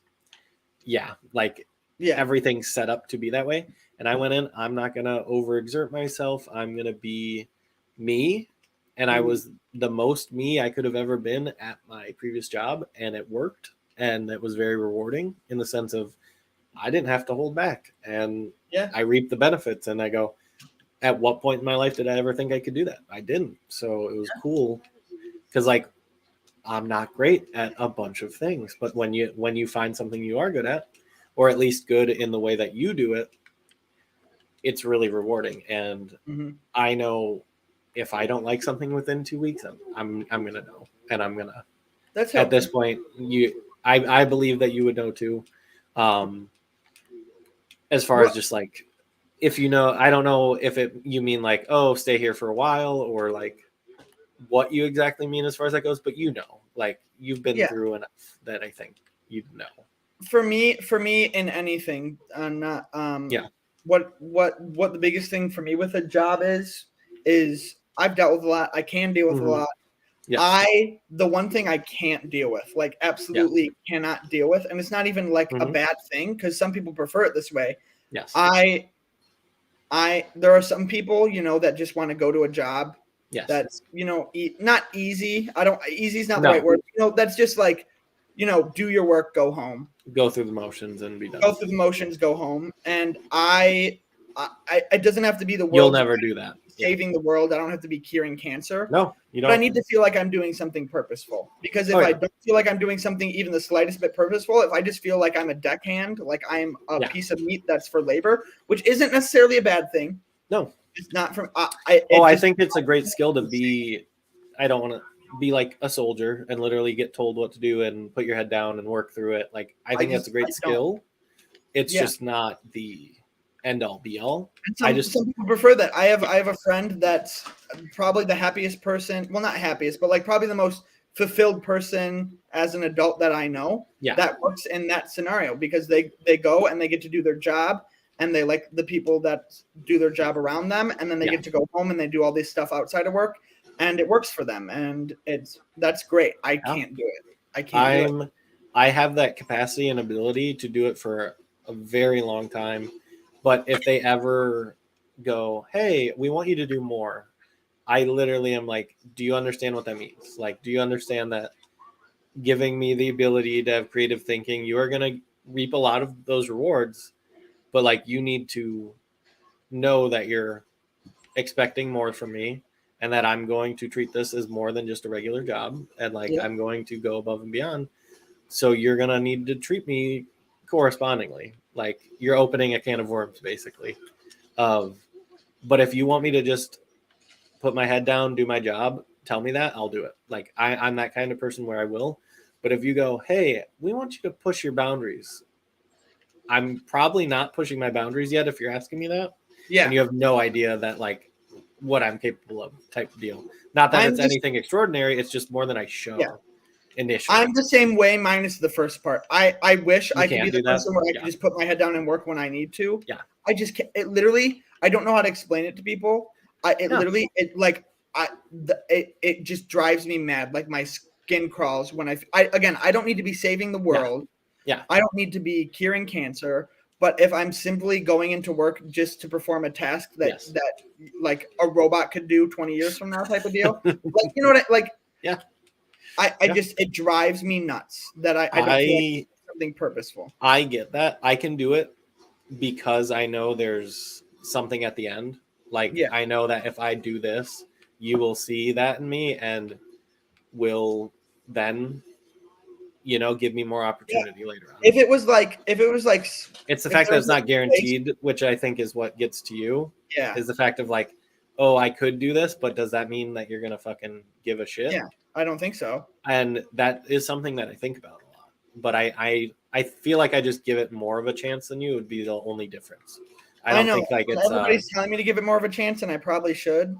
Like, it depends. It depends. Like, I get this from my family, from my friends, that I should give these types of things more of a chance, like all the time. And maybe I should, but there are times where I didn't, and I should have. I just can tell you that they'll continue to tell you. Yeah. And when you finally get it right, kind of thing, there's a time, which the most recent time I sat after I left my last job, I literally went to lunch with my mother and we talked. And she basically said, well, could you have done this better? Could they have done this better? Blah, blah, blah. And basically the whole time was like, you're fucking right. And you did everything perfect. And like, you're fucking amazing. And that's not ever the conversation I had. Anytime I've like left a job, it's like, oh, well, I'm worried about you, or like, I hope you find something that's better, blah, blah, blah. it was just like, oh shit, Justin, like you're a fucking force of nature. Like I'm not worried about you anymore. Whereas it used to be, oh fuck, like what is this guy gonna do with his fucking life kind of thing. Now she's like, oh fuck, this guy's gonna fucking like fuck. That's the up. thing. I know I'm young. Yes. I know I've only been in the workplace so long. I know I have so much to learn. Yes.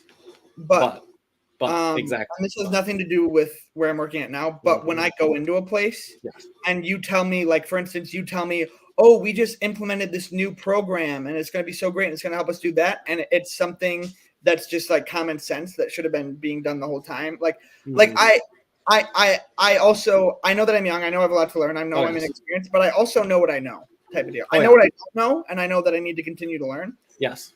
But I also know that I'm not just some stupid kid that knows nothing. Yes. Yes. There is a meaning behind what you're saying, and you have thought about it. And it's not like I'm just completely being a stupid kid. I'm gonna make mistakes. I'm still young, I'm still learning shit, but it's in different aspects, and it's not necessarily that situation, or if it's a part of the situation, it's a smaller part than people might be portraying it as, or like kind of looking down on you as like, you don't know. You could be wrong about it, but it's probably not as much as they're making it out to be. It's not, they're not giving you the chance to live your shit basically and actually go through it or not go through it. Exactly. It depends. And personally, how I choose to live my life, which is not how everyone chooses to live their life, is I know I'm an impulsive person, and in certain aspects I try not to be, but in the aspect of just life in general, I believe that there is no point waiting for information that you don't have. You make decisions based off of you have, and you roll with the punches. That, and if you seek information, it will be beneficial for sure. Yeah.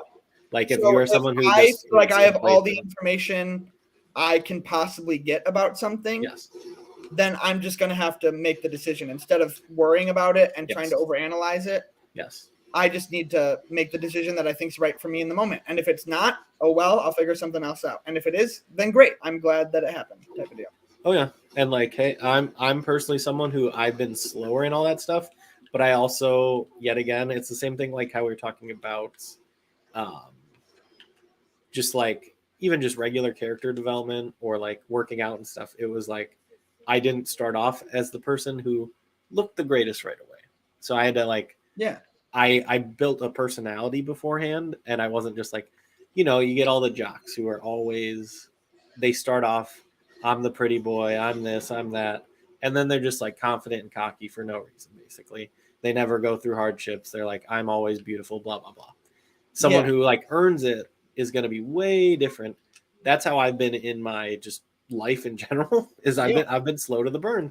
But the amount of people who like see me now and go like, oh, fuck. Like this guy is gonna do something like more than like I could ever do kind of thing. Whereas like you say that 4 years ago about me, everyone goes like, okay, sure. Yeah. They go, who the fuck's this guy? Who does he like? At no point, it's a very new thing to me. But like so many people are like, dude, this guy is like the shit. Like he is going to fucking do shit. But that was not the case for a long ass time. And like, but yeah, I had so many of the same discussions. As far as like my family asking me stuff like that, but like, and they, but I bet they think you're a little smarter than they thought I was. I'm just gonna say that. Yeah. Like, even Daniel. Oh my God, this kid probably did not think anything of me till very recently in life. Like now he's like, oh fuck, Justin's like a menace in a good way. Like I think you overestimate me. I think you are better at internally seeing yourself though than maybe like I would have been. And maybe, my family thinks I have a successful day when I get out of bed. Like I get that. I have set the bar so goddamn low, which I'm not upset with. Yes, I get that. I get that aspect of it. It's funny too because Daniel literally he made a comment once. There was a summer where like I barely left my room, and my parents thought it was the most unproductive summer I've ever had. All this stuff like, oh, he just sat in his room, blah blah blah. I felt like it was the most productive summer I ever fucking had, where like I literally talked to a lot of people who I networked with now, some of which are on the podcast. I was like super into music. I was learning all that stuff about music. Like I locked myself away basically for summer and just like got myself very involved in like creative process and shit. A lot of which I'm doing now in the podcast. And it was like, and like Daniel literally referenced it once. I'm like, that was like my best summer ever. Like I loved that summer because I literally like I wouldn't have made the Shrek Fest stuff. We wouldn't have been in the spot where I was confident enough to do any of that. Like everything fucking happens for a reason kind of deal. And it was just funny to see like people on the outside go like, oh, you're doing nothing. Like you're literally just sitting in your room doing nothing. It was like, oh no, I was literally like learning about myself more than I ever did. Yeah. Instead of going out and doing that, which later on in life, then I started going out more, doing fun stuff like that. But like, I was such an introvert because I wanted to be good at something and not because I was like, oh, whatever. It wasn't like me blowing stuff off. It was me like in the lab going like, let's become good. Is that an ADHD thing? Yeah, probably. Yeah. Because for me on that aspect, like I feel like I have the ability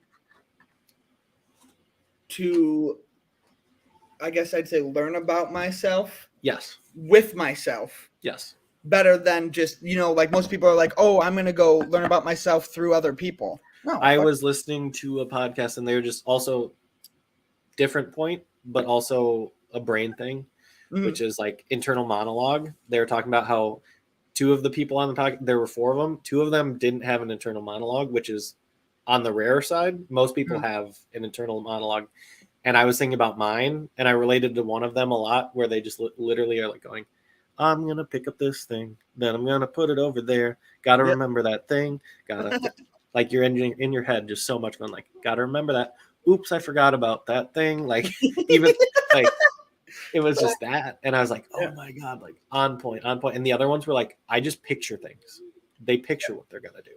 They're like, they explained it as the sim cue list. If you've ever played The Sims, the like different actions you do, they line up. Like I'm going to go to the shower and it's just a picture of a shower. Oh, I'm going to do this. They said that's literally how they think, is like a picture of what they're going to do. They picture themselves doing the thing. Yeah. And I personally, I'm a words person. I'm talking to myself the whole time. I'm not envisioning myself doing anything, but it was just, and then yet again, of course, the person who was most relatable to me is extremely ADHD. And I'm like, okay, yet again, like, God, and that's where it's weird. Cause I'm like, people are so alike and aren't as individualistic as we want them to be. Yeah. But at the same time, there are so many minute things where like people are very special and different, but like at the same time, so many things core wise, people are not fucking special, like in that aspect. No, and it's beautiful. Yeah, and it's a good thing to be relatable to other people. It's more of like, oh, cool. We're all like going to be different genres of music, but like at the same time, you're going to be ska and I could be ska, but one of us won't have like saxophones. Like that's we're all built up of the same parts, yes. but we're just arranged different. So, for instance, like if me and you might share some of the same like ideas on music, or like or like the ADHD thing, or blah blah blah, or A, B, and C. But I know you think 20 steps ahead type of person, when I'm a type of person that's just like, I don't know what's going on, I'm going to do things. So like, but and I know that comes from many things that don't have the ADHD brain or the music that are also, I don't know what's going on, but I'm just going to do things.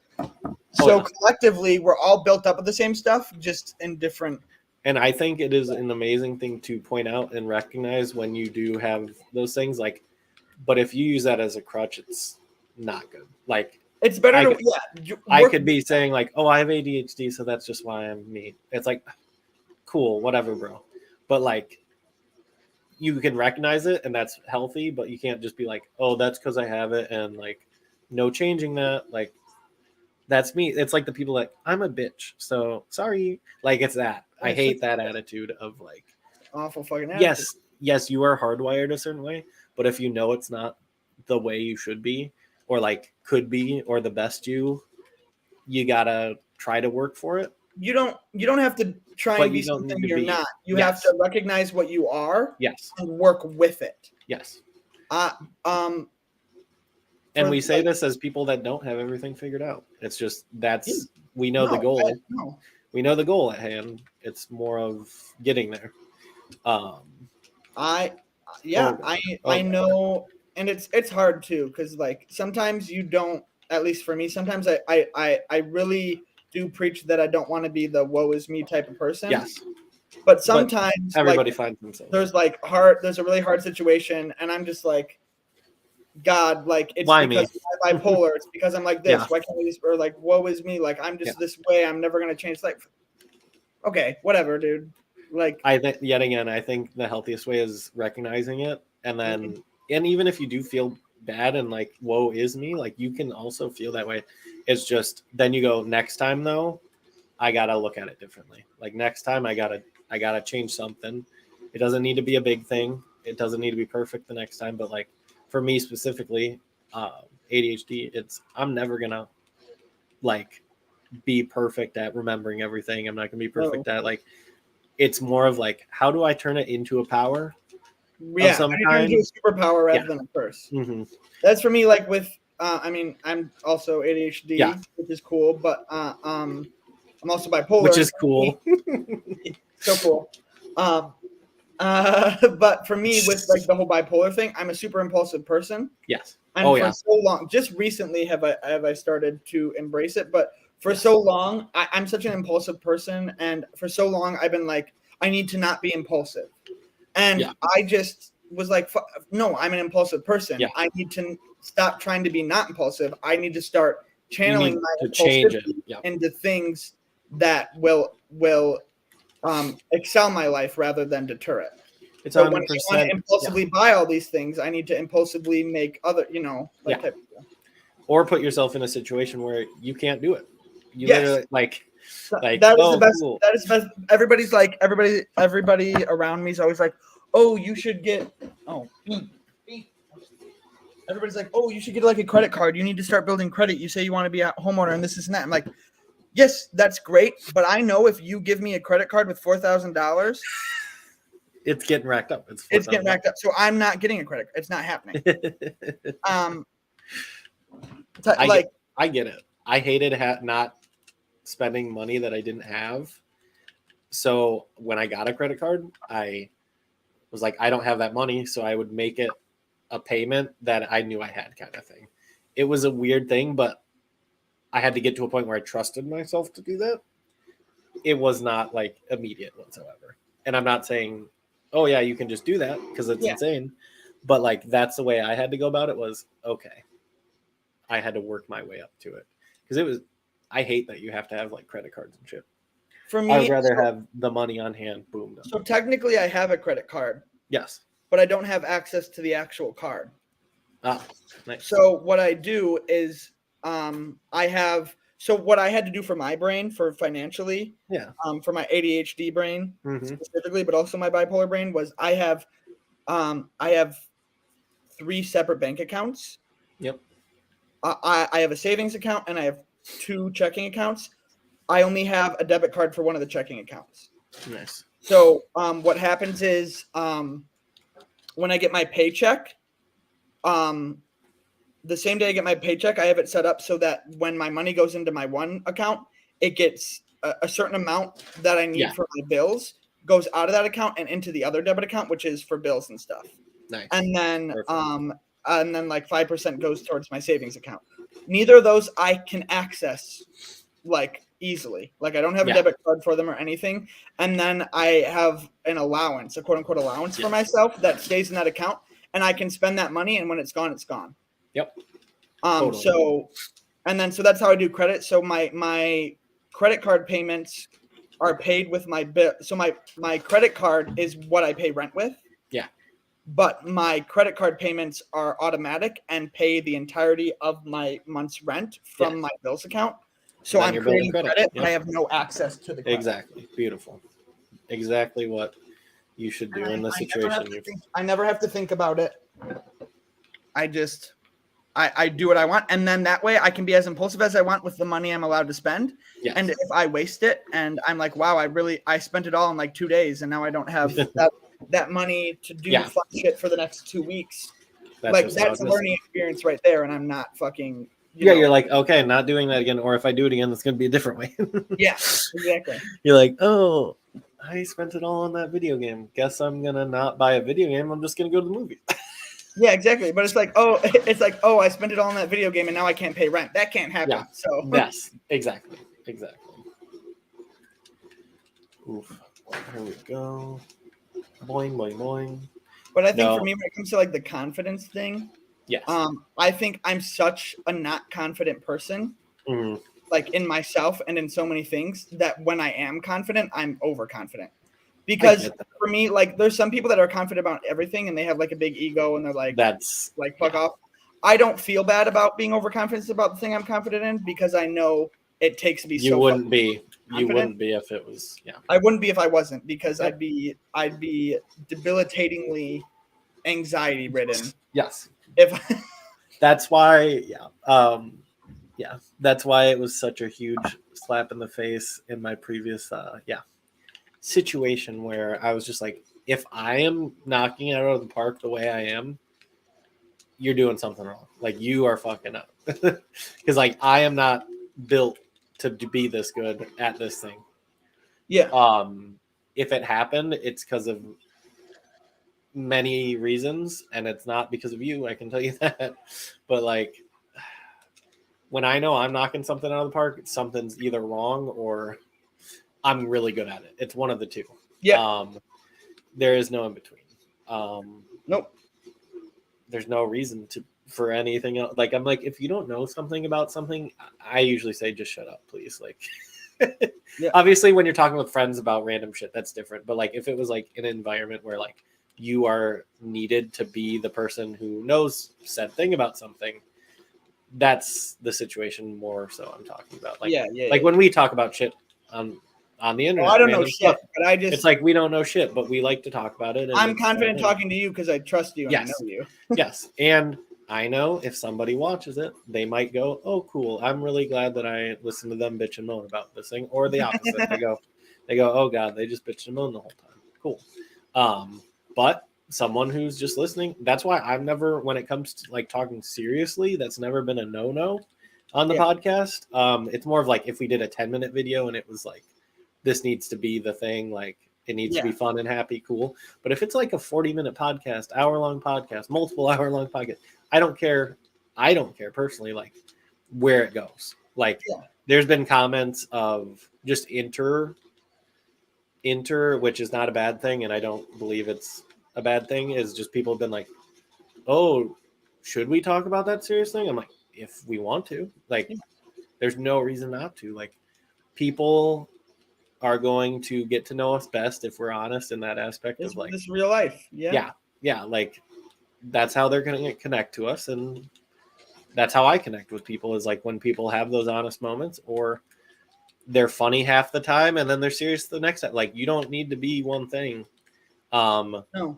Because like, that was the comment that was made, like, oh, is that going to be funny though? And like, since when are we supposed to be funny? Like, oh, it's definitely like a thing we want to do. But I've never at any point was like, this is to be funny. It was more of like, oh, we could talk forever, so let's do that. All you listeners out there, I don't know if you're enjoying this, but this is literally the exact conversations we should just at this point we should just start calling these Alex and Justin's work talks. Yes, because that's what these are. Because we would talk the same stuff at work. Like, and literally why we started doing it was, okay, cool, we said something funny. Oh, that's awesome. Oh, we said that thing about music. Oh, that's funny. Oh, that's cool. That's neat. Oh, that sparks my brain plugs, kind of thing. Cool. I have never talked to you and ran out of something to say ever. Oh yeah, it's because we're both ADHD. Haha. All you people that are like, fucking shut up about being ADHD, which I understand too. There's a point in which, like, it's a huge thing right now for people to be using that in like content. Yeah. Not necessarily like ADHD, but any kind of like Just like kind of devaluing anything to do with it, like, brain functionality or like personality traits or just like anything that could be technically diagnosed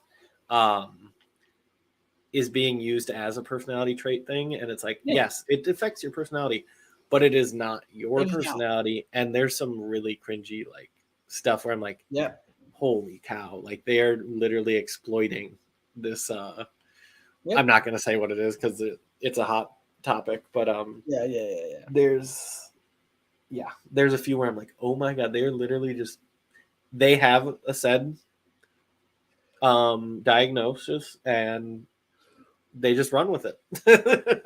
They go, I am that person. It's like, that'd be like me going, I'm the ADHD person. Now get over it. And I'm going to be a bitch. And blah, blah, blah. And it's my personality and blah, blah, blah. Oh, does it help me choose the things I choose? Oh, yeah. Like big proponent. A diagnosis is only beneficial if you want it to be. Oh, yeah. Type of deal. So for me, like whatever, bipolar, ADHD, blah, blah, blah, blah, it's helpful for me because it's a tool I can use to better understand myself. Yes. And if you're not going to use it as such, then it's just another useless label that we put on things. Yes, because there's a lot of those. And I have bipolar. I am not bipolar type of deal. You know what I mean? Yes, like 100%. And I, if I ride that line, I'm sorry, but for me, I'm just like, I'm just okay with talking about it. It's not that I need to talk about it or want to talk about it. I'm okay with talking about it. So, and personally, in this atmosphere, it's like you never know. It could help one person that literally is going through the same shit. You don't know. It's not even just like sometimes like just knowing it's also happening. About knowing like, it's also ADHD. happening. Like it's like, oh, there's other people that go through this. It's just a little less lonely sometimes. Yep, exactly. And that's where I'm at because like I'm not trying to be profound and teach anybody anything. No. It's more of, hey, guess what? There's someone else like you, cool, or not like you at all. Like you can be like, oh shit, that's a perspective I never thought of. Because in no means do I think any of my perspectives are the correct ones. Nope, sometimes they're honestly more wrong, probably. They're just ours. Yeah, exactly. They're not right. They're not wrong. They just are. Oh yeah, and holy shit, I just got smacked in the back. Oh my God, homie will not stop healing. Okay. That's all they want from us. They just use us for the healing. Okay. Bitch.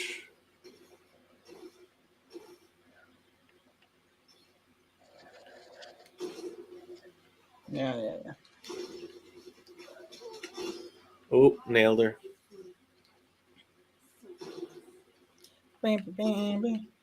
Yeah. Oh. My Widow's okay. I definitely, for not playing Widow, my Widow's good, but not good Widow.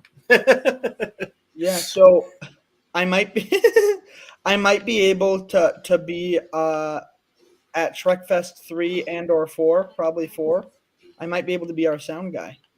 Ooh. I'm thinking about, so I've been looking into this associates program. Yeah. At the college here. And so it's an audio production certificate. It's 1 year, and then all of the credits apply to associate's degree, and then all those credits apply to a transfer for a bachelor's degree. Yeah. So I could do the thing because I'm not like the biggest on school. So I could do the thing where I get the year certificate, and it's like, okay, cool. I know these things. I can go do something with them. Cool, that's it. Or I could keep going if I want to. And then I could keep going and then say, okay, cool. I can do these things now, and I can stop, or I can keep going if I want to. So. No, yeah. The only reason I didn't go that route because I'm huge into audio production, blah blah blah. I've been told so many times by people that did go that like it is very beneficial, and you're not going to learn stuff. It's more like you can technically learn basically everything you're going to learn there. But if you're a person that wants hands-on, and wants to network. Yep. Like it is really the networking is the thing. Yes. Is the one big thing. It's there's literally internship programs for the certificate that are set up by the school. You get the hands-on and you get the huge. Another thing is it's not like a normal audio production thing. It's more based in partially in theater. It's audio production and entertainment. Oh, like live almost. It's like live audio. It's not only audio though, it's also radio broadcast and television. It's also live theater. Oh, cool. So it's a little more niche, which I like. Yeah, but still very applicable to real world. And again, still stuff you can probably learn on your own, but yeah, that and the other thing of like everything you learn there is also not to be taken with a grain of salt, but like you can, it's yet again an artistic way. Like everything you do there is also something you can like, either you can leave and be like, yep, cool, I'm not going to do anything like that. Or you're going to go, I'm going to do everything like that and be successful either way. Like, because I've known a few people who are like, I use like half the stuff that I learned. And then you can literally know that you have that knowledge and you can decide what to do with it, basically. It's also like at the end of the day, if nothing else, it's a piece of paper type of deal. 100%. 100%. And it seems like a good option for me because I was never the person that wanted to just do the whole go to college right away route. Yeah. And I'm very reaffirmed in that because all my friends that did that, I love them, but they are still children. Yes. Which is fine. That's absolutely fine. But I'm still young. I'm still learning. I still do stupid things, but I don't feel like I'm a child. Yeah. You know what I mean? Like I'm not going out to parties every weekend and school this and type of. I didn't want that. A lot of people went to school to party, honestly. Or a lot of people go to school so that they don't have to work for 4 more years. Yes, 100%. But I'm at the point where I'm young and I didn't get those experiences, and I don't have a problem with that because I didn't necessarily want them. But being the 40-hour a week worker, at this age for years and years and years now, and I just I kind of want something a little fresh. You know what I mean? Like I've always viewed my job as my profession, and maybe just for a little bit, I want to view my job as something that pays rent, and my profession is going and learning these things about what I actually want to do. Oh yeah, I agree. Like that's how I don't want to. That's why I'm currently looking in a more individualistic thing. Like I said before, like I know in a team environment in a workplace that I thrive. Like I aim to inspire, blah blah blah, and I know I can rally people behind me, basically. Yeah. I like being told the right thing to do, but if I have to find out what the right thing to do is, that's what it is. But I want to do. I'm gonna try to do something that's more individualistic, where it's based more on my personal performance, and we're gonna see how it goes. One thing I did love.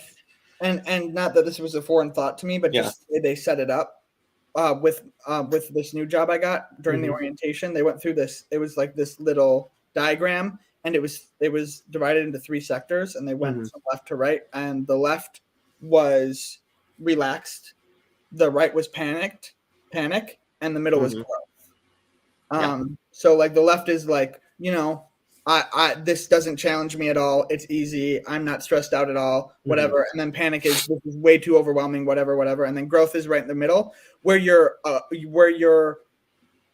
comfortable amount of uncomfortable. Yes. To where it's pushing and you're going. It's such a good thing because it's something I don't want to say preach, but it's like something that always has stuck out. And when I point it out to people, they either go, "Yeah, that makes sense," and they apply it, or they don't, and it's annoying because if you see someone who's needs a fire under their ass, for lack of a better term, what do? You put a fire there.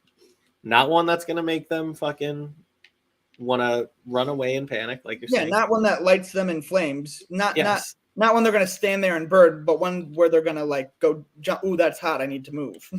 And then the other thing is, if you see someone that's over their fucking head, you do not let them just crumble. Like you go by their side and you fucking help them out, like kind of thing. And that, to see it not be practiced properly it hurts, because you go like, fuck, like someone's getting hurt in that process, whether it's you, whether it's someone else, like someone's getting fucked over just because someone's incompetent and doesn't want to push people, or doesn't want to help people that need to be fucking helped. Because because like once you can defer that in other people is what I believe makes you a better leader. Just because you don't need to be perfect at anything, you just need to know, hey, I need to help you dial it back. Oh, I need to help you ramp it up. Yeah. You don't have to focus on any of the minute shit. Like Nope, you don't need that's to all you have to do. It's really, micromanage. You don't need to do shit. no, micromanaging is awful. It doesn't even work. And it will just cause more stress for you. Yep. And that's why my next line of thinking is I'm trying to do it on a more personal level as opposed to I know I can bring it out of people. It's more of how do I bring it out of myself, which I also find myself adequate at. Like that's what my personal journey with like fitness is like me going, fuck you, you can do better. Fuck you, you're doing perfect. Like chill out. Like you don't need to go so hard. It's finding that medium balance. And like that's why I like that experience personally has been like it's self-mastery almost. Yet again, guitar, all that fun stuff. Like you find out so much about yourself and your pacing and how you need to go. I just want to find that more in the workplace kind of thing. Because yet again, like I know it's so funny. Like the job I learned the most about like team building and shit was literally being a team building instructor. Like it's stupid. Yeah. But and in the most elementary way, it was correct in every aspect though. Yeah. And it's stupid because not even the person that was teaching it to me was that great at it. But like all of the stuff that they showed was like, oh shit, this is real. And then I did it with kids too. So it's like literally children act the same as fucking adults. That's a whole other thing is kids are fucking way smarter than we pretend them that they're not. And then adults are way stupider than they fucking pretend to be. I hate people that treat kids like they're kids. Yeah. You should treat kids like they're an adult. That's just that's a fact. Like, yeah, you can pretend to be a little more excited and blah blah blah, but like, sure, but like as far as expectations and shit, it's like, you know what they're capable of. Like, they're not as like obviously they shouldn't be taking on like adult responsibilities and such. Oh no, they totally should. No, I'm just kidding. But they view themselves as adults. Yeah, and you treating them like kids is going to do nothing for you.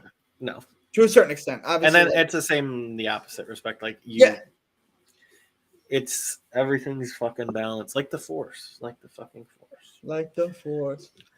And then let's not even talk about the sequels, please. Thank you. That's an example of not learning. Absolutely. But yeah, no, I'm excited because yet again, I'm going to be doing something that is based on my performance. So, yay. Yeah, absolutely. That's what I'm excited for. I think that's what I'm the sickest of. Which low thing? Expectation, not even low expectations, just kind of low expectations of knowledge. Like I understand you want to cover all your bases, and like especially with a lot of big companies, and I appreciate getting all the knowledge, so that like sometimes you don't want to assume people know everything. Yes. Because no. But at the same time, I'm sick of, and I'm not blaming anyone that's done this to me, because you don't know me. Because you're instructed I'm sick of getting hired from a job, like going through an interview process where the reason they hire me is because I have these skills. Yeah. And then going through the training of them explaining it to me like I'm a baby. Yeah. No shit. Why do you think you hired me for this position? Like, yes, teach me the ways of the company, teach me all this stuff. But like, if I tell you like, yeah, I'm comfortable with this, I'm good. If I have questions, I'll let you know. Like, just let it be. Like, I don't.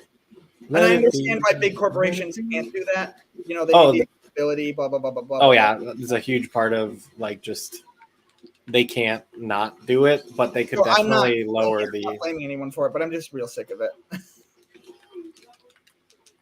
I'm on a 5 kill streak as Anna, and go off like this early in this round. It's fucking weird.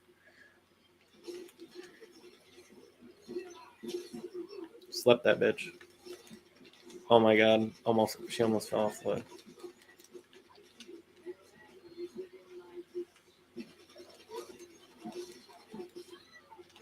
Oh my god! This is overkill.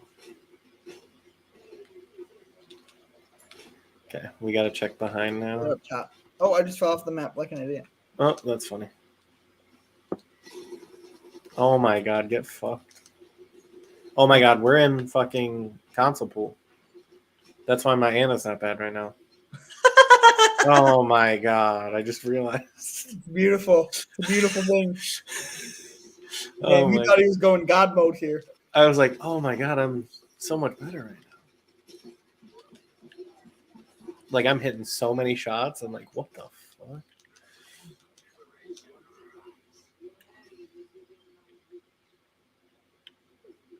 Now I'm gonna hide right on this corner.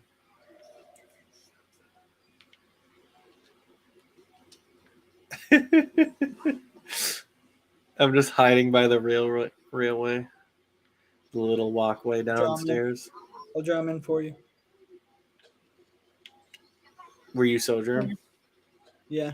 Oh damn it! It would be so funny, just like sleep dart. Yeah. That's where we get. Oh, I never thought of that. We should do a sleep dart and then knockoff combo where you like sleep them and then you're like, oh, okay. And then Reinhardt. They'd be so pissed. Oh my god. Sleep dart, Reinhardt. Reinhardt. If only you could revive people that died off the map. If you died off the map and then your little orb appeared, so it'd be sleep dart, Reinhardt kills himself to kill you, and then Mercy revives you. You can.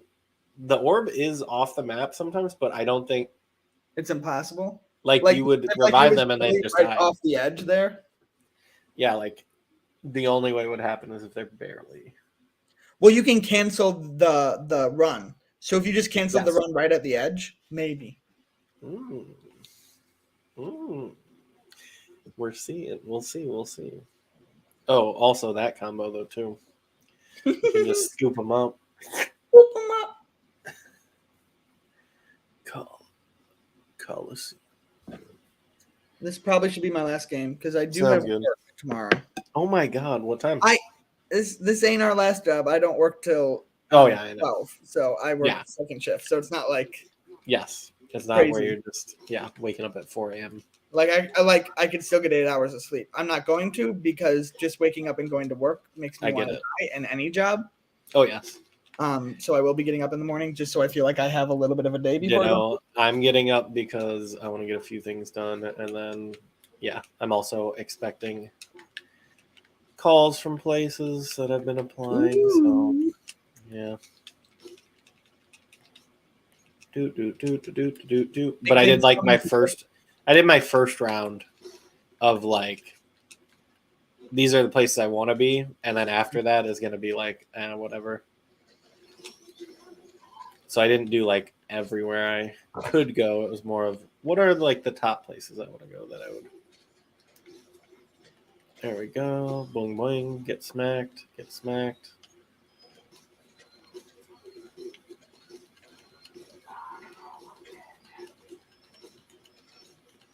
I'm just smacking Diva in the back.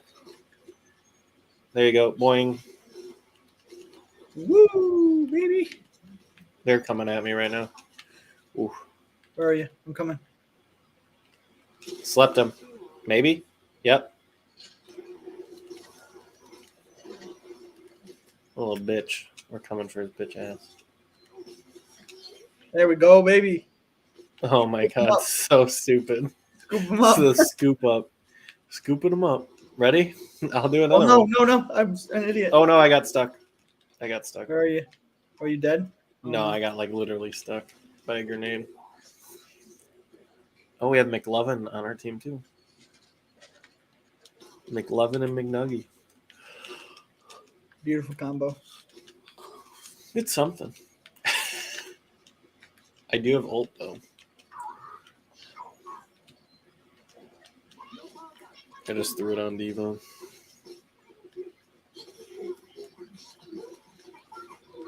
Oh, behind us.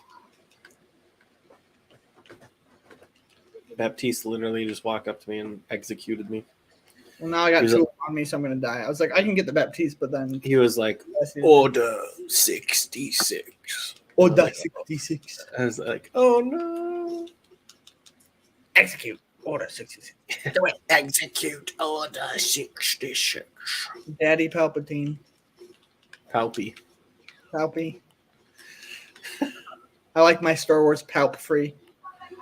Oh, you're not wrong. But too bad. He's in every episode almost. He'll be in the next 3 too.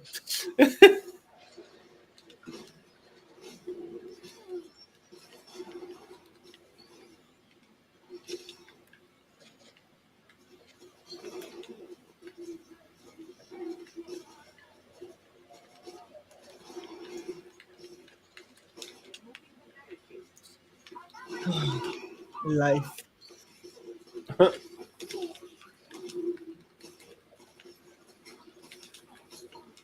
Bitch. When you fucking outduel Cassidy but can't get a Baptiste. Seriously, this Baptiste won't stop. Like, he's a battling me all day long, doing so much damage. Oh my god, he doesn't miss. He's like, I'm DPS. I'm DPS now.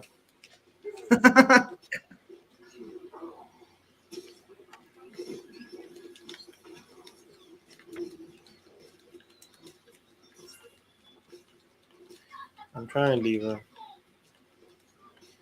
Diva, you gotta back off, my guy. You fucking bitch, you got me killed. I'm trying to keep you alive and you're just being selfish.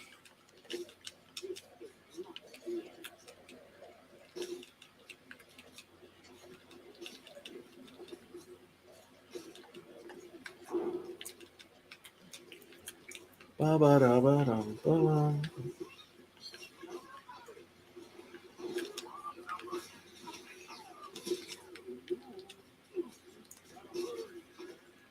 Baptiste. Baptiste. We went out east and we saw Baptiste. Oh god.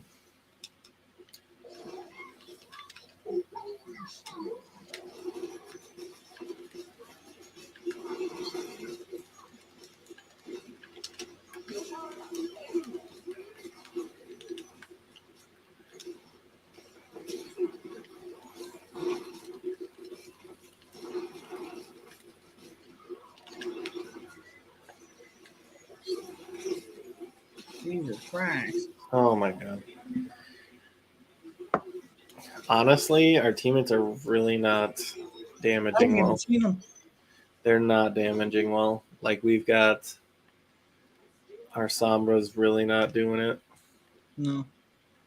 Like, I'm out damaging her.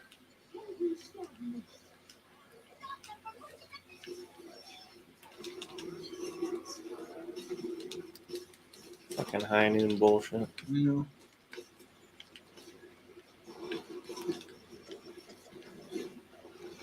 It's the mercy that really is this.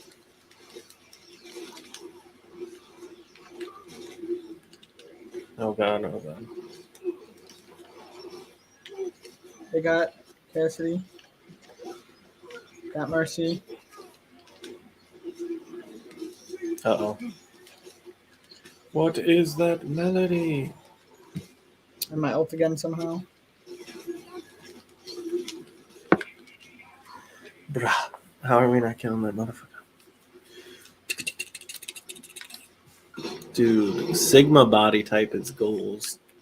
All That's shoulders. Sigma, yeah. All shoulders, that's it.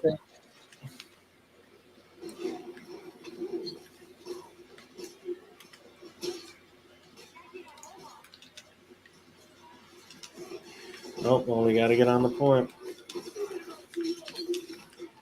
Oof. Jesus Christ. No. No. Sombra, I'm sorry, but you're uninstalling. More like Sombra. Sombra. More like Sombra. What are you doing? Oh, you won. AL3X, that's literally my email. AL3X, my last name. It was funny because when Zach joined, I was telling him about play of the game. I was just like, okay, play of the game. This is going to be play of the game the entire time. Like, because we were talking about getting the play of the game earlier, and that was like the goal we had.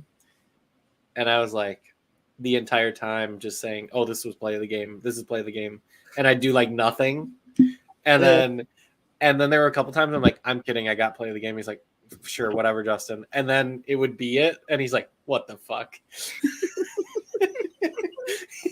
He's like, "You're not wrong," and I'm like, "I didn't do anything special, but I got it," and he's like, "Fuck off." Poggers. Before we get off this lovely thing, I would just like for everybody that's watched our content for the last couple months, just look at these luscious locks The growing. role reversal. No, Role what? reversal. Yeah. How did I not know this? What do you mean you didn't know? That you shaved? I honestly didn't even realize you shaved your beard either. I'm awful. Now I look like I want to beat the shit out of someone. Like the beard, I should have noticed. Like the hair, whatever, you always wear beanies anyway. Yeah. But the beard, I'm kind of mad at myself about. Oh yeah, the beard was.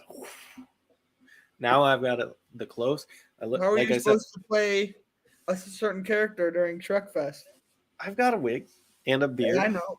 Santa Claus beard. I got a wig and a beard. Boom. I just got to bring the thunder and the lightning. That's beautiful. It's probably by then I'll have actual luscious locks. I think hopefully by then I'll have killed someone. Oh shit! I look like a murder prisoner. Okay. Oh shit! Hopefully. And on that note, audience, see you nerds later.